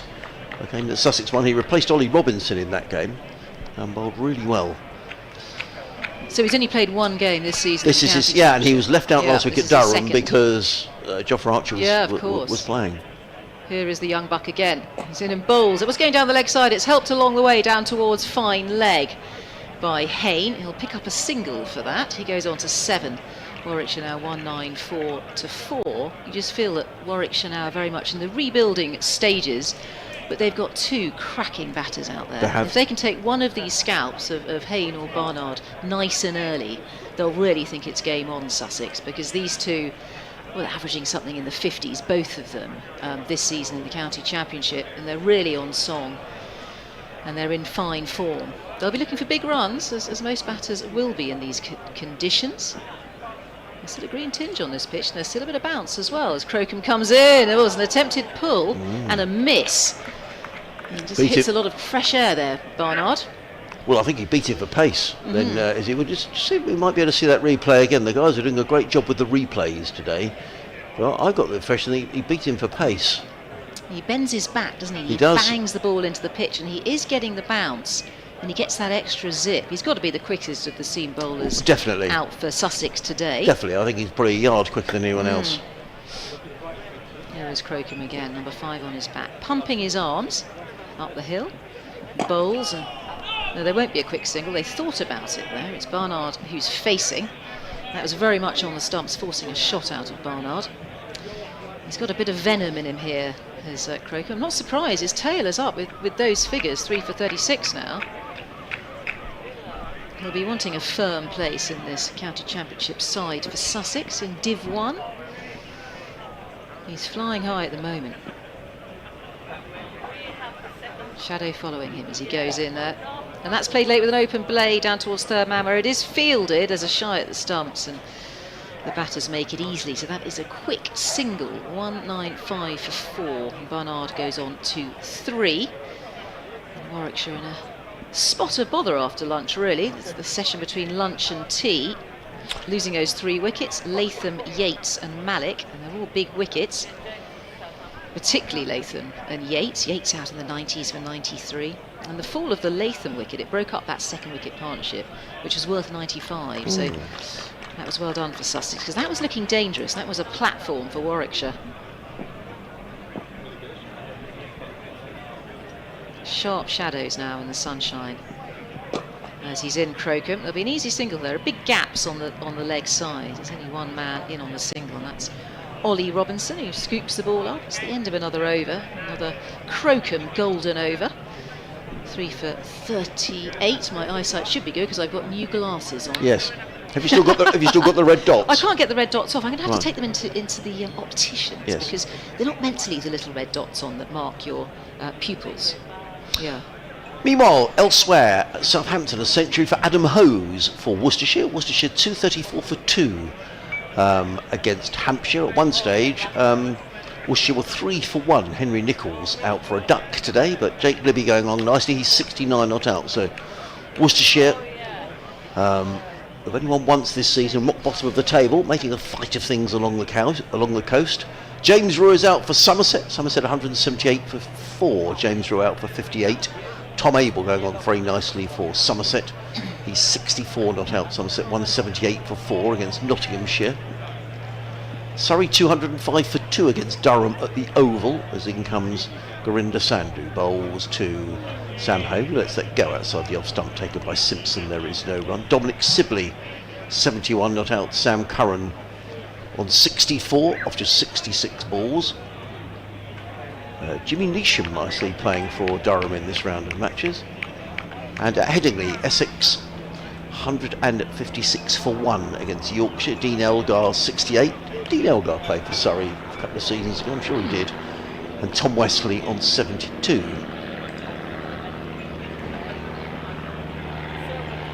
Sandhu in again over the wicket, bowls down the leg side, taken by Simpson. There is no run. Haynes disappointed, he rather missed out as a light aircraft makes its way somewhere across the ground. Lancashire 200 for 6 at Derby. Keaton Jennings holding things together for Lancashire. He's 90 not out.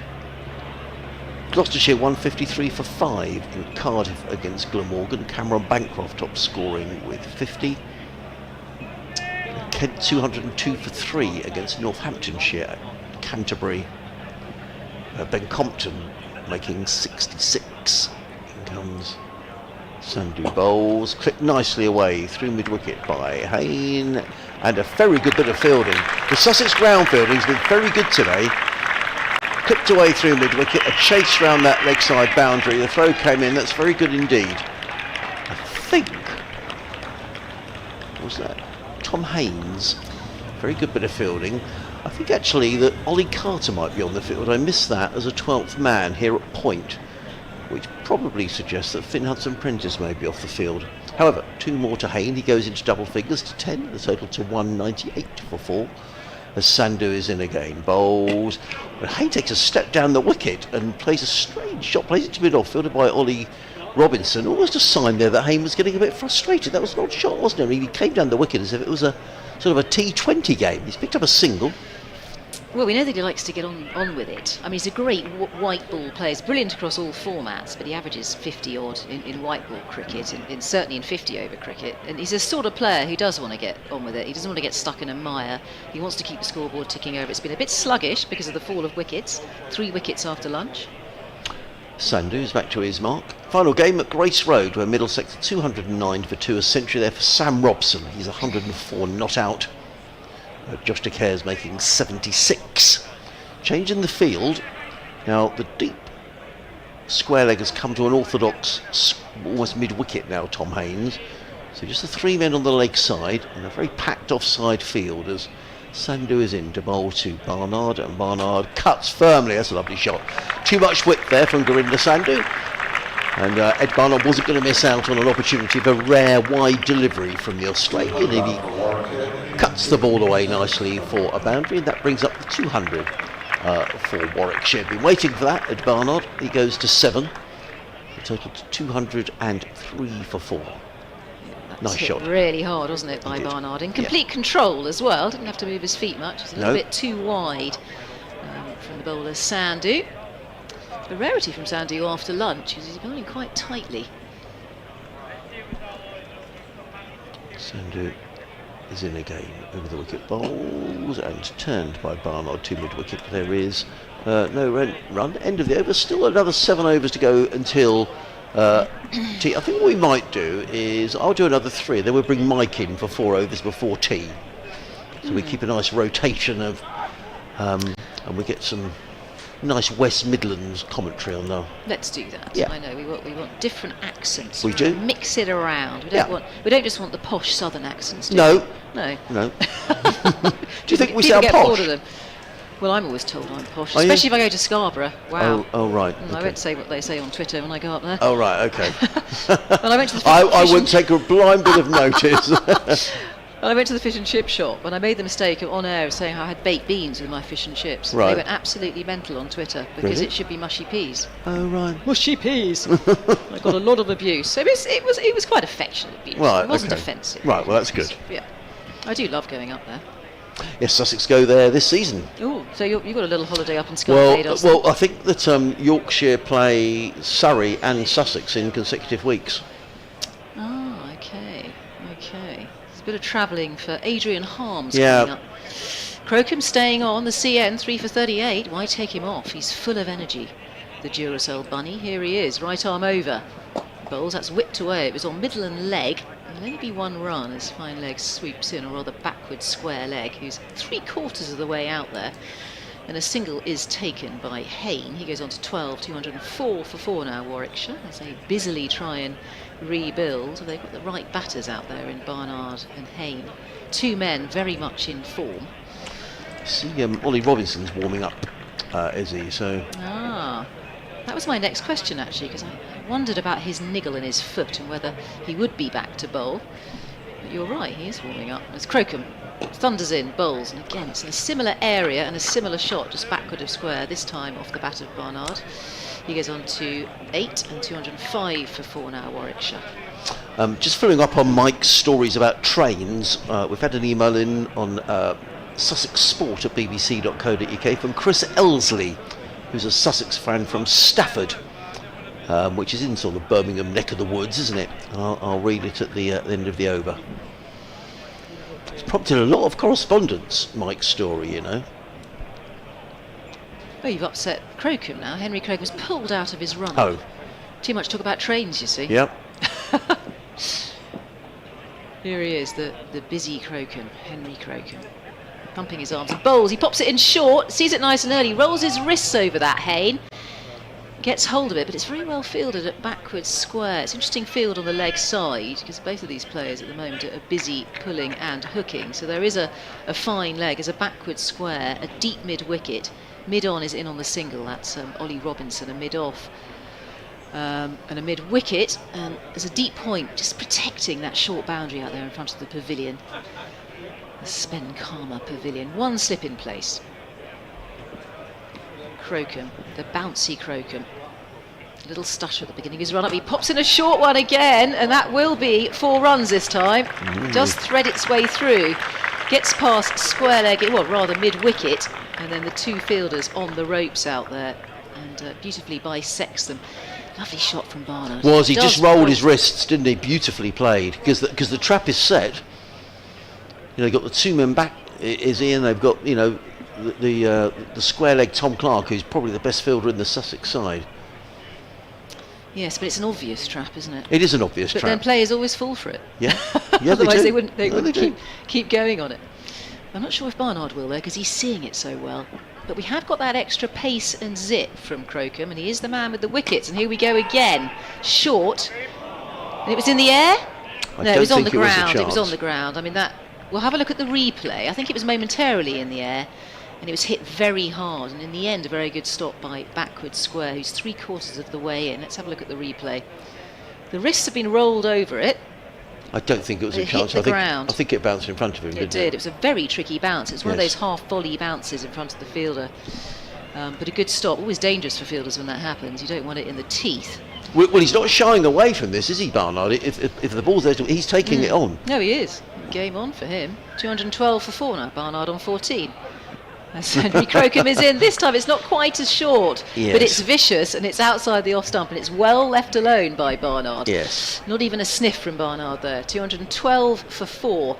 Interesting over that, but they're trying everything here at Sussex. They want to make the breakthrough. They want to break these two up. Two men who are in form. So Chris says, many, many years ago, my club Milford Hall played a game at Bridge Trust.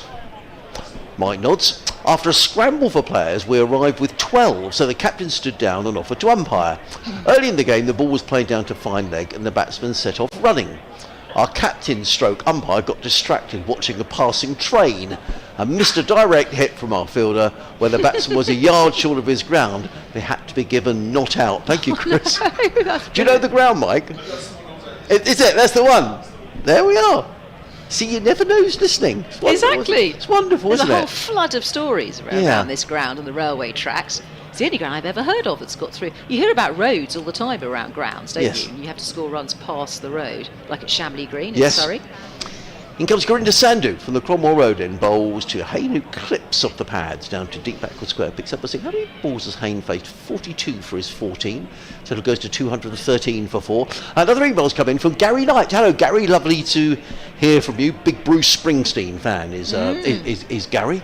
He says, in regards to your earlier conversation concerning the growing influx of Asian cricketers into the county game, you might be unaware the Sussex Seconds have a 3-day fixture against the South Asian Cricket Academy at Horsham at the end of July.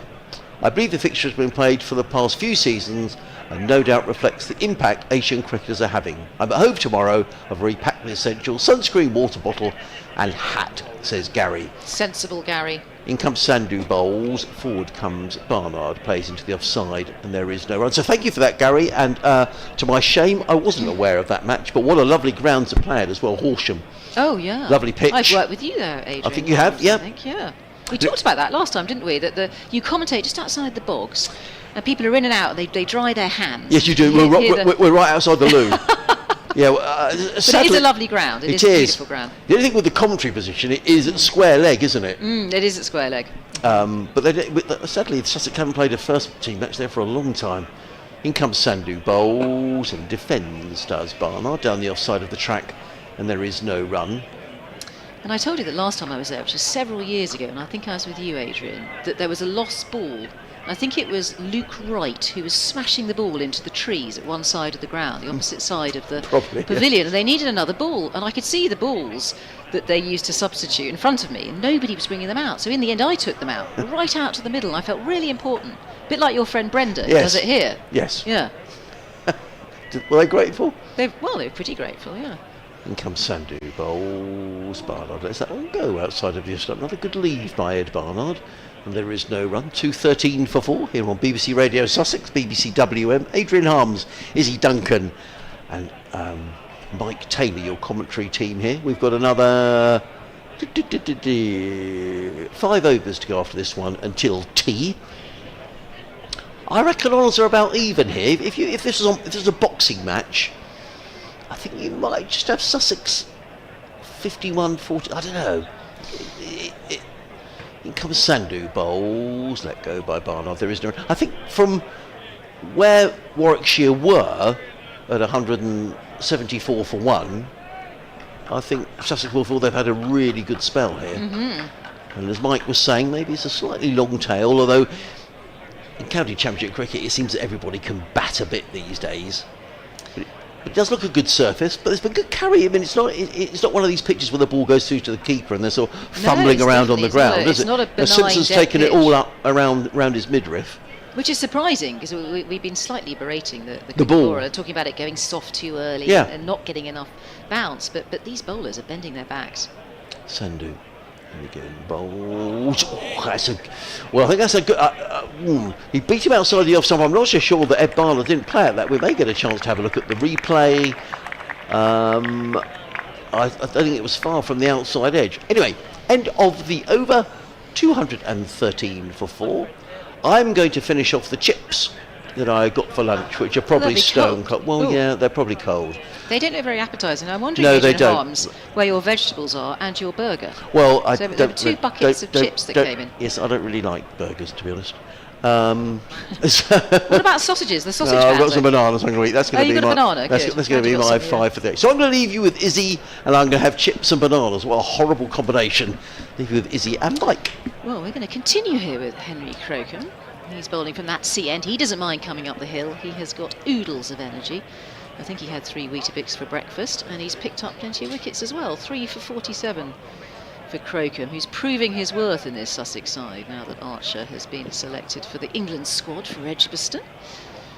Here he is, right arm over, sweeping in and bowling, and that's defended on the off stump there by Hayne, Sam Hayne. Mike Taylor's back in the attack, the bowling attack, behind the bowler's arm here. I knew there was something about Adrian. He doesn't like burgers. It's like burgers. It's unusual for a man not to like burgers. Yeah. What an athlete. He's very skinny, that's because he works so hard.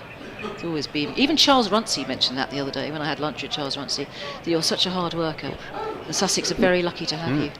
BBC Radio Sussex. Gosh. Our ex-boss, Charles Runcie. Yeah. Here comes Henry Crocombe again. Oh, and he makes it through the ring. And Hayne, that's a lovely shot. That sort of caressed through the covers with the check drive out towards deep extra cover. Again, it's a shortish boundary, and that will be 4 more runs. It's a lightning quick outfield here.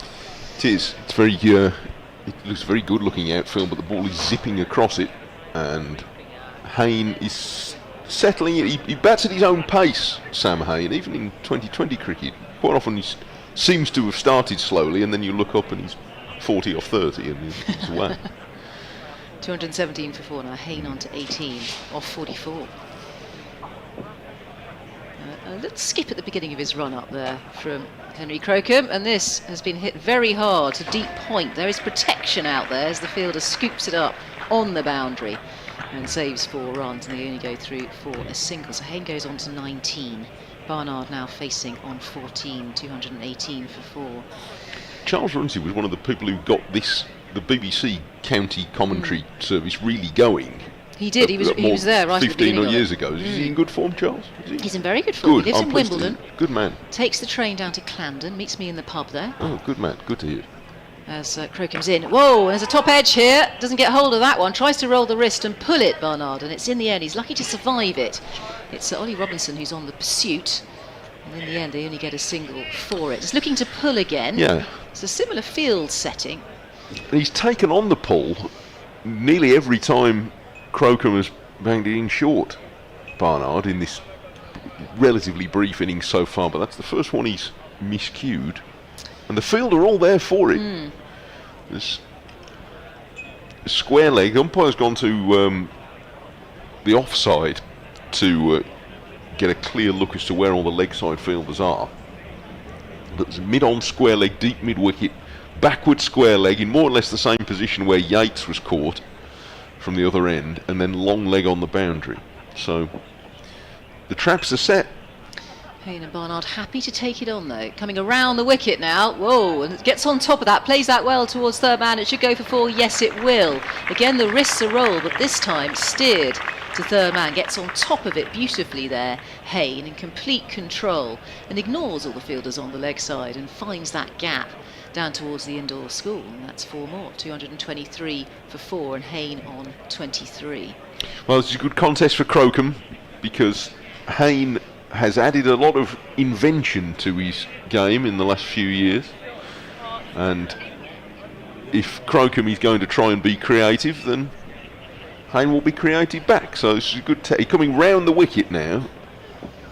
Yeah, he's looking for that different angle coming across the right-hander. So right arm around. Whoa, he's onto that quickly. Doesn't really get a hold of it though. Comes off the toe end of the bat, off Haynes' bat, where it's fielded at square leg, and they just trundle through for 1. Haynes seals the strike.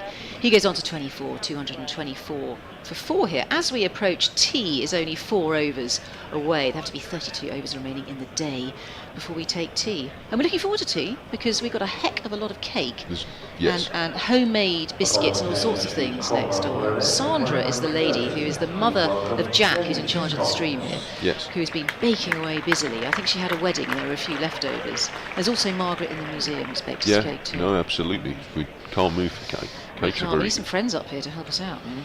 I've got a mate coming up in a minute, so I might offer him a slice of cake. He might have timed his run very well. That was almost a 20-20 style over between Crocombe and Hayne. Crocombe was trying different approaches. Hayne was moving around the crease before the last delivery, as you would expect to see a player perhaps do more in the blast than this form of the game. So Hayne is quite happy to take on that contest. We're going to see the first bit of James Coles. Oh, at last! Spent a lot of today. No, I was going to say ambling. That's not fair. But sort of, grazing around the outfield with his big jumper on. But that's now been removed, and he's going to try a bit of left arm tweak from the Cromwell Road end. And actually, there wasn't a lot of tweaking that because he pushed that through pretty flat, and Hayne nudged it into the leg side for no run.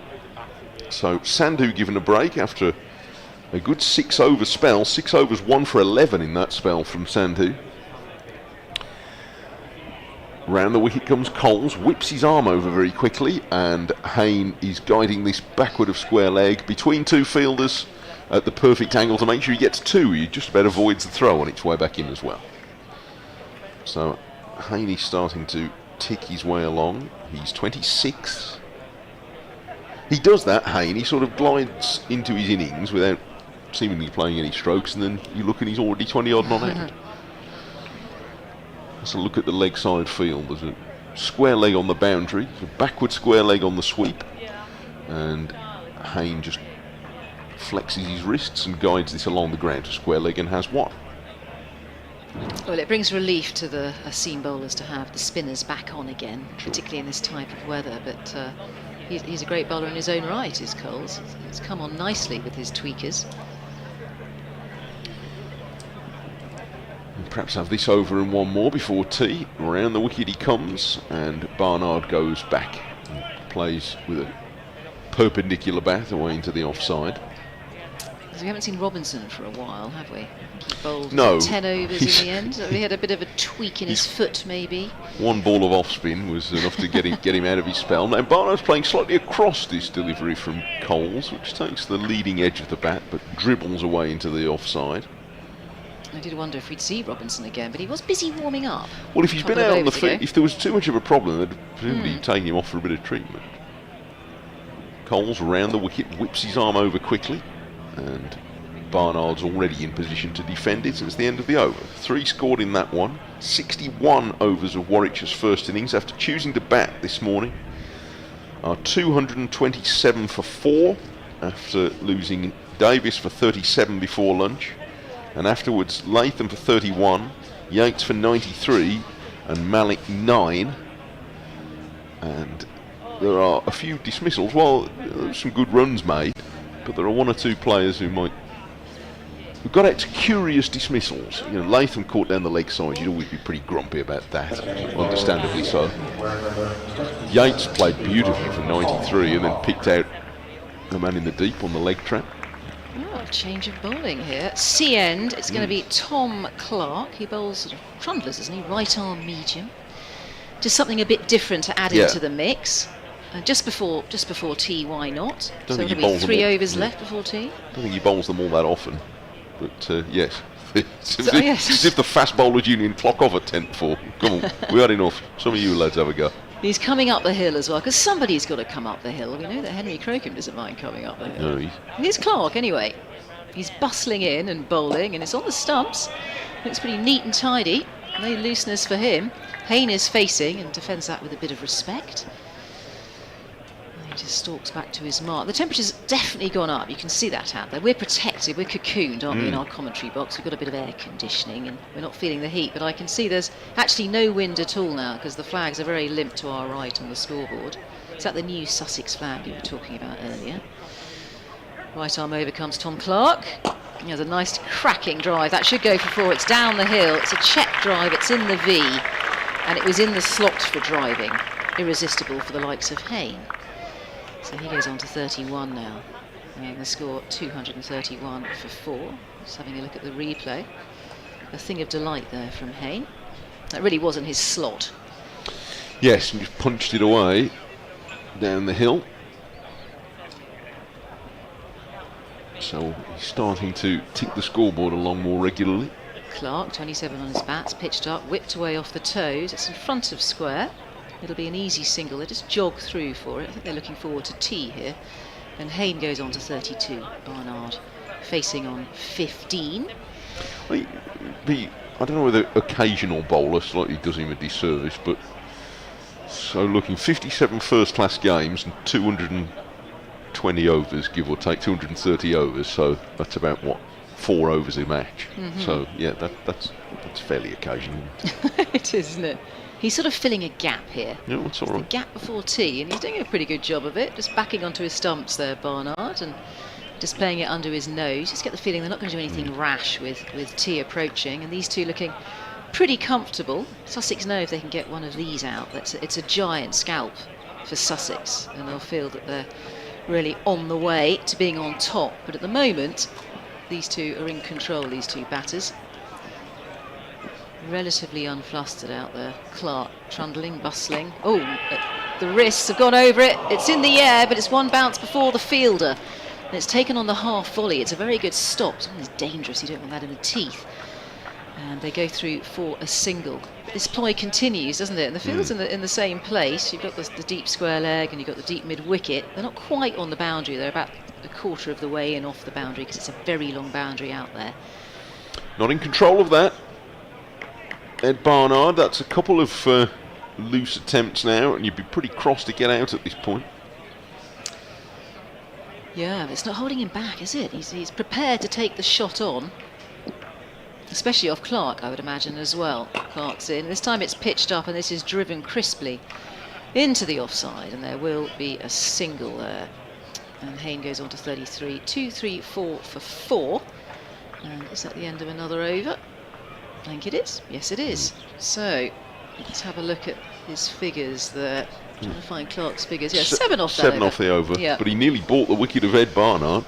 So this is not an unreasonable gambit from the Sussex captain, John Simpson.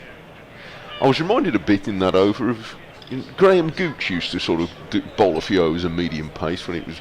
See, I don't remember that. Graham Gooch bowled. Yeah, I think he bowled quite a lot more earlier in his career. Towards the end, he would bowl a bit of medium pace to fill in now and again. Yeah, I know it's very helpful. And it's a change of scenery as well. Yeah. Coles is going to come around the wicket from the Cromwell Road end, and this is punched off the back foot by Hayne into the covers for no run. And I also think the name of Wayne Larkins, who last week lost this weekend, but he was another a very fine batter, but used to chip in with a few overs of medium pace in the same manner, but scored endless runs for Northants. This ball is wide of the off stump and ignored by Hayne. Yeah, sad loss. Died at 71. Nickname Ned, because I think that comes from the famous radio show The Archers. Wasn't there a character called Ned Larkins on The Archers? I think there might have been. This is Coles bowling around the wicket to Hayne, defends back up the pitch. I should know that. It's recorded in our offices in Birmingham. But is it? It is, yeah. You're not a fan. You don't. There's an omnibus on a Sunday. I'm an occasional listener.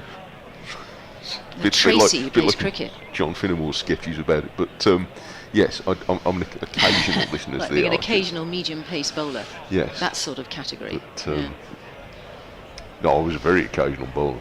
It's Coles bowls, and this is punched back defensively by Hayne. Well, they had a whole storyline of Tracy, who wanted to play cricket for the men's cricket club. Oh, yes. And there was a lot of kind of pushing away, didn't want her. And but in the end, she won, and she was a good player, better than some of the men, of course. Forward comes Hayne, defending firmly back up the pitch. Yeah, I think that's the only time I ever listened to the Archers. Oh, I see. To follow that storyline. Selective one. Yes.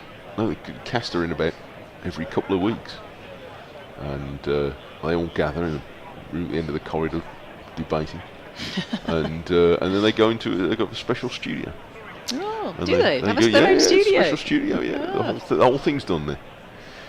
Round the wicket comes Coles. It's flicked away into the leg side by Hayne, and there's no run. It's the end of the over. 63 overs gone. One more till tea. A maiden for Coles, and it's 2:34 for 4. I think it's slightly ironic that the Archers is recorded right in the middle of the great metropolis that Birmingham is, but so be it. But you know what? They did record one episode at Lord's. Because, is it Ambridge? I think it's Ambridge, is the village. That's the village, and it was the Village Cup final. Yes. And fictionally, of course, Ambridge got into the final of the Village Cup final and played at Lord's. Good. There was a whole episode involving Mike Gatting and a few other players. Charles Collingwood, who plays one of the famous he's there. characters. He's there. He's still in it. He's still in it. He wears red trousers a lot. I see him at Lord's watching the Jolly good. So, Tom Clark, right arm over.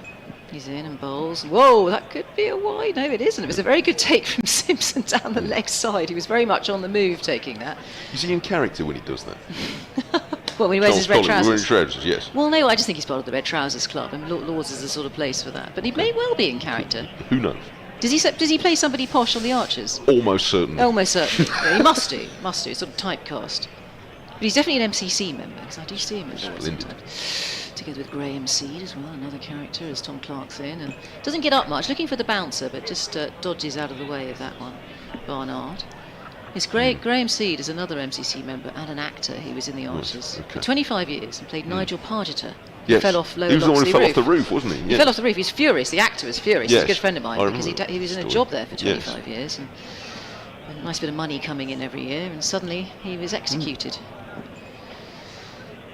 Clark bustling in and bowling, and that's drilled off the back foot. Will it go for 4 or not? The chase is on. It will go for 4. It's down the hill towards the short boundary, and that's played crisply off the back foot by Barnard.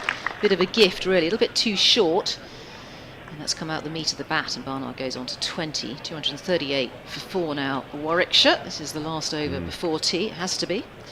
So if they have a storyline that says Warwickshire will push for first-class status, you'll be back listening again, will you? Definitely. I shall have word. I'll have a word on your behalf. I'll be glued. Oh, pops in the bouncer. That was a proper bouncer there. And it's been given as a wide, because that definitely wasn't reachable. Even with a tennis serve, I don't think you could have hit that. That's Barnard who's facing. That really ballooned from Clark. They probably did an episode where they played in the first round of the old Nat West. They might well have done. We should look minor back. counties, yeah, I bet they did. We should look back. I bet they did. I used to go and watch Staffordshire in the Nat West Trophy. Oh, did you? 3 buses up to Stone. Loyal. Right arm over comes Tom Clark, and that's a good-looking leave outside the off stomp by Barnard. But what was it Adrian said a few minutes ago, by the way, about Stafford being part of Birmingham? He lost us. There'd be letters for that. Oh, really? You wouldn't want to walk it. Is that a true declaration? From Stafford to Birmingham. But what did Adrian say that? He did, yeah. But he doesn't He said live he up had a there. listener from Stafford. He's Oh, I sort see. of vaguely in the Birmingham area. Oh, right. Vague. Is that going to start a civil war? Possible. Rolls the wrist nicely onto that. Didn't have quite so much pace. And there will be a run for Barnard, maybe 2. Yes, an easy 2 in the end as the ball rolls out towards deep mid-wicket. And we go up to 241 for 4. It's pretty sharp, that scoreboard, because usually you go to rounds and they're a bit sluggish. They're digesting their lunch. It takes ages for them to catch up. It's almost ahead of the game. I think those, scoreboards they're pretty good these days. Scoreboard operators. Yeah, very good. Very good. Unless you get power cut, then you're in trouble. So right arm over comes Clark again. That was on the leg stump and is pushed into the leg side. There were lots of gaps in the leg side. Easy runs, keeping the scoreboard ticking over nicely here. Warwickshire. 2-4-2 for 4 is the score. They will take tea now. 32 overs remaining in the day. And Barnard, 23 not out. Hayne, 33 not out. Forming a good partnership between these two. 50 partnership went up a while ago, didn't it? Last wicket 189 for 4. Yeah, in that over 50 partnership. But Sussex's session, I think, just about, or at least the last hour was, and at 2:42 for 4, it does feel as though this session could go, this day could still be won by either team, because I'm sure Warwickshire would have been thinking we definitely want 400. Yeah, it's nicely balanced. There's still runs to be had. And there are two well-set batters out there in Barnard and Hayne, and we know that they've been in really cracking form this season. Sure. Sussex desperate to get rid of at least one of them, break this partnership up worth more than 50 already. Anyway, we're back in. How long do we get for tea? 20 minutes? Depends how long the cake takes. We've got a lot of cake to All right, eat. we should, Okay. yes, we should bother you again in 20 minutes.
scrapes the water off into a bucket.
Just a quick reminder that the Sussex Sharks men's and women's teams are back at Hove next weekend for a T20 match double header on Saturday the 5th of July. The women's fixture against Middlesex women starts at 3 p.m. with the Sussex Sharks men's team playing the Hampshire Hawks at 7 p.m. Tickets for both games are available for purchase at the club box office or online on the club website at www.sussexcricket.co.uk. So double header next Saturday, the 5th of July. The women's team playing against Middlesex and the men's team playing against Hampshire Hawks, which promises to be a great double header.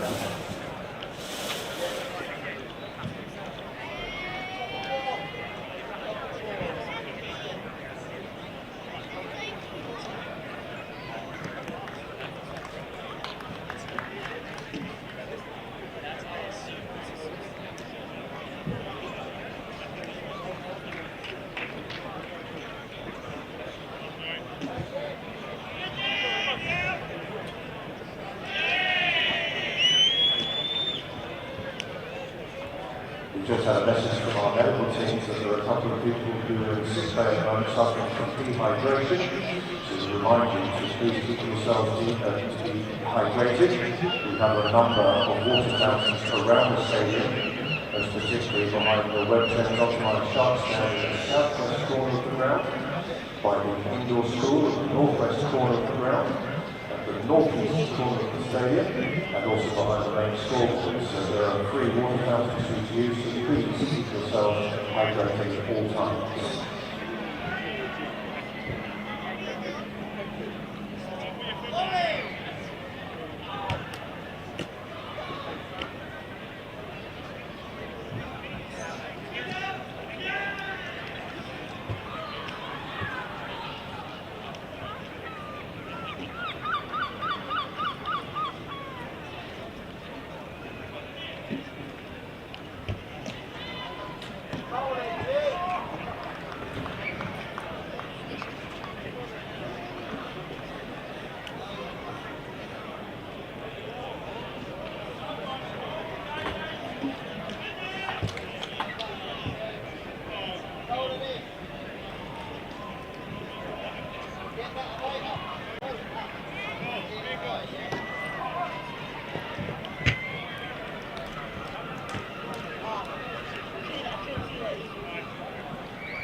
Good afternoon, everybody. We hope you're enjoying your day with us. It's our pleasure to host you here today at Hove. I'm sorry to break up the party, but I must ask you now to vacate the outfield so we have an on-time start for the third and final session. So please take any instructions from the stewards who are stationed around the main square, and please leave the area as quickly and as safely as possible. Thank you.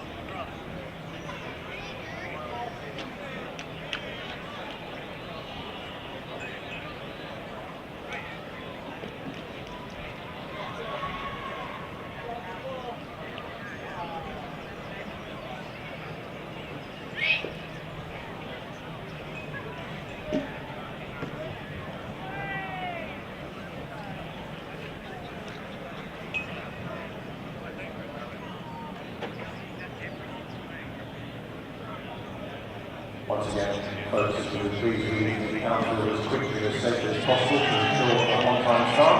A final call, please, for all you to leave the outfield as quickly as possible. Thank you.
Returning to the field are match umpires David Mills and Steve O'Shaughnessy.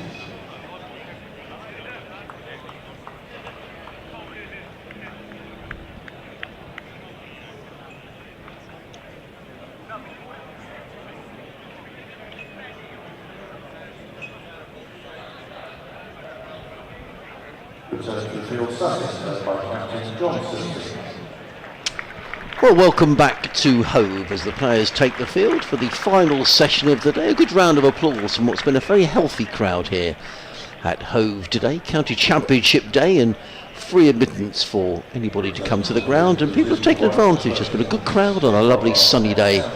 If you're just joining us for the first time, a very good afternoon. And the players going for tea, or just coming back from tea I should say, with Warwickshire 242 for 4. Sam Hain on 33. Ed Barnard is on 23. The story of the day, Warwickshire winning the toss, electing to bat first. And I would say at this stage of proceedings, honours are just about even. A new ball is 16 overs away, which could be important. And it looks like it's going to be Ollie Robinson to open up proceedings from the Cromwell Road end of the ground. I'm Adrian Harms, Mike Taylor from BBC WM sitting next to me. And I felt, Mike, that Sussex had really fought their way back in the afternoon session, but that's a very good partnership between Hain and Barnard. There's just hasn't taken the game away from Sussex, but as I say, I think it's brought it to about even Stevens as they come back from tea. Yes, the game is right in the hazard here on the first day at 242 for 4, because it's a 400 day, isn't it? Yes. You'd want to be getting 400 today. Yeah. And or if not today, then certainly by early tomorrow. Robinson in bowls to Ed Barnard down the leg side, taken by John Simpson. And there is no run. No, I would agree. And Warwickshire winning a toss, they were going along very nicely. They were 174 for 1. And then lost a couple of wickets. Tom Latham and Rob Yates. Yates particularly, who looked very untroubled. He made 93 before he pulled a short delivery and was caught by Finn Hudson-Prentice at deep backward square, almost fine leg. Yeah, and that was reward for some energetic spell from Crocombe and a keenness to try something different. Robinson hasn't bowled since 10 past 2, so he's had a bit of a breather. He comes in and bowls and he strikes Barnard just above the thigh. That would have hurt Ed Barnard. He's not showing that it hurts, so it's one of those that probably missed the thigh pad. Yes. And gets you on the top of the thigh, which can be really quite painful, the inside of the thigh. Barnard doesn't rub it. He's 23 not out. These two coming together when, I'm not saying Warwickshire are in trouble, but they'd lost 3 wickets in the space up for the addition of only 3 for 15. Yeah. And these two have just steadied the Warwickshire ship. Gurinder Sandhu is warming up at mid-on, which looks like he's going to open the bowling from the C end as in comes Robinson. Bowls and driven firmly by Barnard to mid-on. A good stop by Sandhu, who's endearing himself here to the Sussex crowd.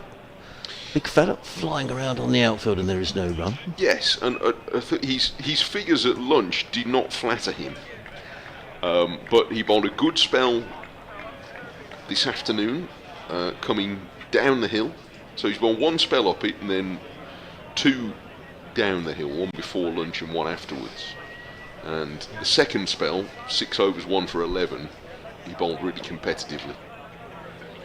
Robinson in and bowls. Barnard is forward and plays into the covers. There is no run. The eager Jack Carson runs in to try and field the ball for Tom Clark. The appearance of Robinson for the first over after tea, though, hopefully does answer your concern about whether he hurt his foot again or done something. Yes, I mean, is he picked up on a foot? I mean, I'm not. I mean, he's had 1 or 2 little niggles this season, Ollie, but never quite enough to keep him out of the side. He did miss the game down at Southampton, but he did bowl that delivery of an over, didn't he, off 2 or 3 paces. But he looks okay now. As he's in again and bowls, and Barnard just eases that back to the square on the offside. Fielded by Finn Hudson-Prentice. One more to Barnard, who goes to 24. The total 234 for 3. I think that was the slightly concerning thing, because that was the last ball he bowled. Yes. 10 past 2, and then, we played on until 4 o'clock and didn't see him. He's only bowled 10 overs before this one today.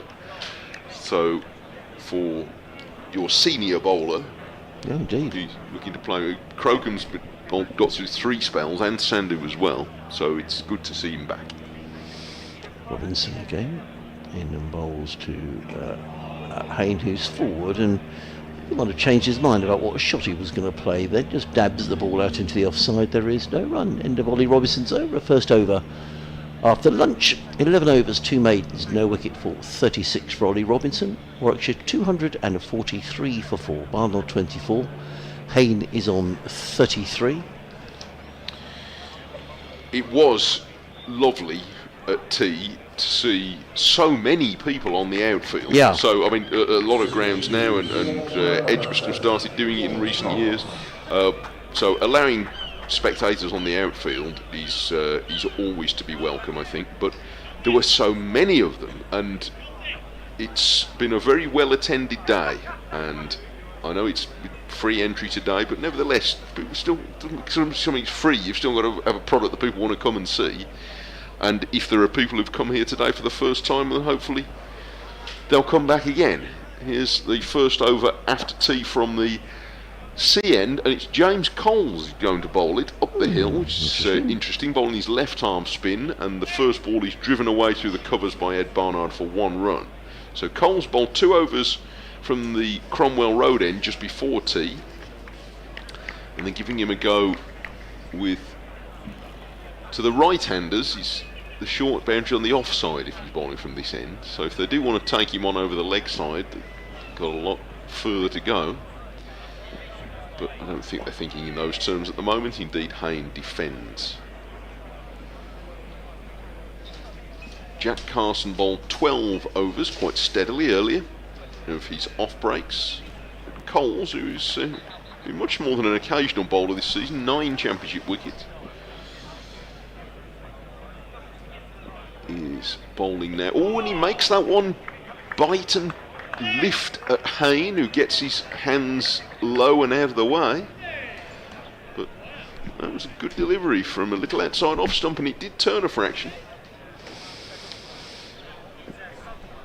Finding a bit of bounce.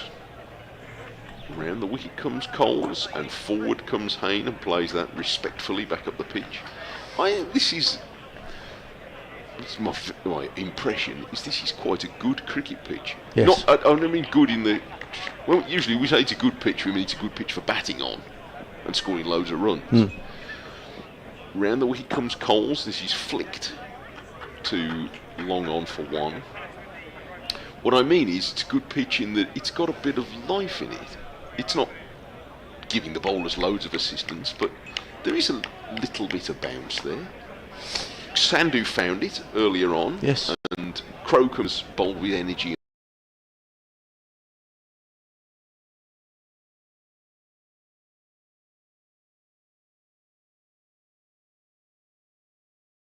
.244 at the end of it. 66 overs are complete. Barnard is 27, Haney's 34, but I think if you've got a pitch with a bit of pace, then it gives something for both teams. Interesting you say that, Mike, because that's something that Paul Farbrace has spoken a lot about here at Hove, about the good pitches. Sussex do like to leave a little bit of grass on the pitch. Yeah. Paul Farbrace is a great believer in having bounce and carry, bringing the slips into the game as well, whilst at the same time balancing it with not making it too much in favour of the bowlers. And we have had, Paul Farbrace calls them very good cricket wickets. That's exactly it. And that's what we get here at Hove. I've seen a few this season. I mentioned on the commentary last week, of Warwickshire commentary last week, I thought the pitch at Headingley, where Warwickshire won earlier in the year, but was a cracking pitch. And it did seem a bit more, but it had loads of pace and fire in it.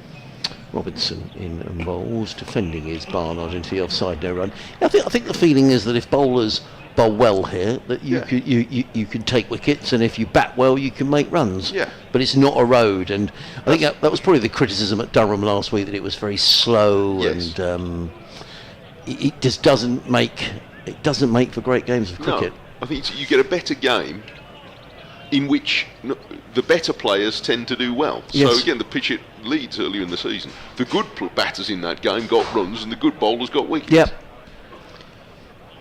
Robinson bowls to Barnard, who's going to get 4 runs, but I'm not entirely sure he intended it to go there, Ed Barnard. It's run down here to third man and picks up a boundary. We might see a replay of that. Yeah. He did. He came off a thick edge, Yes. but he was playing it very gently. He was, and once the ball gets past the infield here at Hove, particularly at this time of the year, the outfield's quicker, but it looks beautiful. It's lovely and green. But the ball raced away, and Finn Hudson-Prentice at backward point had absolutely no chance of cutting that off. So the 250 up for Warwickshire, and they've got a batting point in the bag. Have the visitors. As Barnard waits for Robinson in his 12th over from the Cromwell Road end. He's in and bowls, and Barnard shuffles in behind. That plays it into the offside, fielded at extra cover by Carson. There is no run. So Warwickshire bank a point there, the first one, coming in the 67th over. So they are a little bit below 4 and over. Yeah, 3 3/4 and over. So there are still 44 overs left to score more bonus points. Sussex have 1, of course, because they've got past 3 wickets. Robinson in again, bowls. Barnard again defends. Out into the offside, a ball of good length. There is no run. Elsewhere around the championship, Worcestershire having a good day down at Southampton. They're 272 for 2. Adam Hose, 136 not out. And Jake Libby not out 89. Someone who always seems to make runs against Sussex, Jake Libby. So a good day for Worcestershire. Good player. Yeah. Somerset 215 for 5 at Taunton. Tom Abel, the latest man out there, for 64. Earlier James Rue making 58. Robinson bowls. Barnard turns the ball good length onto the onside, and there is no run. At the Oval, Surrey are starting to pile on the runs, the leaders of the county championship. 243 for 2. Sibley on 87, Sam Curran on 86. Those two coming together when Surrey were 108, so what they've added the best part of 135 of those two. And at Headingley, Essex 188 for 1 against Yorkshire. Tom Westley 94 not out.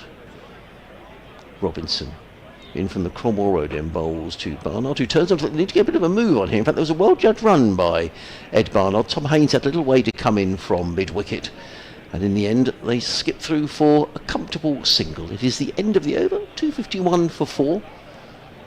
Barnard is on 31, Haynes is on 34. These two coming together when the total was 189, so they've added 11 plus, what have they added, 62. And a good time for Warwickshire, because had another couple of wickets gone down, Warwickshire might have been in a bit of trouble. But 251 for 4. Picture on the screen here of the I-360, the tower in the middle of Brighton, taking some people up to the top for a nice view of the surrounding area. Coles bowls, and this is cut into the ground by Barnard. So he doesn't get a run. He's just leaning on his bat at the non-striker's end. And watching Coles float this one up again outside the off stump. And Barnard is defending it away into the offside. 251 for 4. And again, Barnard is drawn forward. Coles is rattling through his over here. He does. Which I don't know whether Robinson will be loving that from the other end, to be honest, because no sooner he's got to the outfield than taking a breath at the end of an over, and then he's back again for another one. Barnard's forward blocks away into the offside. He's getting a very deserved reputation as a very fine young cricketer, James Coles. He's only 21, but he's already played a lot of first-class cricket. Made his debut when he was 16 for Sussex. Floating this one right up and on the line of middle and leg, and it's turned away into the leg side by Barnard for 1. Yes, I mean, he already seems to have been around a little while, but having a good season, 530 runs and 9 first-class wickets before this game. Yeah. So, yeah, it's... And this is his 44th first-class match. It's a lot. Yeah. Well, in the modern era, it's a lot by this stage of his career. And this time Hayne is meeting him and driving him over his head for 4 runs. Coles leapt up, stuck his hand in the air, but had no chance of stopping that. So Hayne, with a well-judged aggressive stroke, gets 4. He goes to 38, and it's 256 for 4 after 68 overs. Yeah, I think from a spinner's point of view, you're probably... You see someone coming down the track, you think, okay, you're not too unhappy about that. You look like you've bought a bad delivery. But a good shot by Hayne, the mid-off and mid-on were up. And it was a safe shot. It's going to be... I thought for a moment it was going to be Sandhu who was going to bowl, but it is going to be Ollie Robinson. I didn't see him wandering up to the far end of the ground. Nice hubbub around the ground, people chatting away. It's been a lovely place to be today. Robinson makes his way in down the hill from the Cromwell Road end, in and bowls, and defended by Barnard down the offside of the track, and there is no run. I suspect we won't have quite as many in tomorrow. But those that have come and enjoyed a nice free day out as hopefully have been left with a good impression of of county cricket. And as for the County Cricket Day campaign, I'm not quite sure who was the leader of the campaign. No. It's been a slightly organic thing, but but I mean it's all the better for that. But if it has reminded people of the merits of this form of the game, it's a good thing. Robinson in bowls, let go by Barnard outside the off stump, taken by Simpson. And there is no run. 20 wickets to his name, Ollie Robinson, this season. He's the leading wicket taker for Sussex.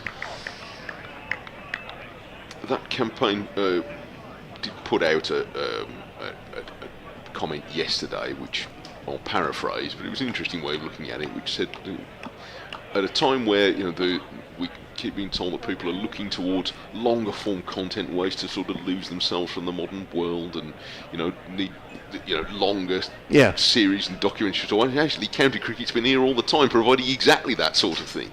Robinson in bowls, and Barnard works this to backward point for about Hudson Prentice, and there is no run. No, absolutely. Sort of anti the world is moving faster, but now actually people like long podcasts and long, in-depth things, and actually county cricket is your in-depth version. Absolutely. And it's always been here. Yeah. And actually, if you want to come and lose yourself from the world for a few hours, then there are a lot worse ways to do it than this. No, I completely agree. So if that's a way of reminding people of the merits of this particular form and this great game, then I personally can buy into that.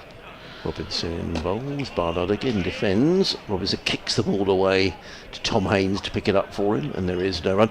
No, I agree, because with T20 cricket, and which has its merits, of course, but it is a bit hurly-burly. There's no time, when you'd have commentated on plenty of games, Mike, and you'd barely get a chance to catch your breath, really. Yeah. And look, I'm not into knocking one form of cricket against another, and the games seems to have been set that there's always one form of cricket is at odds with the other, and if this one's up into, I don't see why it has to be a zero-sum thing. I like cricket. Robinson bowls. Barnard is struck, and he says, "Would you like me to pick the ball up?" And Tom Clark says, "Yes, please." He was struck right at the midriff there. Yes. I don't know if that was somewhere painful. I don't think it was, because he's not making a fuss, is Ed Barnard. It was near enough to get his attention. Yes. Let's just have a look. I'm not so sure. Yeah, he knows where it was. But we've said previously he's a very unfussy cricketer, Ed Barnard, not the sort to be rolling around on the floor. He is.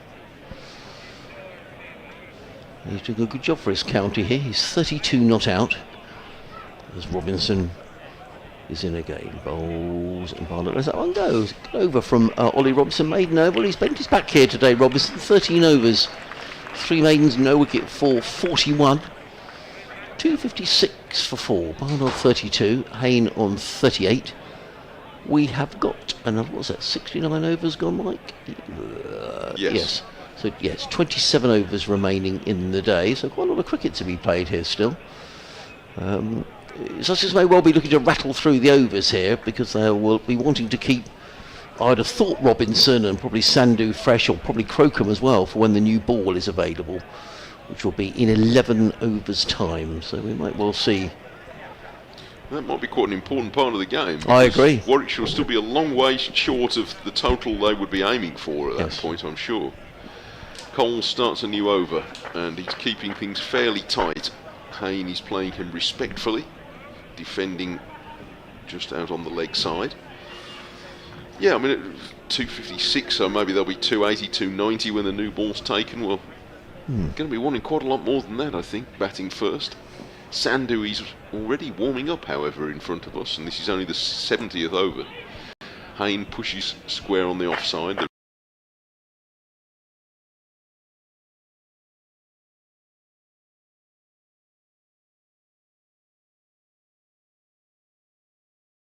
Going to be getting a go before then, maybe. Cole's left arm round the wicket, and Hayne, with a twirl of the wrists, guides this to long on. Interrupts Sandhu's warming up, and they take a single. I wonder when the time comes, Mike, whether John Simpson might be tempted to give Henry Crocombe the new ball, because he's picked up 3 wickets and bowled with good pace today. Sandhu will have bowled more with the Kookaburra ball than anybody else in this team. Yes. Coles bowls round the wicket, and it's punched off the back foot by Barnard, but for no run into the covers. So if anybody knows how to make it work when it's old, maybe you can get a bit of reverse swing, how it scuffs up, then he ought to know. Coles bowls, and it's pushed away into the offside, and there's no run. Because for those who aren't familiar with Sandhu, unlike a lot of bowlers coming to England for the first time, as you mentioned earlier, he is quite an experienced cricketer. He's well into his career. This is off the back foot, punched by Barnard, and that's the end of another over, just one from that one. Sandhu is 32, so he's been playing. It's not like he's a new young bowler from overseas. Nope. It's very experienced player. He's been playing, state level cricket for a decade, so he would have quite a bit of knowledge. So maybe he is skilled in. We're going to find out, aren't we? Yes, we are. Because it is the sort of day you would think where the conditions would be quite abrasive, even on an outfield as green as this one. Pitch is quite hard. You'd imagine the ball scuffs up a bit. Well, we shall see. He bowled very nicely up at Durham last week, where he picked up those 5 wickets. Went slightly under the radar with everything else that was happening last week around the return of Archer, but he bowled very nicely. Robinson with 2 slips in place. Coles and Clark is coming in over the wicket. Bowls to Barnard, to Hayne, I apologise, who turns it to mid-wicket, and there is no run. Coles at first, Clark at second. Hudson Prentice in his usual position at backward point. Carson in the covers. Up at mid-off is... who's that all the way up there? It might be Daniel Hughes, perhaps? Grinda Sandhu is at mid-on. Tom Haynes at mid-wicket. That's Tom Clark at deep backward square. And Daniel Ibrahim down at fine leg as Robinson in again bowls, and Hayne clips that one through square leg and picks up another single. These two have been quite cautious since tea, but they've batting very sensibly. Before tea there was a barrage of short deliveries, which certainly Ed Barnard wasn't shy in taking on. Barnard on 32, Hayne on 40.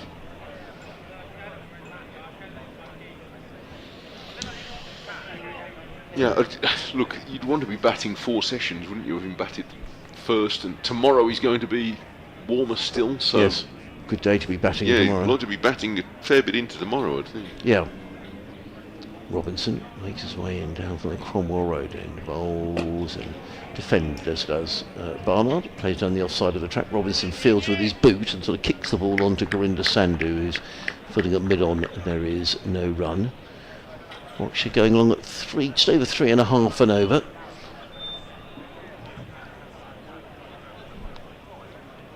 But these two seemingly setting out their stall. Barnard waits. Simpson just adjusting the field. He's just moved his mid off slightly. There's Robinson in down the hill and bowls and driven firmly by Barnard and picks up a single, plays it to mid off. Footed by Hughes, one more to the total. Nice fluent off drive. Gurinder Sandhu at mid on continues his pretty vigorous warming up exercises. 259 for 4. Yeah, they must be wanting to give him a run with the old ball. Yeah. Otherwise he'd be worn out. Be shattered by the time he gets to the new one. So, yeah, give him a little burst. That seems fair enough. Yes. Really, to bowlers in short spells. This would be Robinson's 4th. So maybe that'll be it for now. Zidane bowls. Forward comes Hayne, plays down the offside. There is no run. Nice email from David in Coventry. Oh yes. Who says, sad news about Wayne Larkins. I saw that this morning.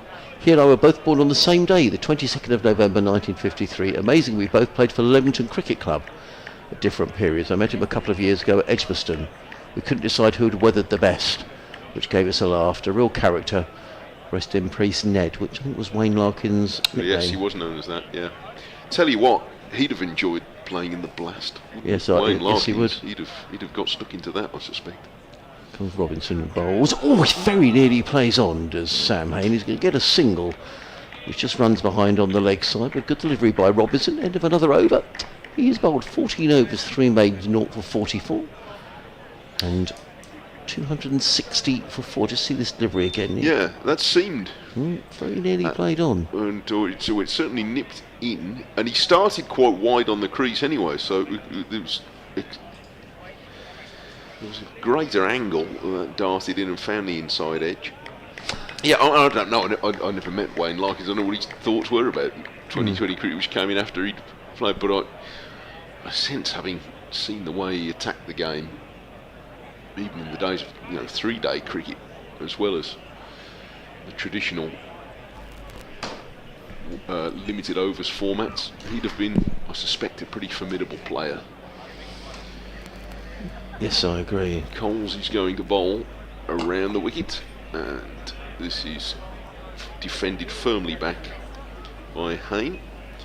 But a lot of great memories people will have of Wayne Larkins. Achieved an enormous amount with his career with Northants and with England for a couple of spells. Yes. Came back for his England career late in his career, didn't he? He's pushed away on the offside by Hayne. He'd been out of the picture for a while and then went on the tour of West Indies in about 1990 and came back quite late. Coles is coming round the wicket, and this is defended back up the pitch by Hayne. I can hear myself coming back. Yes, sorry Mike, I had a message to say that somebody said the commentary wasn't going out, but it is. It's going out somewhere. Yeah, so. I've got those voices again, Adrian. Sorry Mike. That's alright. 264? I thought it was me. And he's forward again here, Hayne, defending back up the pitch. I know it said during the day, it's nice of you, those of you who've found a moment to email in, it's always appreciated. Sussex Sport, is it? Yeah, Sussex Sport at bbc.co.uk. It was Sussex Cricket, but they've changed. Sussex Sport's really good. This is a more expansive stroke from Hayne getting down the pitch, but he sees it straight to extra cover. There's no run. Good bit of fielding up by Clark. Yeah. He is a very good fielder. He is. That was drilled by. It's been quite close in Hayne most of the day. Round the wicket comes Coles again, leans back as he approaches the stumps, and Hayne spoils what was otherwise going to be a maiden by going back and easing this down to long on in trademark fashion. He's 42 at the end of the over, in fact, and it's 261 for 4. John emails me to wm.sport@bbc.co.uk. Says, thanks to you and your team for providing the ball by ball commentaries. I love it. Shame that Robbie H started to push on and get his century he deserved, falling into the well-laid trap. He did, rather. I've heard you discussing a number of things today, but I don't know if this question has been raised. Why do we start championship games on a Sunday when we could start on a Saturday and have 2 decent weekend attendances? This is a very nice way to spend a summer's afternoon. Thank you, John. But I mean, there is a great deal of difference of opinion on that. One of the reasons, and I'm not saying it's the reason, but it's a reason, is that Saturday crowds, I don't know whether it's the same here, but I often hear counties say Saturday crowds are not as good. Whether it's because a lot of people who are into cricket are playing cricket on Saturdays, or the league cricket scene is a big deal. Now, I'm not saying that is the reason, but it is a reason that I've heard advanced. But yes, it's a debate I suspect that will never be settled, John. Garina Sandhu is into the attack, comes in and bowls to Hayne, who's forward, plays down the offside of the track, and there is new runs. Sandhu in his 16th over, very respectable figures. Well, 1 for 59, they are respectable, but he's bowled better than that, actually. Interesting as well, Mike, in April and May, if on a Saturday here, if the Albion are playing, because a lot of Sussex cricket fans are Albion supporters, and you'll see people might come until lunchtime here, and then the ground empties because people will pop down the road to the annex. So there are, as you say, there are all sorts of reasons. Sandhu in again, bowls and punched by Hayne into the covers, no run. Come back to Wayne Larkins. I was lucky enough in 1990-91 to go and see some of the Ashes series in Australia, and I went to Melbourne on Boxing Day, which is one of the great sporting memories I have. It was absolutely fantastic, not least because on the second day David Gower made 100. Right. And Gower walked out at the MCG on Boxing Day in front of a full house and got a standing ovation. It was fabulous. It was brilliant, yeah. But Wayne Larkins played in that match. Yes, I was going to say, he did have a sort of an England renaissance, didn't he? In comes Sandhu bowls, and Hayne pulls that away. Now that's gone for 6. Now that's an extraordinary shot by Sam Hayne. I hope that hasn't hit anybody. There's a big crowd here today. That was T20-ish. But he's pulled that away for 6 runs. He goes to 48. But he just took a step down the wicket, and let's just watch this again. When he's pulled the ball back good a square on the leg side for 6 runs. But off the front foot. Yes. He's taken that from about the line of leg stump and hoiked it over long leg. Extraordinary shot. He's... A lot of people said about Sam Hayne when we wondered why he wasn't getting England recognition, because he doesn't score fast enough. He's more inventive than people think he is. 267 for 4 as Sandhu's in again. This time Hayne plays an authentic shot through mid-wicket and picks up a single. And I have to say that, you know, he has, when it's been appropriate, when the timing's been right, he has taken the attack to Sussex. Yeah. He's quite a laid-back character. Is he? But there is, now and again when he's batting, there is something a bit impish about him. And he will play shots that the bowlers aren't expecting, and like any batter who does that, occasionally it trips him up, but his record's pretty good.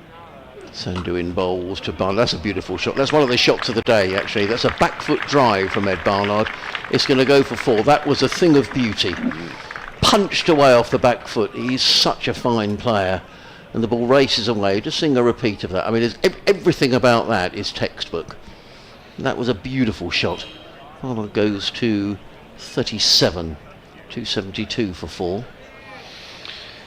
Yes, and Sandhu is suffering a bit here, having bowled a very good spell after lunch when he looked very threatening. I thought in his first spell this morning he caused problems for Davis, but he's struggling in his first over back. Sandhu in bowls and right up in the block hole, and Barnard defends onto the onside. There is no run. Only the over 272 for 4, 37 Barnard. 42 to Hayne, 49 to Hayne rather. David Sharp's been back in touch. Good afternoon, Adrian. Greetings from a very warm Marbella. Yes, I was reading that temperatures around Europe are considerably warmer than here, and it's warm enough here. May I agree with your correspondent about the loss of Wayne Larkins? Very sad news. What do you and your colleagues think is a good score for Warwickshire? P.S. The commentary is back. Well, I think Mike hit the nail on the head, really. Warwickshire will want to be batting until at least lunchtime tomorrow, if not more, is my feeling. Yeah. You know, you've won the toss, good pitch, but the new ball will be very important, and it's only 7 overs away. Yeah. Because if Sussex don't pick up wickets with the new ball, Warwickshire could be sort of 350-ish at the close. Look, no one knows how a pitch is going to play until we get into the game, but I'd have thought if you'd have won the toss at 10:30 this morning, you'd be thinking, well, I want 400 to start the bidding here. Yes. Coles starts a new over, and his first ball has Hayne making a late adjustment to defend back up the pitch. I mean, you never know. You get on the pitch and it behaves how, in a different way, but I don't think it has. I think there's nothing wrong with it. Coles bowls, and Hayne is defending this one with a slightly suspicious air from the crease and holds the pose because where they're playing Coles very carefully, They are. which that also might be a straw in the wind for later in this game, that the spinners might find something. This is punched off the back foot by Hayne for his 50th run. Too long on, and his 5th half-century in successive championship innings. Fine knock. Very good knock. Yes, he has not really been troubled by anybody so far. Brings Barnard to face Coles, who drags this one down a bit, and Barnard's onto it quickly. Punches it away through the covers off the back foot and takes one, fielded in front of the pavilion, which has been well filled all day. But as you said, there are slightly fewer people in there now, and a few more have gone over to the sun trap Yes. on the far side where the 2020 stands are. So, following the sun. Sun's been following a few in the stands, judging by what I saw when I went out earlier. This is punched away by Hayne, and they take a run after a slight misfield inside the circle by Ibrahim. Yeah, it's definitely a hat and sun cream day. It is. Few people have got the shirts off. Well, you'd want to have sufficiently basted yourself in sun cream before you did that. This is pushed firmly off the front foot by Barnard, and without really trying anything in that over, Warwickshire have picked up their 4 singles to keep ticking along to 276 for 4, and with Barnard 39 and Hayne 51, the opening that Sussex created with that very good spell after lunch is closing so long as this partnership is together. Yes, I would agree. I would say that if we were a boxing match, I said it earlier, that now I think I'd have Warwickshire slightly in the lead. The new ball will be key here. 6 overs until the new ball. Mike and I'll do a couple more overs, then we'll bring back in Izzy Duncan. But it is going to be Gurinder Sandhu. Just very like to keep an eye on the other games. Worcestershire 319 for 2 against Hampshire. Somerset 241 for 5 against Nottinghamshire. 261 for 2 against Durham, as Sandhu is in from the Cromwell Road and bowls to Barnard, who plays slowly across the line to mid-wicket, and there is no run. Essex 200 for 1 at Yorkshire. So how many wickets we had in the first division? 2, 7, 9, 13, 14 wickets in 5 games. They're averaging about 3 wickets. But, we're only just after tea, so we don't want to, not trying to make some point, but it's interesting that no one's been on a lovely day. You'd have thought, it's the sort of day you win toss and bat, really. Sandhu in again, bowls. Oh, Barlow gets an inside edge. I thought for a minute he'd played on, but he gets a single to backward square leg, a fortuitous single, which means Sandhu's got his hands on his head. Barlow picks up a single, he goes to 40. Let's look at this again. Just nipped back a little bit very late, and maybe that's what Sandhu's looking for with the old ball. That's the sort of dismissal or near dismissal you can get if he gets the ball. If you get a ball starting to reverse like that. Yeah. And as you're saying, he's hit a bowl with the Kookaburra ball over in Australia. Of any player in this match, he ought to know what he does. Sandhu in bowls, and Hayne is. I think he just altered his shot there slightly, or perhaps the ball was onto him a little quicker than he expected. He played the ball safely enough out into the offside, but just an adjustment of stroke from Sam Hayne. Second division, Lancashire 258 for 7 at Derby, century for Keaton Jennings. Gloucestershire 203 for 6 at Glamorgan. Cameron Bancroft making a half century there. Kent 269 for 3 against Northamptonshire at Canterbury, and Middlesex 267 for 3 Sam Robson 133, but he's now out. That against Leicestershire. Sandu is in bowls. And Hayne takes a step down the wicket and plays it out to backward point and takes a comfortable single. He's just done that. Every now and again, Sam Hayne makes a move down the pitch. And on that occasion, he waited for the ball and nudged it to backward point. Picked up a single. He goes to 52, 278 for 4. Yes, he does like to muck about the bowlers a bit by fidgeting about. My eye is drawn on the screen in the last few moments to the giant deck chair that you observed earlier at the far end, which is now occupied, or at least part occupied, it's very big, by a chap in an orange shirt.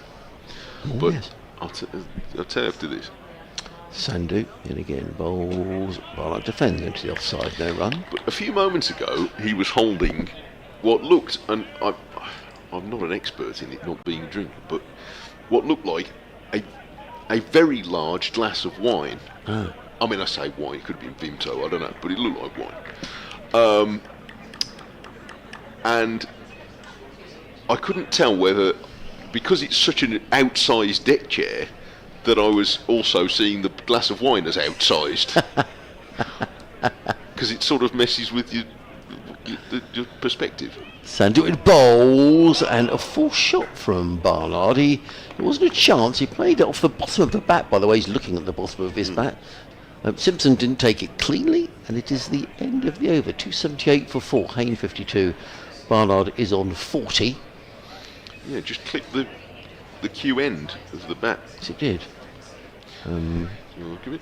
So the gentleman, yes. I think he's moved now. He's still there. Well, it's a two-person deck chair, really, isn't it? But he's got another chap there next to him who also has a similar goblet. And a very large... You see, and he's got a very large hat. Now, it's a day to have a very large hat. But, I don't know. Looking at that, it alters my sense of perspective. James, we're going to get James Coles out the attack, put Jack Carson in the attack. We'll do one more and we'll bring back Izzy Duncan. Am I stepping aside? I can't see where are we doing? 5 o'clock. Electronic laser. Yes, it is. It's Mike, and then you're back on at 5:30, Mike. Hang on, I've hung around too long. Oh, don't worry Sorry, about it's that. No. We were a bit late for tea and bits, so it really doesn't matter. Okay, well, I'll have this over from Carson. That won't take too long. We're very relaxed down here on the south coast. Well, it's the day for it, really. Yeah. It's too warm to be rushing about. It is. Unless you're being paid for it, like these fellas in white. And here's Carson, who's not coming into bowl. Why not? He waits at the start of his approach. It's 1-2 walking paces, then a quick jog trot, and forward comes Hayne to defend away on the offside. There's a fashionable short straight mid-on. The original sort of silly mid-on at about 15 yards, so he's standing almost in front of the non-striker Ed Barnard. As Carson sets in again, 278 for 4, and Haynes on the way down the ground and hits him straight for 6. Good shot. Comfortably clearing the boundary, and again Hayne getting his feet moving. His second 6, and he was 3 yards down the pitch by the time he hit it. It made for Hayne a satisfying thunk into the sight screen, I think. This could be a delay because I think they're struggling to find the ball. Finn Hudson-Prentice has been dispatched, but down below us there's a lot of oh no, he's found it. Well done, Finn. There's a bit of sort of groundsman clobber down here. It's probably the wrong word really, but there's all sorts of groundskeeping equipment down here, and I thought for a minute Finn couldn't find it, but he's paraphernalia of some sort. Yes. Clobber's probably the wrong word really. Good shot though from Hayne, who's chosen his moments here to attack. Yes. His footwork is very good. Excellent. No, very good indeed. He's 58, 284 for 4. Carson bowls to him again and he sweeps hard. Duck bit of square leg, and there's a shame he won't let to be 4 as well. Yeah, no chance for Coles. He's not going to cover that ground. So Hayne pushing the accelerator a little bit. And with Carson coming back for this spell, you'd be wanting spinners. I mean, Carson's the lead spinner. There are obviously Coles has bowled a fair bit as well. But there are going to be times in this match where you're going to want the spinners to hold an end up, and if Hayne is going to make that difficult, then it'll be a problem. This is nudged into the leg side by Hayne. He was on the move all over the crease again there, but in the end he plays the ball very still into the leg side. 2-8-8 for 4. Carson spins the ball in his hand, then grips it as if he's trying to juice it like an orange, and then bowls to Hayne a ball that's turning away to the leg side. And he plays it with a straight bat out to deep square leg for 1. And the applause is for the century partnership between Hayne and Barnard, raised in 23 overs, and taking the advantage back for Warwickshire after that unsettling spell in mid-afternoon. Now Barnard defends, and it's the end of the over. 76 overs of Warwickshire's first innings are complete. They're 289 for 4. Hayne is 63, and Barnard is 40, and Adrian Harms is going to carry on, and Izzy Duncan is coming back. Thank you, Mike. Well, I have to say, I think that's an excellent partnership between Hayne and Barnard, because as Mike said, 189 for 4, Sussex whip a couple more out there, and Mike was saying that it is a lengthy tail for Warwickshire. You know, not sort of a tail which is going to collapse, but you know, a very, very good partnership between these two. Now, James Coles has been switched to the Cromwell Road end. There is just 2 more overs until a new ball would be available for Sussex. I see no reason why it wouldn't be taken immediately. Is it 2 more? No, sorry, 4 more until a new ball is available.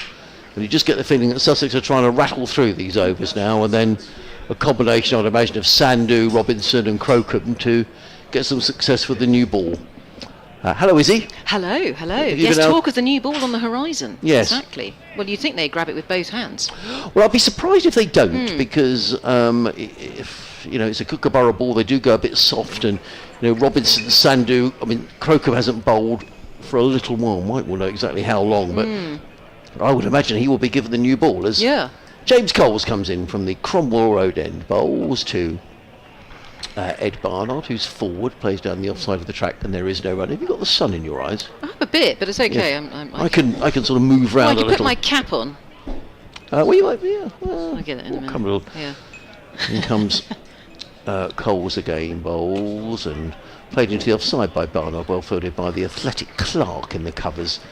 And there is no run. One effect of Carson and Coles bowling is that we do nip through the overs a bit quicker, but we still have a bit of overtime to do. I think we're looking at probably a 6:30 finish. Oh, can't wait to get in the sea. Coles in again, bowl short and cut away by Barnard. Going to pick up another single. We've still got another 19 overs to be bowled after this, and they tend not to bowl, so I'm thinking 16 overs an hour. Yeah, probably 6:30 earliest, I reckon. Keep the spinners on. Well, I mean, he's going to keep them on obviously until the new yes, ball is taken. I think he will. Yeah. Then the seamers, of course, will come back with a vengeance, and we'll see more of Henry Crocombe, as you said earlier. Can't wait to see him again. Coles again around the wicket, bowls and cut away by Barnard into the offside.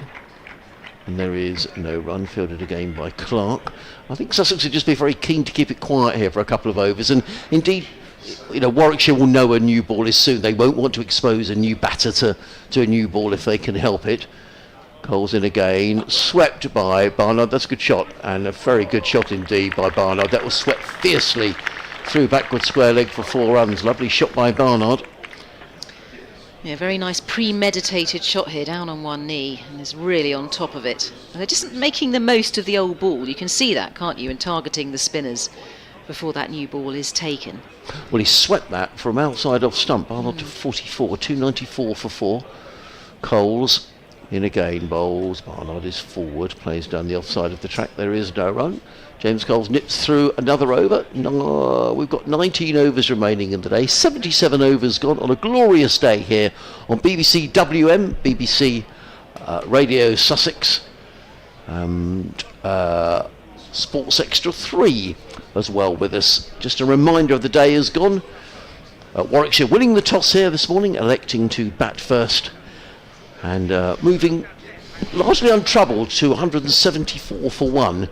But then they lost Latham for 31, Malik for 9, and then Rob Yates for 93. And at that stage, Sussex were right back in the game at 189 for 4. But now this very good 100 partnership between Sam Hain and Ed Barnard has rather got Warwickshire's noses back in front. Now, the new ball is going to be available in 3 overs. Perhaps surprisingly, Yes, surprisingly. Sussex have turned to Henry Crocombe, Yeah. who has taken 3 of the wickets to 4 so far. He's bowling from the C end. And to talk you through this over is Isabel Duncan. So young Henry is back, the bouncing Henry. He's got very tasty figures so far, 3 for 58 off his 14 overs of 3 maidens. He's just warming up busily from that C end. He's been pretty much pick of the bowlers today for Sussex. Yes. He's motoring in. Right arm over he comes. Whoa, it's a full toss actually he starts out with, but it's a quick full toss to Hain, who manages to keep the ball out. He's just got that extra zip and pace, and he's still finding bounce with a soft kookaburra, which says something good about the pitch. It's quite a balanced pitch. No, and actually, Mike Taylor was making an observation. He said, I think it's a good cricket pitch. There's a bit in it for the bowlers. If you bend your back, there's a bit in there. If you play good shots as a batter, you're going to get rewarded. So Yeah, that's all we ever want, isn't Yes, it? A balanced pitch. no. We want to be entertained. It's been entertaining so far. Running away from us is Crocombe, and is getting bounced. Just gets on top of that and nurdles that into the leg side. Does Barnard. He goes on to 44. Sorry, rather Hain goes on to 65, and the score now is 295 for 4. But this partnership worth now, what is it, 106? 106, I think. Was the yes, last they came. wicket. Yes. Yeah, they don't put the partnership up on the board, do they? No, they don't. They don't. Which would help us. It would help us. We're bad at It's maths. good for our maths, though. It keeps us on our toes. Just rather taking the game away at the moment, these two. And just goes onto the back foot here, bit of extra pace. And Barnard using the depth of his crease and defending. And I did say early on if they could get one of these scalps, because these two, Barnard and Hain, have been in glorious form this season, both averaging in the 50s in the county championship, and are carrying on that form. And came in when Warwickshire were just in a little bit of trouble, hadn't they? They lost those 3 wickets for just 15 mid-afternoon. Crocombe continuing. Oh, he pops in and bounces them. Is it going to be a wide or not? Yes, it is. He thought about it, had a long think about it. Is that O'Shaughnessy? It is. I think we've decided that's O'Shaughnessy Yeah. at this end. Has given that as a wide, the umpire, and it really does balloon and not reachable for Barnard at the other end. Not even with a big tennis serve. Wimbledon starts tomorrow, I think, doesn't it? It does. Yeah. Hot start. Yeah, hot start, sure thing. Heat wave tomorrow as Crocombe goes in and pops in another attempted bouncer, but doesn't pull it off because it's too short and it's too slow. And that was seen very early by Barnard, who's seeing it like a big double-decker bus at the moment, and dispatches that to the short boundary in front of the spin. He had to Palmer. reach for it though. He did, you're right, It was wide. very wide outside the off stump, but he wasn't going to miss out on a wide. Almost like a long hop, wasn't it? Really, It was. And he clattered the ball away. It was juicy to be punished. A rarity from Crocombe. He's firing it in at the moment. But have a look at the field again. So we've got a deepish square leg in front of square. We've got square leg on the single, very straight, or very square rather. There's a backward square leg that allows the single in that position. And there's also a fine leg down there. So only 2 allowed behind square leg, obviously. Those 4 fielders are lingering. They're lingering for that short ball. That has been the ploy for Sussex. And he comes again. This time it's a better length. He's unable to work it away, Barnard. There are holes in the field. It's the end of the over as well. He does bowl, for a seamer, he bowls his overs quite quickly. He gets does. on with it. He does. Crocombe. We like that. Gets back to his mark very quickly. So 18 overs remaining in today's play in the sunshine. The 300 has gone up. We always talk about bonus points. You have to get them within 110 overs. So you start. Do you still start the first bonus point on 250 runs? Yes, you do. So they've just Yeah. got their second bonus point of Warwickshire. Sussex on 1. Yeah, so plenty of people sitting around the ground with their tops off and enjoying the sunshine. It's been a very warm There's day. Keith. Is that Keith going to sit down? Keith from the museum or not? Looks a bit like him. It does look a bit like him. Maybe it's not him. No, he's probably in the museum. 2 overs to go until a new ball will be available. The first of those to be bowled by James Coles. Left arm around the wicket, bowls to Sam Hain, who eases that down the ground to long on. Picks up a single, does Hain. He goes to 66. Hampshire to 301 for 4 here on 5 Sports Extra 3. BBC Radio Sussex and BBC WM. Adrian Harms, Isabel Duncan and Mike Taylor, your commentary team here on a gloriously sunny day at Hove. As in comes James Coles with his left arm spin, bowls to Barnard, who is forward solidly, plays it down the offside of the track, and there is no run. A slip is the only close fielder. There's a ring of 3 saving one on the offside. Sweeper on the cover boundary, a long on mid-wicket, deep backward square, and a backward square leg. As in comes Coles with his left arm spin, bowls to Barnard, who plays the ball straight back down the track, fielded by Coles of his own bowling, and there is no run. For those of you just joining us, Warwickshire winning the toss here this morning and batting first on what was a cloudy morning at Hove. Coles in bowls, and Barnard makes room and plays that away through the offside to pick up his 49th run. Total goes to 302 for 4. Rob Yates top scoring with an excellent innings of 93 for Warwickshire before he was caught pulling a short delivery to Finn Hudson-Prentice at deep backward square leg when he looked set for 100.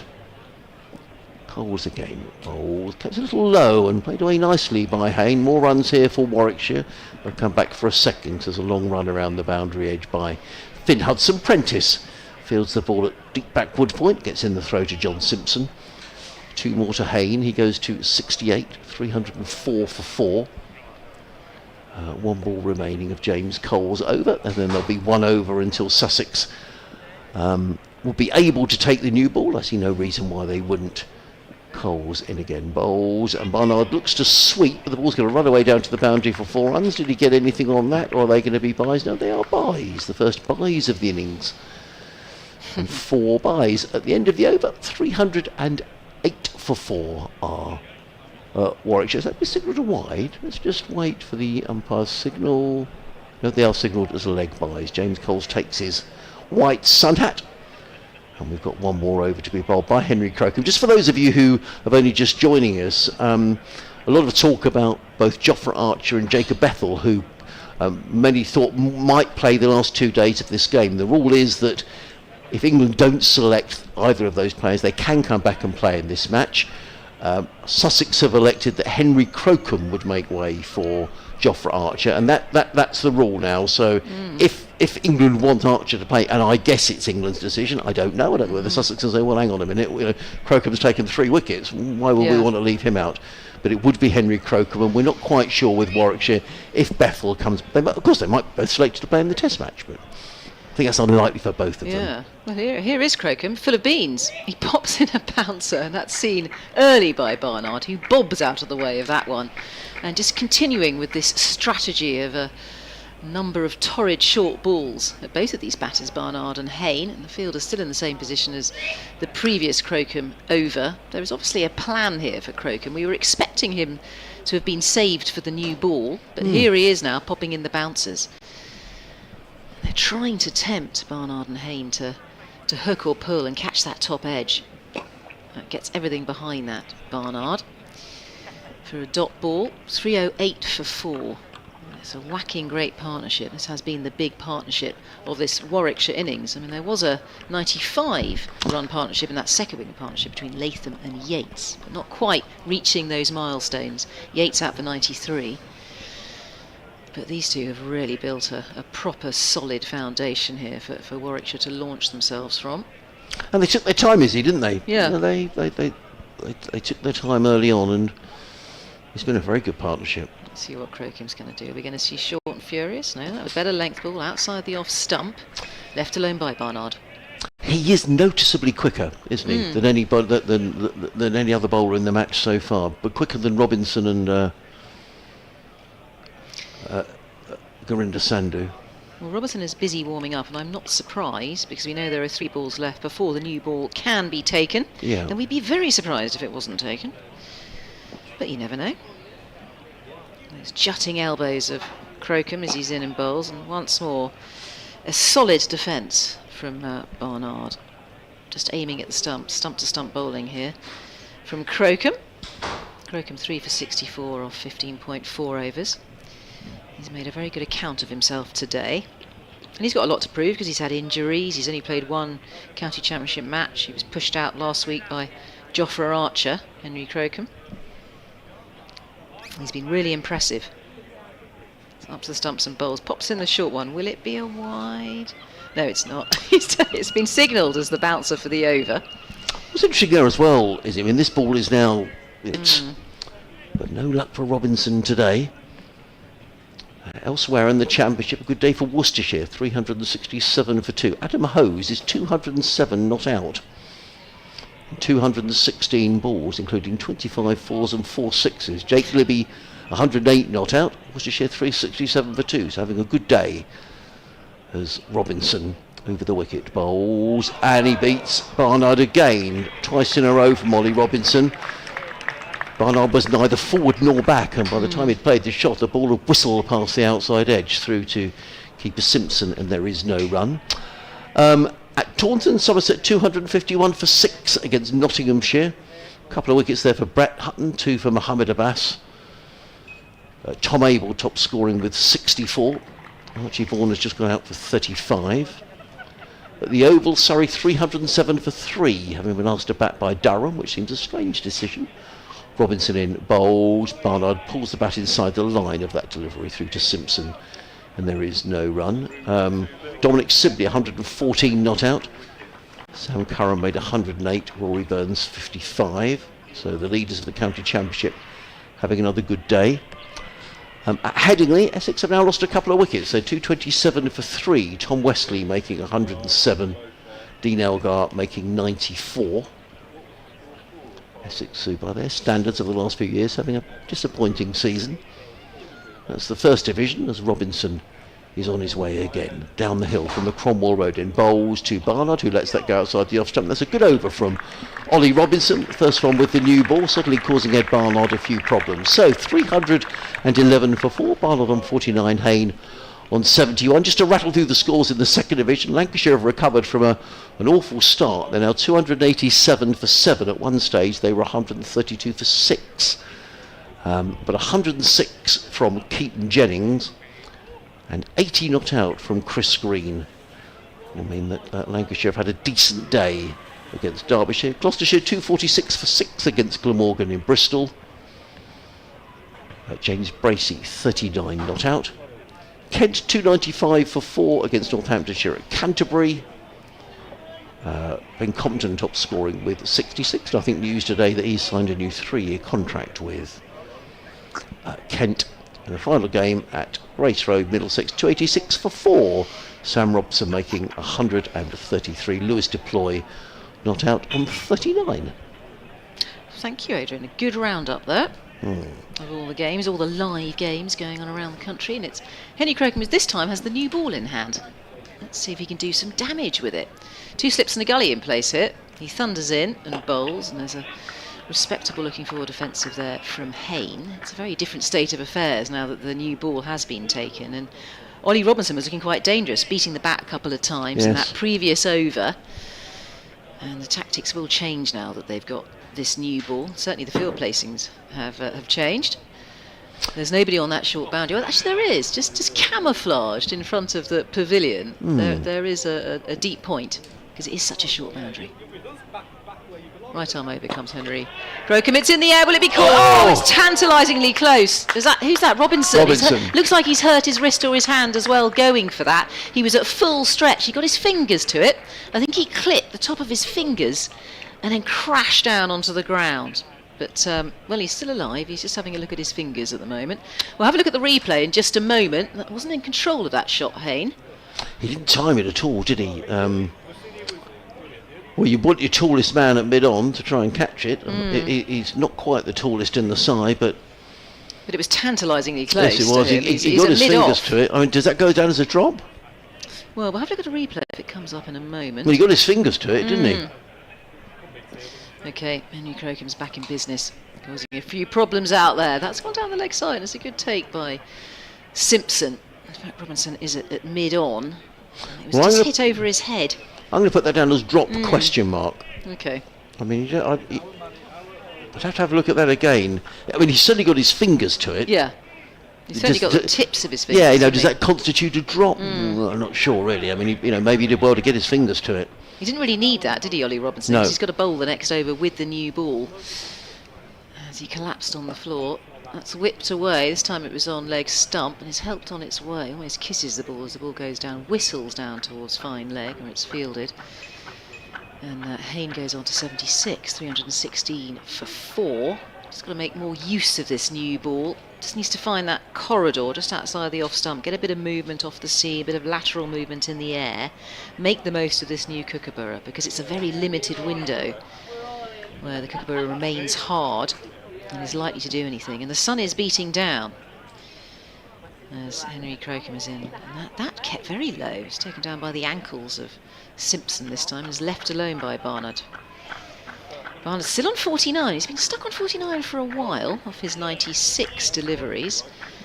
Desperate to get to his half century. Played a very rash shot in the over below to try and get it. He's really becalmed himself.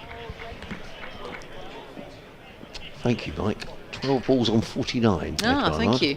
Mike keeps the score. It's incredible. Oh, he does. Gosh, it's like having a statistician with us. Whoa, that found the outside edge. Don't think it carried to second slip, and has actually threaded its way through the slips eventually and has gone for runs, but did find the outside edge. So that's a moral victory to old Henry Crocombe, the bowler. I don't think that was a catch. But Ed Barnard has now got his 50 in quite a streaky fashion to get those 4 runs. He goes on to 53 off 97 deliveries, 119 minutes for Ed Barnard. But that was a genuine edge, and I don't think it did quite carry to second slip. I think it just bounced in front of second slip. The sunshine, I don't think it's been wall-to-wall sunshine across the country, but certainly down here on the south coast it's been a gorgeous day. Actually enough of a breeze so it hasn't been stiflingly hot, although that's very easy to say from inside our commentary box here at Hove. Warwickshire winning the toss, electing to bat first. That's proven a good decision. Yates making 93, Davis 37, opening partnership of 79 between those two. Then a partnership of 95 between Latham and Yates. Latham making 31, a slightly scratchy 31, I think it's fair to say. Rob Yates making 93 as Robinson is in. Bowls to Hayne, who's forward, plays into the offside, fielded by Carson. And there is no run, but a slight collapse in the middle order from Warwickshire. They lost 3 for 15 in mid-afternoon until these two, Sam Hayne and Ed Barnard, have come together. They've compiled a 100 partnership and putting Warwickshire in the driving seat here. 320 for 4. They came together when the score was 189 for 4, so they've added 141 for this 5th wicket. Robinson back to his mark. He's got 3 slips in place. And he's running down the hill from the Cromwell Road end of the ground. Comes in and bowls, and Hayne with a flick of the wrists plays it onto the onside. And there is no run. Hayne on 76. He's mixed defence with some good attacking strokes. And now and again it looks like they're almost T20 shots that he's played. But he always seems like he keeps the bowler guessing, Sam Hayne. And it's been a very fine innings. Well, he's versatile, isn't he? He is. Versatile across all 3 formats. Probably his best one, I'm guessing here, is 50 overs. He's got a very good average. He knows how to play the 50 over game, but he's an astute player. In comes Robinson over the wicket, bowls, and Hayne works that one down to fine leg. Picks up a single, fielded down in the distance there by Daniel Ibrahim. Got a very fine century last week against Durham, 321 for 4. Hayne goes to 77. Emails come in from David, who says, not listened in for a while. Wonder if you had any thoughts or ideas on what's happened with Archie Lennon, who burst onto the scene 2 or 3 years ago, bowling his leg spin. It's a great Lennon dynasty down here of Grandad and Dad and Do you got Len or Les? Les Lennon was right. Grandad. Les. And then Neil Lennon was Dad. In comes Robinson over the wicket, bowls, and Barnard placed firmly through the covers. They've taken one and scattered some pigeons which were grazing on the edge of the square. They're going to come back for a second. Carson gets in the throw, but in the end it's a comfortable 2 for Ed Barnard, who goes to 55. Well, he's certainly playing in the second 11, David, but hasn't featured certainly in the first 11 this season. Hadn't played much championship cricket anyway, but certainly not around the T20 setup at the moment either. So, as I say, really burst onto the scene 3 or 4 years ago now, but still with the club and Sussex with a couple of young spinners. Young Bertie Foreman, who picked up 9 wickets for the second 11 last week. So 1 or 2 on the fringes of the first team. Robinson in bowls, and forward comes Barnard, played to mid-on, fielded by Gurinder Sandhu. And again, there is no run. So 1 more ball to go in this over. We've still got another 13 overs to be bowled tonight, so a little bit of overtime. But a good crowd here at Hove today, free to get in, and those that have come along have had a thoroughly enjoyable day. And as Mike Taylor was pointing out, you know, it's been a nice sort of bubble of conversation around the ground as well. It's been a lovely day's cricket. As in comes Robinson, around over the wicket bowls, and Barnard just deftly tucks inside the line and plays a controlled shot down towards third man, fielded by Hudson Prentice. The end of Robinson's over, and over which he conceded 4 runs. He's bowled 16 overs, 3 maidens, taken 0 for 51. Warwickshire 321 for 4, with Barnard on 56, Hayne on 77. I'm going to leave you with Izzy Duncan, and Mike Taylor will be back with you. Yes, there's a very contented hum that's going around the grounds. But you always get that at Lord's, they called it the Lord's hum, but you've got it here today at Hove, everyone enjoying the weather, lapping it up. And everybody in the pavilion now, on the outside of the pavilion, are in the shade with the sun behind them in the west. And so if you want to get out of the sun, that's a good place to sit. And you're very close to the action as well, if you're in that Spen Karma pavilion, because that pitch that they're playing on today is really close to the pavilion. It's a very short boundary. And all of the batsmen today, of course, have been eyeing that up and targeting it. Mike Taylor is back in the driver's seat here, as Sandhu has got the new ball in hand now. New ball taken at 80 overs. This is the 84th over. And Sussex very much hoping they can work some magic with this new ball. So they've taken Henry Crocombe off, and Sandhu has replaced him. 17 overs, 1 for 72. Coming up the hill, Sandhu. Up onto his toes. Right arm over he comes, and bowls. And that was in the slot to drive. And only get 1 run for it, Barnard, as Deep Point in front of the pavilion feels that. The protection out there on the short boundary. Hi there, Mike Taylor. Hello to you. I'm fortified, but I've just had one of those biscuits. Have you? What's the name of the lady who's made the biscuits? Sandra. Adrian? Sandra. Well, it was Margaret who made the cake, and Sandra who made the biscuits and cakes. Actually, I think Sandra's baked everything. Yeah, I'm not quite sure. I think Sandra, the amount of I think she thinks the game lasts for a fortnight. I know. But it was an absolutely magnificent biscuit I've just eaten. Which brightened the day up no end. Delicious. Sandy's in, and that's left alone flamboyantly there by Haynes, shoulder arms. Yes, a friend of mine came up to watch some cricket, and I said, well, you ought to help yourself. I didn't feel bad saying to him, help yourself to cake, and because he wasn't denying anything from the written press in there, because as you say, that food is going to last a lifetime. I also noticed that in front of Paul Weaver, who's standing there, there's an enormous jar of what look like mint imperials. Oh, look! Look at that. Very nice. I assume they are. But freshen you up usually the breath see that a in bit. those old style sweet shops you get. Sandhu, here he is, trundling in and bowling. Whoa! It looked like an edge, but it's beaten the outside edge. He had a really good poke at that. A bit of a fence outside the off stump from Hayne, which shows there's a bit of lateral movement with this new ball out there. Yes, and Sandhu, when he bowled up the hill this morning with the first new ball, found a troubling length. He caused problems for Alex Davis. 2 or 3 times caught the outside edge of Davis's bat with a ball from just short of a good length that climbed to it. Now, both Hayne and Barnard are different sort of players. They're rather taller than Davis. We'll see if he finds it again. Yes, Sandhu, using his height, he gets good bounce. He also swings it both ways as well, which sows the seed of doubt into the batter's mind. That's left alone outside the off stump by Hayne. He's only had a little taste of limited overs international cricket. Sandhu, as everyone knows, Australia have had a lot of bowlers of his type of very high quality in the last few years, but I wouldn't think you'd have to look too far down the queue to get to Sandhu. He's a strong lad. There's a lot of him, a lot of muscle as he approaches the crease and bowls, and that's driven very well and crisply through the offside. And good foot movement there from Hayne. Gets the pitch to the ball, and it's a classic drive through the covers for 4 runs. Again, eyeing up that short boundary. So 329 for 4, and Hayne goes on to 81. He's played beautifully this afternoon. There's just the one false shot when he almost hit it to mid-on a couple of overs ago. But his feet are moving. He's not just a good run maker, he's a maker of good runs, if you know what I mean. Sandy bowls. Well, he's thrown everything at that. That was stand and deliver. A flourish of hands and wrists through that shot as he plays through the line. That was a thing of beauty from Hayne. And that absolutely rocketed through the ring. There's no chance of anybody stopping that. 6 runs. Yes, he climbed it, and again he was on the move, sort of generating momentum into the shot. Hit it over extra cover for 6. That was with a straight bat. I mean, that was a tremendous blow. But he makes attractive runs, Sam Hayne, as well as an awful lot of them. And that's quite unorthodox, isn't it, Yeah. as well, the way that he did that. He moved his feet and that went aerial. So 335 for 4, and Hayne on 87. That was the end of the over as well.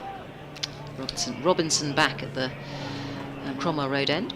And a little bit of difficulty here for the fielding captain. It's taken the new ball, which is a perfectly reasonable thing to do. Already 3 bowlers have had a go with it. And Sandhu has just been treated with some disdain by Hayne. Robinson starts a new over, and Barnard is a little bit discomforted by that, but nudges it off his thigh pad and takes 1 run. And there's a rather wild throw, so he scoots round quickly to see if there's a possibility of a second, but they're content with 1. And there are 12 overs still to be bowled today, including this one. Warwickshire could do quite a lot of damage in those 12 overs if they really get on top of the bowlers here. So, having opened up an opportunity this afternoon when they really did bowl well in the middle session, they look a bit vulnerable all of a sudden, Sussex, notwithstanding they got the new ball. 1 wicket might change it, and they're claiming it down the leg side, but it is not going to be given. Hayne is rubbing his thigh pad in the time-honoured fashion, but Sussex all liked it. But umpire O'Shaughnessy was not persuaded. Great take from Simpson, though, again. Very athletic from him. Going to his left. Robinson flashed a look at Hayne, who took no notice. He's 87. And we're seeing another replay on the screen now. Yeah, he glanced something. Difficult to tell from the replay. Yeah, changed its angle, but in the umpire's opinion came off the thigh pad. And Robinson tries again and bowls a short ball which is pulled over the wicket-keeper, not entirely convincingly, for 4 runs. No, it's 4 byes. 4 byes. So that one did climb. And there is a bit, I know we've got the new ball now, but there is just a bit of lift in this pitch. And Robinson's wound up as well. Oh yeah. Well, yeah. That's where those 4 byes have come from. That's trying to channel the anger. Yeah. Not quite working out. Look, he's an exciting bowler to watch, Robinson. And he does get shaken up a bit. That's sometimes when Sussex get the most out of him. Here he comes now with 2 slips and a leg slip. And Haynes down the pitch, and he's caught at leg slip.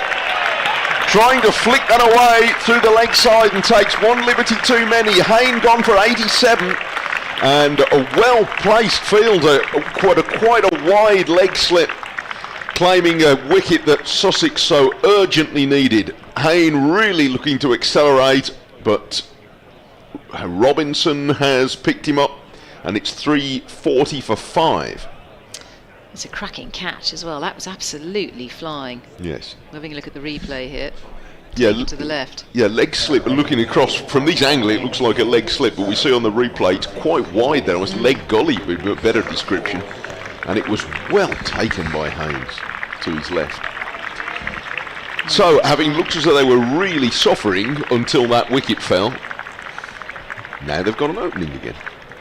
Yeah, that's broken up that mammoth partnership, and that new ball, deservedly, I think, for Robinson there. That was a very eventful over from Robinson.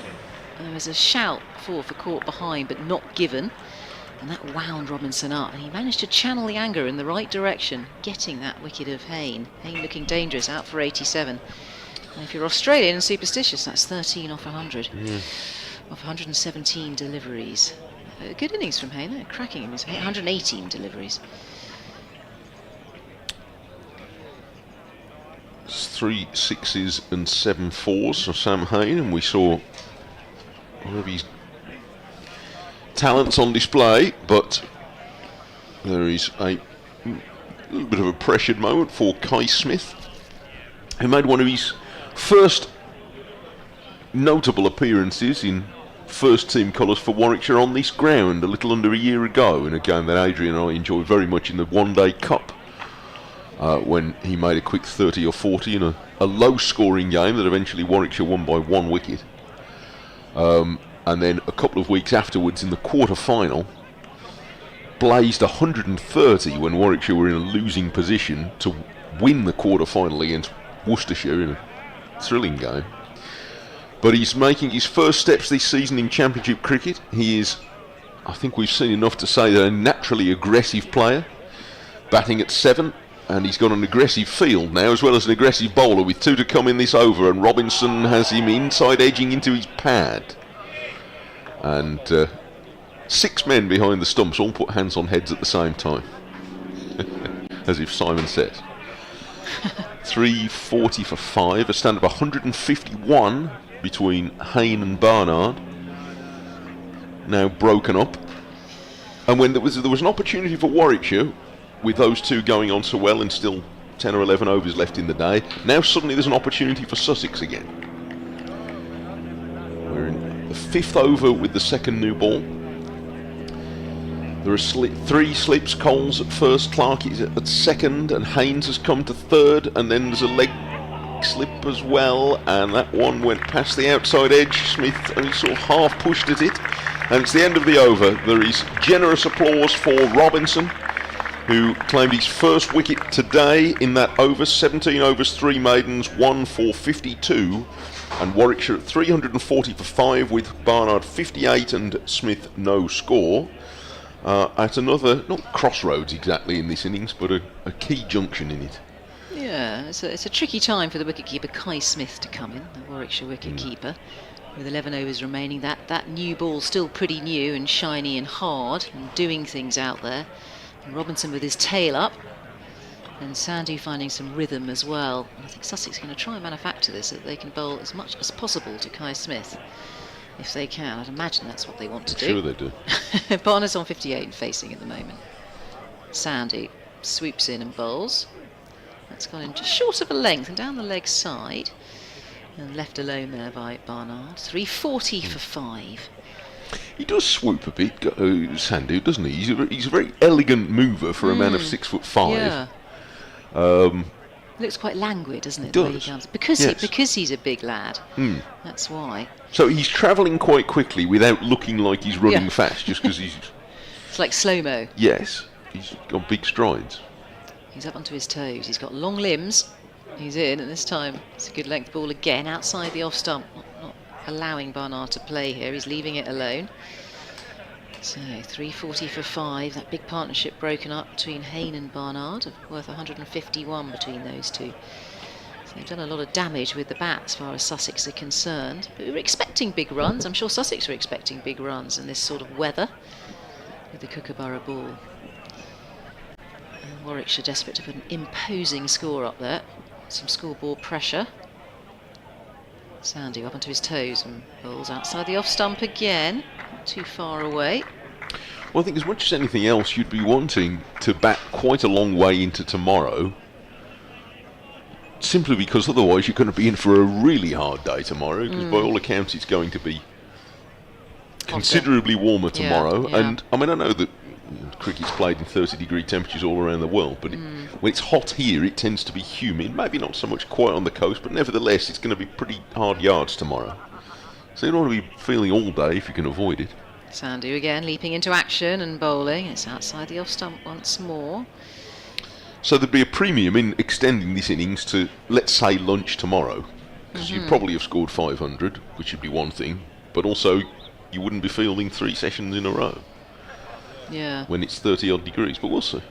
Exactly, got to take all that into account. And there's been no wind this afternoon. There's No. a gentle breeze this morning, as we saw the flag fluttering, but it's been limp all afternoon, which doesn't help the fielding side out there, kind of sapping energy out of them.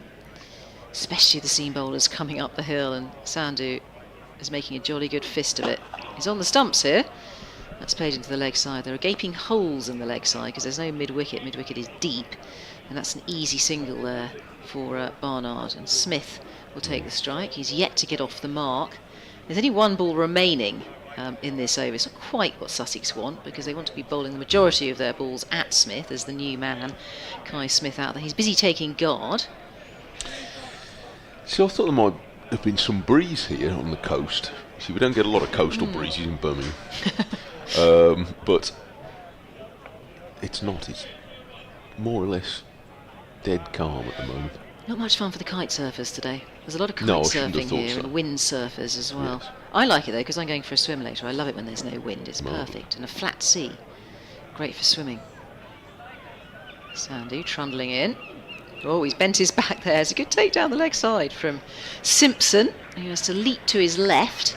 And it's the end of another over. And it does mean that it will be Barnard who will take the strike. He's on 59. And things have slowed up somewhat because of the fall of the Hayne wicket on 87. But Warwickshire won't be too worried about that. They know there's only 10 overs remaining in today's play. They want to see off this shine, this new ball, which doesn't take that long. It's quite a short window with the Kookaburra ball before it starts to soften up a bit and is less lethal. Yeah, if they get to the close with no further wickets down, then they won't, I think, worry too much about how many runs they've scored in that time. Although, the bonus point overs are going past, but they've banked 2, they're close to a third, but there are bigger objectives in mind at the moment. 3 slips and the leg golly is also there for Barnard, who is on the top of the bounce here, guiding this to backward point, and he will take one off the first ball this time. So now Robinson will get a good look at Smith, who I think is going to be a player. He's a young cricketer, but not playing his first, essentially, full season of first team cricket, first steps in championship cricket this year. He's a confident young striker of the ball. This might not be the conditions for him to play too many of his shots, but we'll see. Robinson bowls, and Smith offers the defensive bat this time and sees it bounce quite comfortably past the outside edge. So he's replaced Burgess, who's retired. Burgess is retired, yeah. So, I mean, obviously Alex Davies can keep wickets and has done from time to time. He kept a lot for Lancashire, didn't he? Did he keep a lot for Lancashire? Did keep a lot for Lancashire. Yeah. And, has, in the white ball games, has tended to keep wicket. So Smith has played in most of the blast games, batting at 7 but not keeping wicket. But he is a very fine outfielder as well. Even so, he's batted at 8 in some of them. Robinson bowls, and Smith is looking to flick this down the leg side. There's still the leg side catcher there, but he makes no contact, and it's through to Simpson. Well, he won't mind the heat, will he, Smith? Because he's from Dubai, isn't he? I read that he played for the UAE under-19s. Yes, and Dougie Brown was out there, wasn't he, as the coach? My understanding is, he's one of Dougie's spots for Warwickshire. Good talent, scouting. Former head coach, and a little bit before that, if you're not old enough to remember, not that you have to be that old to remember Dougie Brown, but he was a very fine all-rounder for many years for Warwickshire. And now Smith is driving and getting his first runs, plural, square on the offside. There's a chase for Hudson Prentice, who's ducked his head into the chase as he's driving along, fighting tiredness, but he can't catch up with it, and he's away with 4, Smith. 346 for 5. Brown was a staple of that mid-90s Warwickshire team that won such a lot of silverware. And very charming with it. Whenever I met him, charismatic and charming and personable. Would always chat to everybody. Smashing fella. Dougie Brown. So he might even be following Warwickshire on this broadcast. Hello, which case, Dougie. Best wishes to you, Dougie. I hope you're well. Here's Robinson bowls, and this is finding the outside edge as Smith pushes forward and drops short of the slips. But yes, he would quite often open the bowling. Dougie Brown will be first change. And Donald, Munton and Brown leading the seam attack.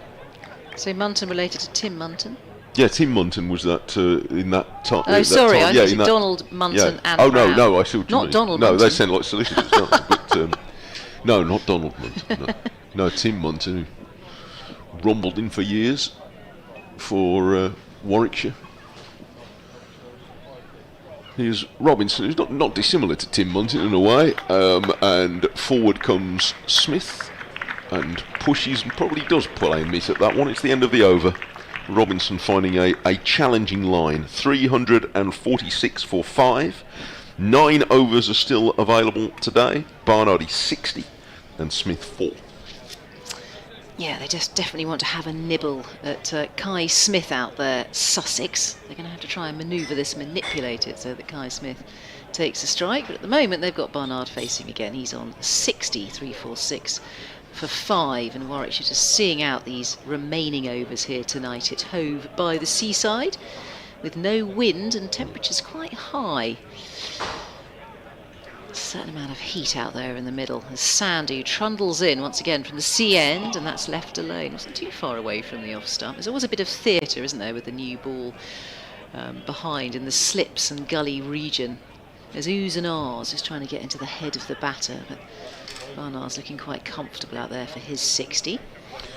I appreciate, obviously, tomorrow is a working day. But if you are able to get to the cricket tomorrow, if you're looking for something to do on a hot day and you can get here to Hove, it is lovely. If you've never been to Hove, it's I don't think it's changed character too much in recent years, even though new things have been built here. Sandy, it's kept fairly low, and again left alone.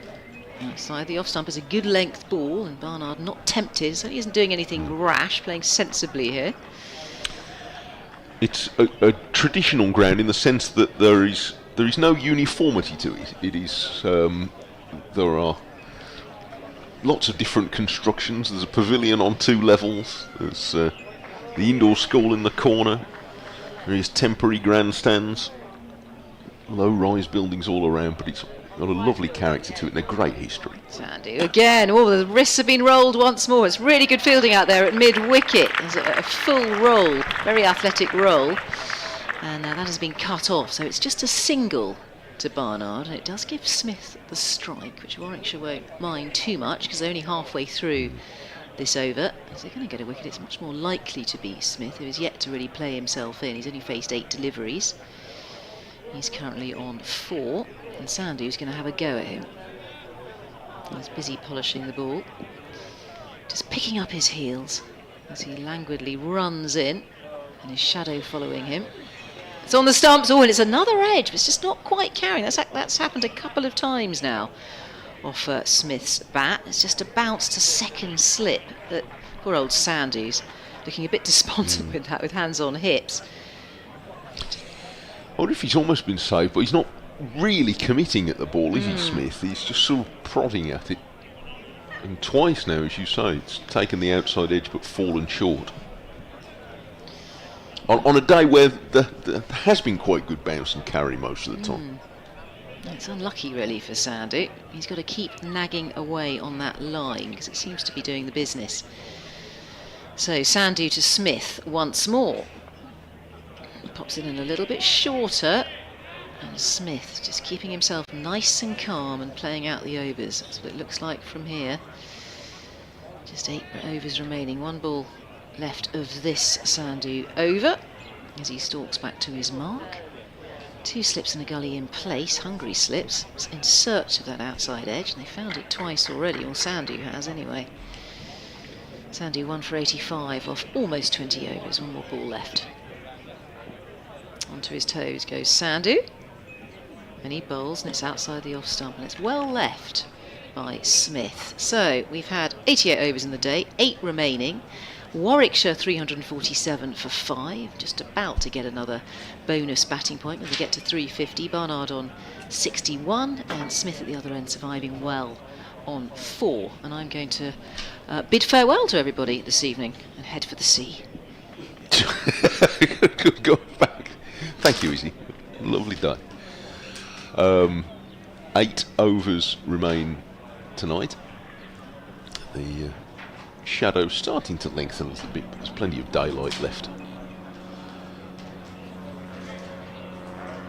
So it's very easy to go and take the plunge. There'll be a few among the fielders who might feel like doing the same. Yes. Robinson's on his way from the Cromwell Road end, and Barnard does not play at the first ball. Allows it to pass outside the off stump. But you were on that side, Adrian. You need to come back over this side. Would you rather have a switch? I'm happy either way. You'd like your laptop I'll come ready? over there. Yeah. Should we do a... Go on, let's do it. Let's do a Because switch. Robinson doesn't rush back to the start of his mark, does he?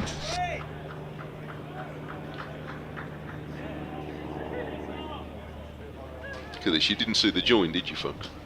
347 for 5. And there are 2 slips, and now they've moved the third one around a little bit to the gully. As Barnard is nudging this into the leg side, and they've very quickly changed their mind about the possibility of a run. Good spell of cricket, this, Mike, because Warwickshire will feel if they can get through the day 5 down, they've had a very good day. Equally, Sussex pick up a couple of wickets here with the new ball. They'll feel they're right back in. And it's just clipped Ed Barnard's wings a little bit, hasn't it, with that wicket of Sam Hain? He's just thinking, well, I want to be here tomorrow, and I think you're quite right. Warwickshire will want to be batting till, lunchtime tomorrow at least, I think. Yeah, I mean, firstly, because you'd want 5. If you thought you could get to 500, you'd want to. Robinson bowls, and this is guided wide of gully, and they get 1 run. But especially in view of what weather is forecast. And by the way, are you one of these people who, now that there are lots of different weather apps, you check them all and pick the one you like? So when I last looked, the Met Office one said 32 and the BBC one said 24 here tomorrow, but I don't know. That's a big discrepancy. Well, it is. That seems like quite a lot, but I don't know. But anyway, the point is, the expectation is tomorrow's is going to be the hottest day. Yeah. So, especially, as well as getting the runs, that would be one thing. But I think if you could bat for a session tomorrow, it means you're only fielding for 2. That might be helpful. Yes, no, very much so. Robinson's on his way, and forward comes Smith and defends more positively in a way, moving firmly into position to push it away on the offside. But a good spell, though, hasn't it, this by Robinson? Just looking here down below us, I can see you asked me about Mark Robinson earlier on, who's literally down below us here, the former Warwickshire coach. There are various Warwickshire players coming to see. In fact, if I'm not mistaken, Sam Hain has just made his way around. Is that Sam Hain? Yeah. He gave a big hug to Mark Robinson, who was very popular, I think, at Edgbaston, wasn't he, Mike? Won a title with them. Yeah, of course, yeah. You know. Down here with John Philby, the Sussex chairs down here as well. Left a slightly unusual way. This is Smith is forward driving, and it's getting it backward of square, and it's beaten the backward point and running very quickly away to the boundary, and a very good stop by Hudson Prentice, who's been fielding splendidly on this side of the ground for much of the day, and he denies Smith the boundary, and they take 3. Well, it was very good, wasn't it? Preventing a run. He's rolling up his left trouser leg now, Finn Hudson Prentice. Yes. He scraped his knee as he slid in to prevent that single or another single. It's third batting point banked there, 351 for 5. The puzzling thing about Robinson's departure was not so much that he was, because I think there was a bit of a feeling around that the juice had run a little bit dry, and that they had underperformed a bit. Now, you can argue the merits of that, one way or the other. But the odd part about it was that it didn't happen until February. Yes. Which... you're preparing for a season. Well, precisely. So, yeah, that was slightly unusual. He's coming round the wicket now, Robinson, to Barnard, who is nudging but not really committing to pushing at a ball around the line of leg stump, and it goes through to the wicketkeeper. It's the end of the over. 3-5-1 for 5, 63 to Barnard, and 7 to Smith. That was the strange thing. As I say, you could make an argument that Mark Robinson should stay. You could make an argument that he should have gone. But what was harder to make an argument for was making the change in February, when, as you say, you're only a few weeks away from the start of a new season. There was an announcement that there was going to be a performance review or a high level performance. It was, the sporting teams have when they've had disappointing seasons. And when it had all gone quiet by about the end of November, we assumed that was the end of it, but obviously not.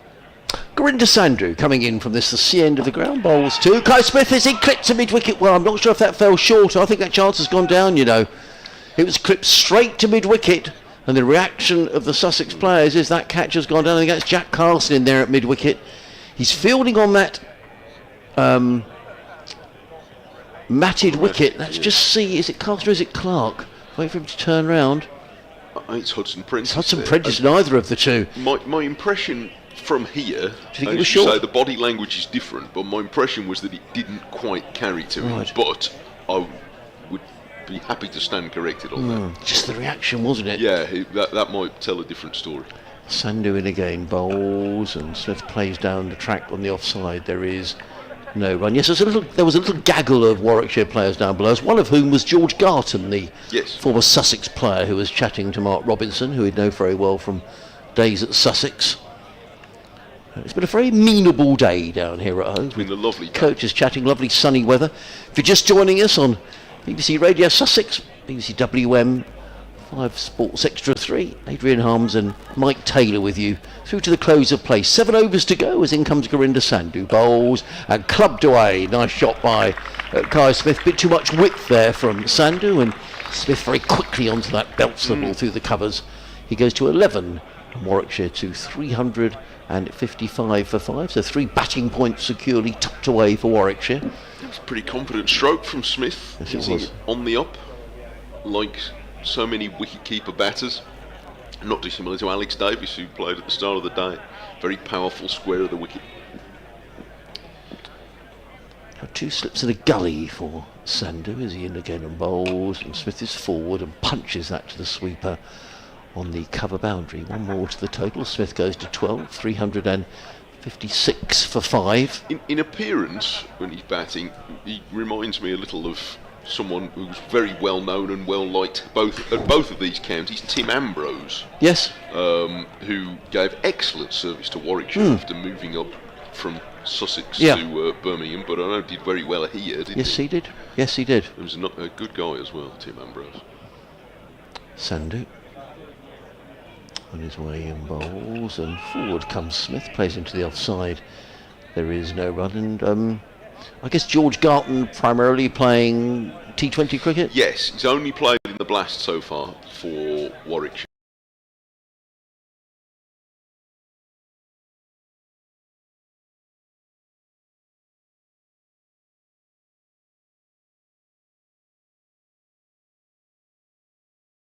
Sort of Trent Bridge, and Garton suffered in that game, and then eventually played as a specialist fielder. Sandhu bowls and driven nicely by Smith. More runs here, could be another boundary. It's is that a good bit of fielding? No, it's right at the far end of the ground. It wasn't a bad bit of fielding. He tried to drag the ball back. It was played away through backward point, but it's another boundary to Ed Barnard, who goes to 66. And Warwickshire just moving ahead here on points, I think, Mike, 360 for 5. And the important thing for Warwickshire with Barnard and Smith coming together, they didn't lose another wicket. Yeah. And I think if Warwickshire can get through to the close with 5 down, they'll feel they've had a very good day. Yeah, because it would leave them in position to add, a fair few more tomorrow. Just on Gardens, yes. He played 2 after that first game. The next 2 Blast games he played, but only bowled 1 over altogether in them. And this is a bit puzzling. If you haven't got faith in him as a bowler, well, he's in the team. Yeah. But they do rate him as an all-rounder. So they do see him as a striker of the ball in the later overs, which he has done well in some games. This is the first ball of a new over from Robinson. It's leg glance for 4. Good shot by Smith. Always in control of that. Robinson's looking for that line. That's why he's got the leg gully there. But that was very well controlled. But in the last few Blast games, Garton has done more bowling and been given more responsibility, and he's hit a few violent runs at the end of the innings. He's also a first-rate outfielder, so they don't have Jacob Bethel in the team this year. Obviously he's on busy doing other things. And he was the outstanding fielder in the competition last year, so Garton is taking up that mantle. He's doing it very well. So he's got plenty to offer. Robinson bowls again, and Smith allows this to go past outside the off stump. Yes, because for a while George Garton was sort of in and around England thinking, wasn't he? Sort of T20 wise. Earlier on in his career he was being touted. Well, he made 1 or 2 international appearances. Yes, he did. Yes, he did. But had a disappointing time for injuries here over a number of seasons. And I think very much still has ambitions to play other forms of the game with Warwickshire, rather than just T20 cricket. But he's doing all right in the blast. Now Smith comes forward and defends on the offside. And I mentioned earlier on the interview he'd done with my colleague Richard Wilford that's on BBC Sounds a few weeks ago, which was very interesting, about his career and where he stands. But 8 blast games so far, has scored 93 runs very quickly, and only taken a couple of wickets, but fairly modest cost in the recent games. Did take 5 catches, equal the world record in one of the blast games, which is a peculiar event. Forward comes Smith, runs this to backward point, and there's no run. So yes, I hope there are more opportunities for George Garton, because he's still potentially a very exciting cricketer. Yes, he is. Yes, absolutely. And it was good to see him this morning. He came wandering over and introduced himself. It was good to see George, and he offered to come and do some commentaries here for a couple of days, so we might get him up tomorrow for a chat for 20 minutes or so tomorrow. I'm sure he's got very fond memories of his time here at Hove. I know he still owns a property around the ground here. So yes, spoke very fondly about it in his interview with Richard the other week. 364 for 5. We're in the 91st over today. Robinson has now bowled 20 of them, including this one, so 10 of them since tea. Forward comes Smith and defends, because he had bowled only 10 overs before tea, and we wondered if he was all right. But this is his 10th over after tea, which is a fair shift. Yes. No, he's certainly bent his name. I think he's bowled very well, actually, today. Perhaps not without an awful lot of luck. But I think very much a recognition of this Kookaburra ball, Mike, that, sides feel they've got to strike with this new ball, and Robinson is your strike bowler, so you want him running in hard. But apart from the wicket of Hayne... Yes, which was a very well worked one. Yes. But that's... Him and Sandhu both feel they have bowled better than their figures. Smith has pushed this away for a well-judged single into the offside before Hughes can get round to cut it off. So 365 for 5 at the end of the over. 17 to Smith, who's ticking along nicely now. And Barnard is 66. And they've earlier Warwickshire lost Davis 37, Latham 31, Yates 93 and Malik 9. And after that little wobble of 3 wickets going down for 15 runs, a stand of 151 between Hayne and Barnard, before Hayne was out for 87. Little natter there between Simpson and Robinson. You get the feeling it was can you manage another one, Ollie, or have you had enough? We shall see how that pans out. As Mike was saying, just 5 overs left in the day. Mindful people joining us all the time here on Sports Extra 3, BBC WM and BBC Radio Sussex. I'll run through the scores in the other games as we go through this over from Gurinder Sandhu. Running in from the sea end of the ground, up the hill here at Hove, comes in and bowls to Kai Smith, who pushes that out into the offside. He's getting a bit of a move on there. The throw comes in, and had that hit, I reckon Barnard was struggling. That wasn't a great call by Kai Smith. It was played into the offside, into the covers. The throw came in from, I think that's Daniel Ibrahim in there. His throw missed the stumps. I mean, Ed Barnard says, "Oh, don't worry," but I reckon that was tight. Yeah, hard to tell from the straight on camera. He was certainly halfway down. He thought he'd better get a move on. Yes. You could tell that. So for as much as that tells you, then he knew he couldn't hang about. 366 for 5. Sandhu in again, bowls to Barnard, who watches that go by outside the off stump. No run. So, at the Aegeus Bowl, very good day for Worcestershire. Haven't had many good days this season, but a really good day today, and particularly for Adam Hose. He's 263 not out, an innings including 31 fours and 7 sixes. Jake Libby, 136 not out. Worcestershire, 451 for 2. At one stage, they were 60 for 2. So that partnership is worth the best part of 400, Mike. Well, that must be some sort of a record in the offing there for Worcestershire today. Sandhu in and bowl. Oh, he's bowled him! Well, that's probably just reward for Gurinder Sandhu, who's bowled really well here today. Perhaps his figures don't reflect that. I reckon that's a ball that's just nipped away. Ed Barnard looks, and he was bowled, the ball hit the top of off stump, and that's just what Sussex needed as we go into the final overs of the day. Ed Barnard ruefully looks at his stumps, but Sandhu picks up his second wicket. He's in his 22nd over. I think his figures of 2 for 95, in fairness, perhaps don't reflect quite well how well he's bowled. Ed Barnard, he's on his way. Excellent knock by Ed Barnard. He's on his way for 66.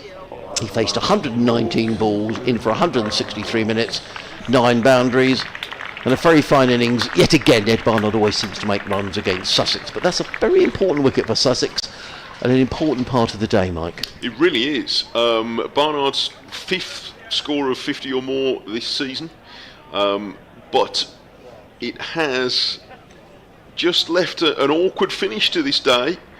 So the Sussex team coming together for a drink. 4.5 overs remain today, but the game's not trickling away to the close now, because they've really got an opportunity, Sussex. They'll be pretty tired, and their quicker bowlers have done a lot of work between them.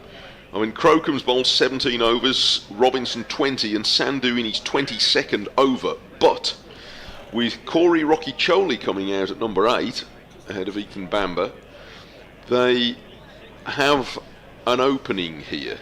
Now, Rothesay has some ability as a batter, but nevertheless, this is a tricky time to be batting.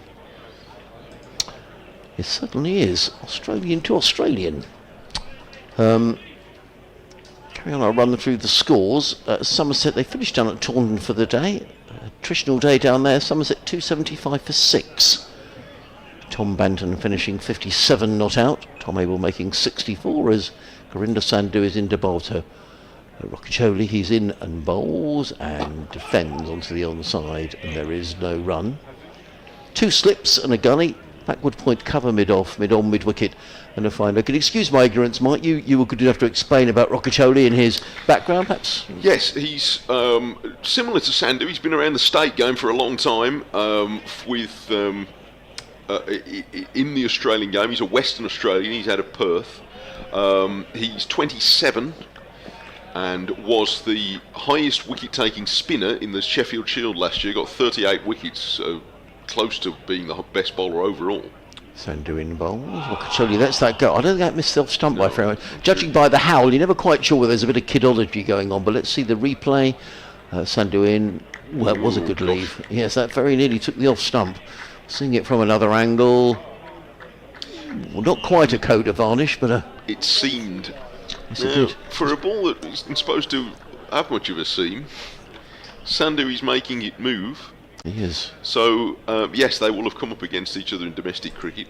Rothesay, as I say, is a very useful off-spinner for Western Australia, but his batting record, to put it in context, first-class average of 18 in 37 first-class games, 1 half-century. Sandhu comes in, bowls to Rothesay, played into the offside, fielded by Ibrahim in the covers. There is no run. End of Sandhu's over. He has bowled 22 overs, 3 maidens, taken 2 for 95. And Warwickshire, having won the toss here, are 366 for 6 on Sports Extra 3, BBC Radio Sussex and BBC WM. Adrian Harms and Mike Taylor with you on commentary. Just rattling through these other scores. Still playing at the Oval, where Surrey were asked to bat by Durham, perhaps surprisingly, and Surrey, the leaders of the County Championship, have taken full advantage. 382 for 3. A century for Sam Curran, he made 108. Dominic Sibley, known of course to Mike, from his days at Warwickshire, 163 not out. In the final game in Division 1, they finished at Headingley, where Essex have finished on 248 for 3. A century there for Tom Westley. They're all the scores in Division 1, and we'll rattle through the scores in Division 2 as In fact, they're just waiting a minute. Lancashire 347 for 8 against Derbyshire. They were in all sorts of trouble there, Lancashire. Ben Green has made 108 not out. Keaton Jennings made 106. That was a good recovery from Lancashire. Gloucestershire 279 for 7 against Glamorgan at Cardiff. Robinson with 4 overs to go today. Bowls to Smith, who guides this around his front pad for 1-2 long leg. So he goes to 19, and he's playing quite nicely now, but now finds himself the, in a sense, the senior batter, although he is a very young cricketer in his first season of Championship cricket. He's played in all but one of the games so far, averaging 25. 2 half-centuries at Durham, including one in what turned into a very tight chase.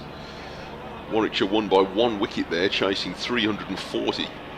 This is an airy drive from Rocky Choli, making no contact. So Smith has a bit of ticker. That Durham game was in doubt right to the end, as it would be if it was a 1 wicket win. We saw him bat well in the One Day Cup game here last season, that also was a tight game, a low scoring game. Yes, it was. So he isn't shy of the contest, Kai Smith, but he's got some responsibility here, because Warwickshire still have the chance of getting 450 plus. But they've got to get through this tricky period up to the close, and Rocky Choli is leaving the next ball from Robinson, lifting the, as if he was lifting the ball, the bat over the top of the ball and allowing it to pass.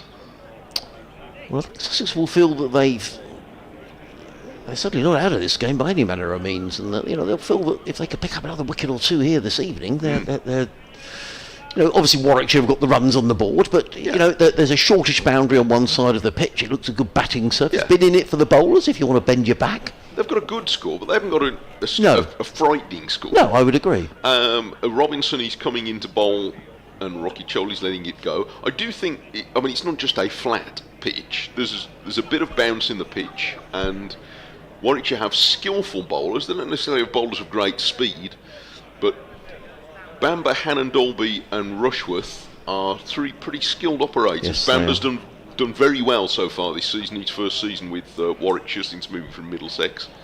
And Hannon, Dolby and Rushworth everybody knows. Yes.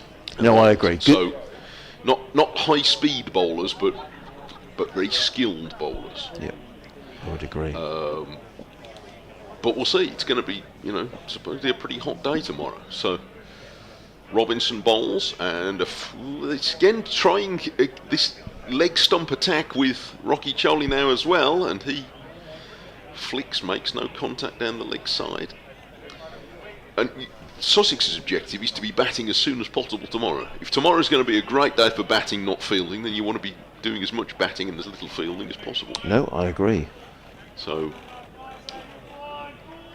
taking a wicket in these next 3 overs might have quite a bearing on that.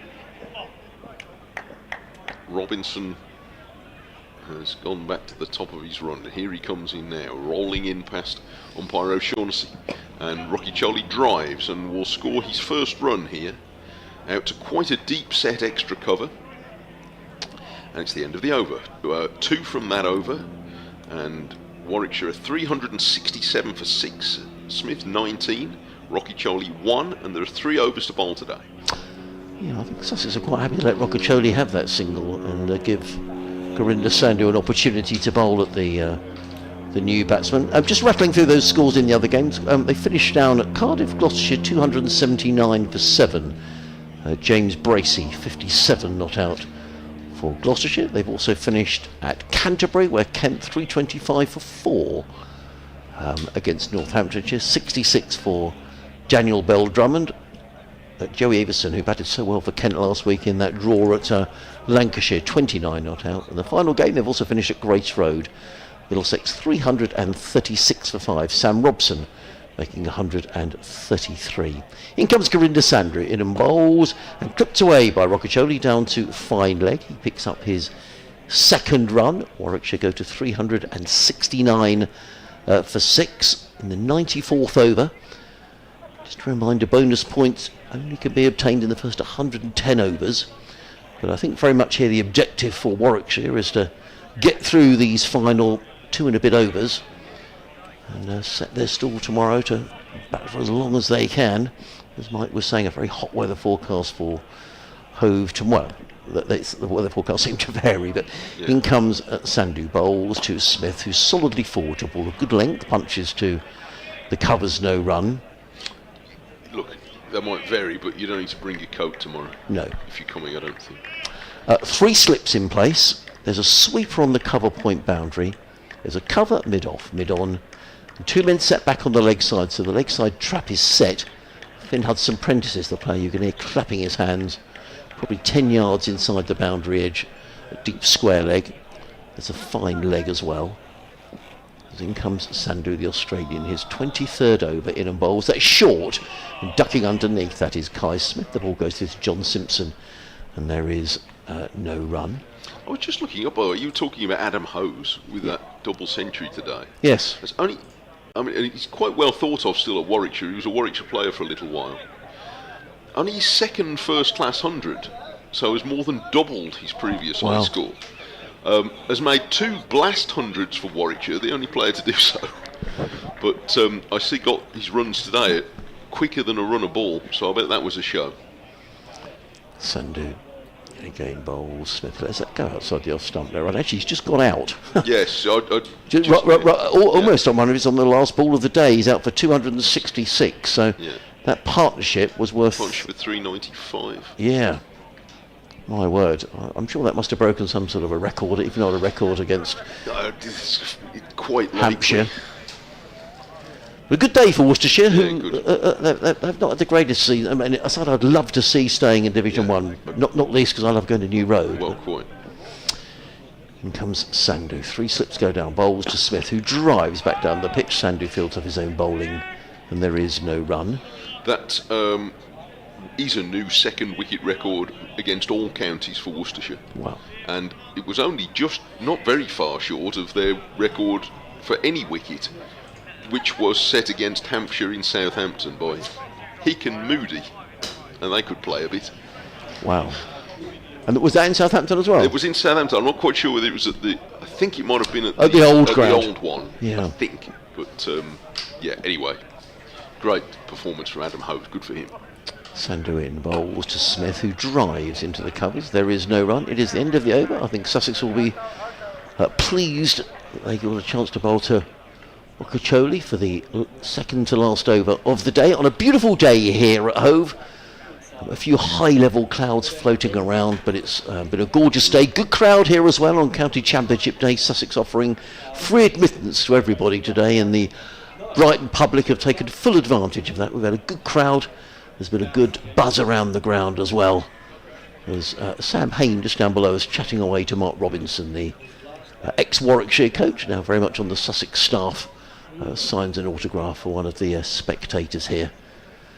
And we're going to get a final over of the day from Ollie Robinson, who's toiled away here. When I say toiled, I think he's bowled well. 21 overs, 3 maidens, 1 for 68. There's always questions about Ollie Robinson and his fitness, but I have to say, I think he's bent his back here, and it's been a good spell that he's bowled, Mike, with this new ball. I think the 2 bowlers have done pretty well. Crocombe had 1 over, didn't he, with the new ball, but Robinson is bowling a long spell. This is his 12th over since tea in 2 different spells. Yeah. And he sends the first ball short down the leg side. So Robinson and Sandhu in particular as well, I think, has done well today. His figures still don't flatter him. Yes. So that was a great delivery to remove Barnard, which might yet prove to be a very significant moment. But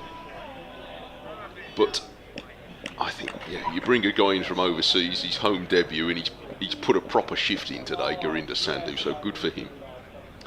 He's 2 for 96. Here's Robinson, who's got 1 wicket, and he bowls a bouncer, which that's hit him. Rocky Choli didn't see, or didn't pick up very well, and you say it's hit him, I think, on the shoulder, possibly the helmet. Yeah, I think it was the helmet. I think there was a bit of a clatter there. Yeah, let's see a replay. Oh, yeah. He didn't. That ducked into again. He did. They're finding some seam movement, and that was a nasty short delivery from Ollie Robinson, who I mean, there are quicker bowlers around than Robinson, but he's a tough bowler, isn't he? But he hits the deck hard, and that was awkward. He ducks into Rothesay, and he's grinning now, but he's going to have the concussion check because he got properly clanged by that. He did. He's taken off his helmet, and the physio is there, having, as I say, he's grinning away. But as we all know, with these concussion, quite often it can be a little while after the incident, and suddenly these headaches can come on, and they will take plenty of care over Rothesay. He did duck into it, and it's very easy to say from the commentary box here, but I mean the golden rule, isn't it? Watch the ball, and the physio's quite happy, and I think Rothesay is going to carry on. Yeah, it did move though. I mean, look at the ball changed line and came in and clanged. It was a nasty bouncer, well delivered. It's been a very amenable day's cricket. Oh, it's been a good day. Right, hasn't it? I mean, I noticed between the players as well, there's been some sort of quite nice chatter. It's just been a thoroughly good day's cricket. Ian Gray's been in touch. He said, I'm back home in Kent Town, which, for those of you who don't know, is an area of Brighton. After a toasty day one, Adrian, I noted your cool breeze comment and qualification. Yeah, I mean, there has been a breeze, but I think if you're in, it is still been a warm day. It's not... He says, at last few overs at home in the cool. See you all tomorrow, says Ian. Thank you for getting in touch. And thank you everyone who's got in touch throughout the day here. Yeah, enjoyed it. Nice to hear from people. Robinson bowls, and this is punched through the covers by Rothesay. First one he's had in his half for a bit. Ooh, he's going to hurry back for 2 runs. A more accurate throw might have caused him a problem there, but he was keen to get back, so that's good. He could have gone and hit up the other end and given Smith the chance to face Robinson, who's snarling a bit, but yes. I mean, he's bowling snarling. Robinson. I enjoy watching Robinson. He likes his little growl at the batters, doesn't he? Nothing wrong with that. No, he does. Very competitive cricketer is Ollie Robinson. It's all good. Yeah. The games. It's all channelled the right way. No? Well, yeah, exactly. The pigeons have called time on this day. They're creeping closer towards the square. More pigeons than seagulls at the moment. Chase the cricketers off in a minute. Robinson bowls, and Rothesay gets another short delivery, and he's right down underneath this one. Pokes the bat up like a periscope, but it's gone through the ball unencumbered to the wicketkeeper.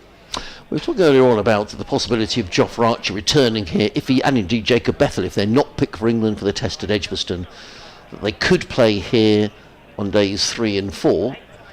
And Trevor Cox has been in touch. Hello, Trevor. He says, I remember some years ago James Kirtley returned from England duty after not being selected and replaced a player who'd scored 100 the day before. The match was at Horsham. I can't remember the exact details. Well, we'll check on that. Robinson bowls, and Rothesay moves the bat out of the way of the ball and lets it go through. I think this is slightly different circumstances, but I think the first example of a team being adjusted because of an England call-up, working the other way in that a player was taken out of the county game to go and play for England, and a Warwickshire fan will be able to confirm this, I'm sure. Drop me an email if you want, or in time for tomorrow. I think Gladstone Small might have been the first one taken out for England duty during a county game, but I might be in the sort of mid-1980s. Rothesay goes to pull, he's gloved it, down the leg side, he's out. 371 for 7. Rothesay looks so disappointed, but he's given out, caught off the glove, trying to pull, and maybe just took the underside of the glove. He didn't think he'd hit it, but the umpire was looking right down it and has given him out. Caught by Simpson. So Rothesay gone for 4 and 371 for 7. There's still an over to go. It was a shot he really didn't need to play. He could have left that alone. It was going down the leg side, but Rothesay goes. And Sussex just fighting back in this final session, Mike, with these, couple of 3 wickets here of just, they'll look at the scoreboard and think, well, if they could rattle the final 3 out, well, fairly early on tomorrow morning, then Warwickshire might just feel on a good pitch. Perhaps left a few runs out there, but Ethan Bamber can bat. He batted very nicely at Edgbaston earlier on this season. But you did say it's a longish tail. Yeah, well, certainly longer than it has been in the past. It's not to say that they've got a long time, as we used to think of it. But it's not as deep a batting order. That would be a more correct way to put it, a more respectful way to put it, I think. Yeah. It's not as deep a batting order as some may have had. And in recent memory, you've had Warwickshire teams where you've had players like Ricky Clark and Darren Maddy batting at 8, or Chris Wokes batting at 8, and the bottom four is Rocky Choli, Bamber, Hannon Dolby and Rushworth, not quite as strong as that, I would suggest. Anyway, we'll see. In comes Sandhu, bowls the final over of the day to Kai Smith, who I think will be very pleased to take most of these deliveries and see Warwickshire go to stumps 7 down. 371 for 7, Smith on 19. What I am interested in, and I wonder whether it will continue later in this match as well, maybe for both teams, is that Robinson in particular has had success now aiming at the stumps and at leg stump and trying to tail the ball in with a catcher on the leg side. Sandhu in bowls to Smith, who lets that go outside the off stump taken by Simpson, and there is no run. And he's not just done it, he got Hayne out that way, but it's not just been a tactic for Sam Hayne, they've persisted with it. And he has now had Rocky Choli out, caught down the leg side, slightly different way. They got Latham caught down the leg side. I think that was a different category. He just swished at a leg side ball, missed it and nicked it. Can happen to anybody. But Robinson looks as though he specifically targeted that since the new ball. I wonder if that's an indicator to the way we'll see in the rest of the game. Sandhu in bowls to Smith, lets that go outside the off stump. We did say the new ball would be very important here, and since the new ball's been taken, Sussex have picked up those 3 wickets of Hayne, Barnard and Roccaccioli. So yeah, it's 308 for 4 at the new ball. Yeah, there we go. So they're 63 for 3 against the new ball. And this is the 16th and final over of the day with this new ball. As in comes Gurinder Sandhu to bowl to Kai Smith, and Smith is sit on the pad. The ball balloons in. They're going to go through for a quick single here, which is very brave of Ethan Bamber with 2 balls to go in the day, and I'd imagine Sussex are going to put everybody around the bat here. Although, as I say, Bamber did bat very well up at Edgbaston. He only made 17, but he didn't look like what number he batted. Yeah, again, he's averaging 18 this season in the Championship. He is, or at least he was earlier in the season. He was the top 6 hitter, which he found considerably to his amusement was going around the club saying, "I'll be more 6 than anybody else." In comes Sandhu over the wicket, bowls to Bamber, who I thought we'd nicked that behind. He wasn't far away from nicking it behind. Taken by Simpson, no run. Yeah, I don't think he's going to be hitting any 6s tonight, or not trying to anyway. No. So 1 ball remaining in the day. Thank you everybody for all your correspondence throughout the day. Thank you for taking the time to listen. Sussex is going to put a few other people around the bat here. The fine leg is coming up, I think, to a leg slip position. There's about 50 or 60 pigeons gathered literally down below us. Normally it's seagulls here at home, but it's pigeons today, so they've pulled rank.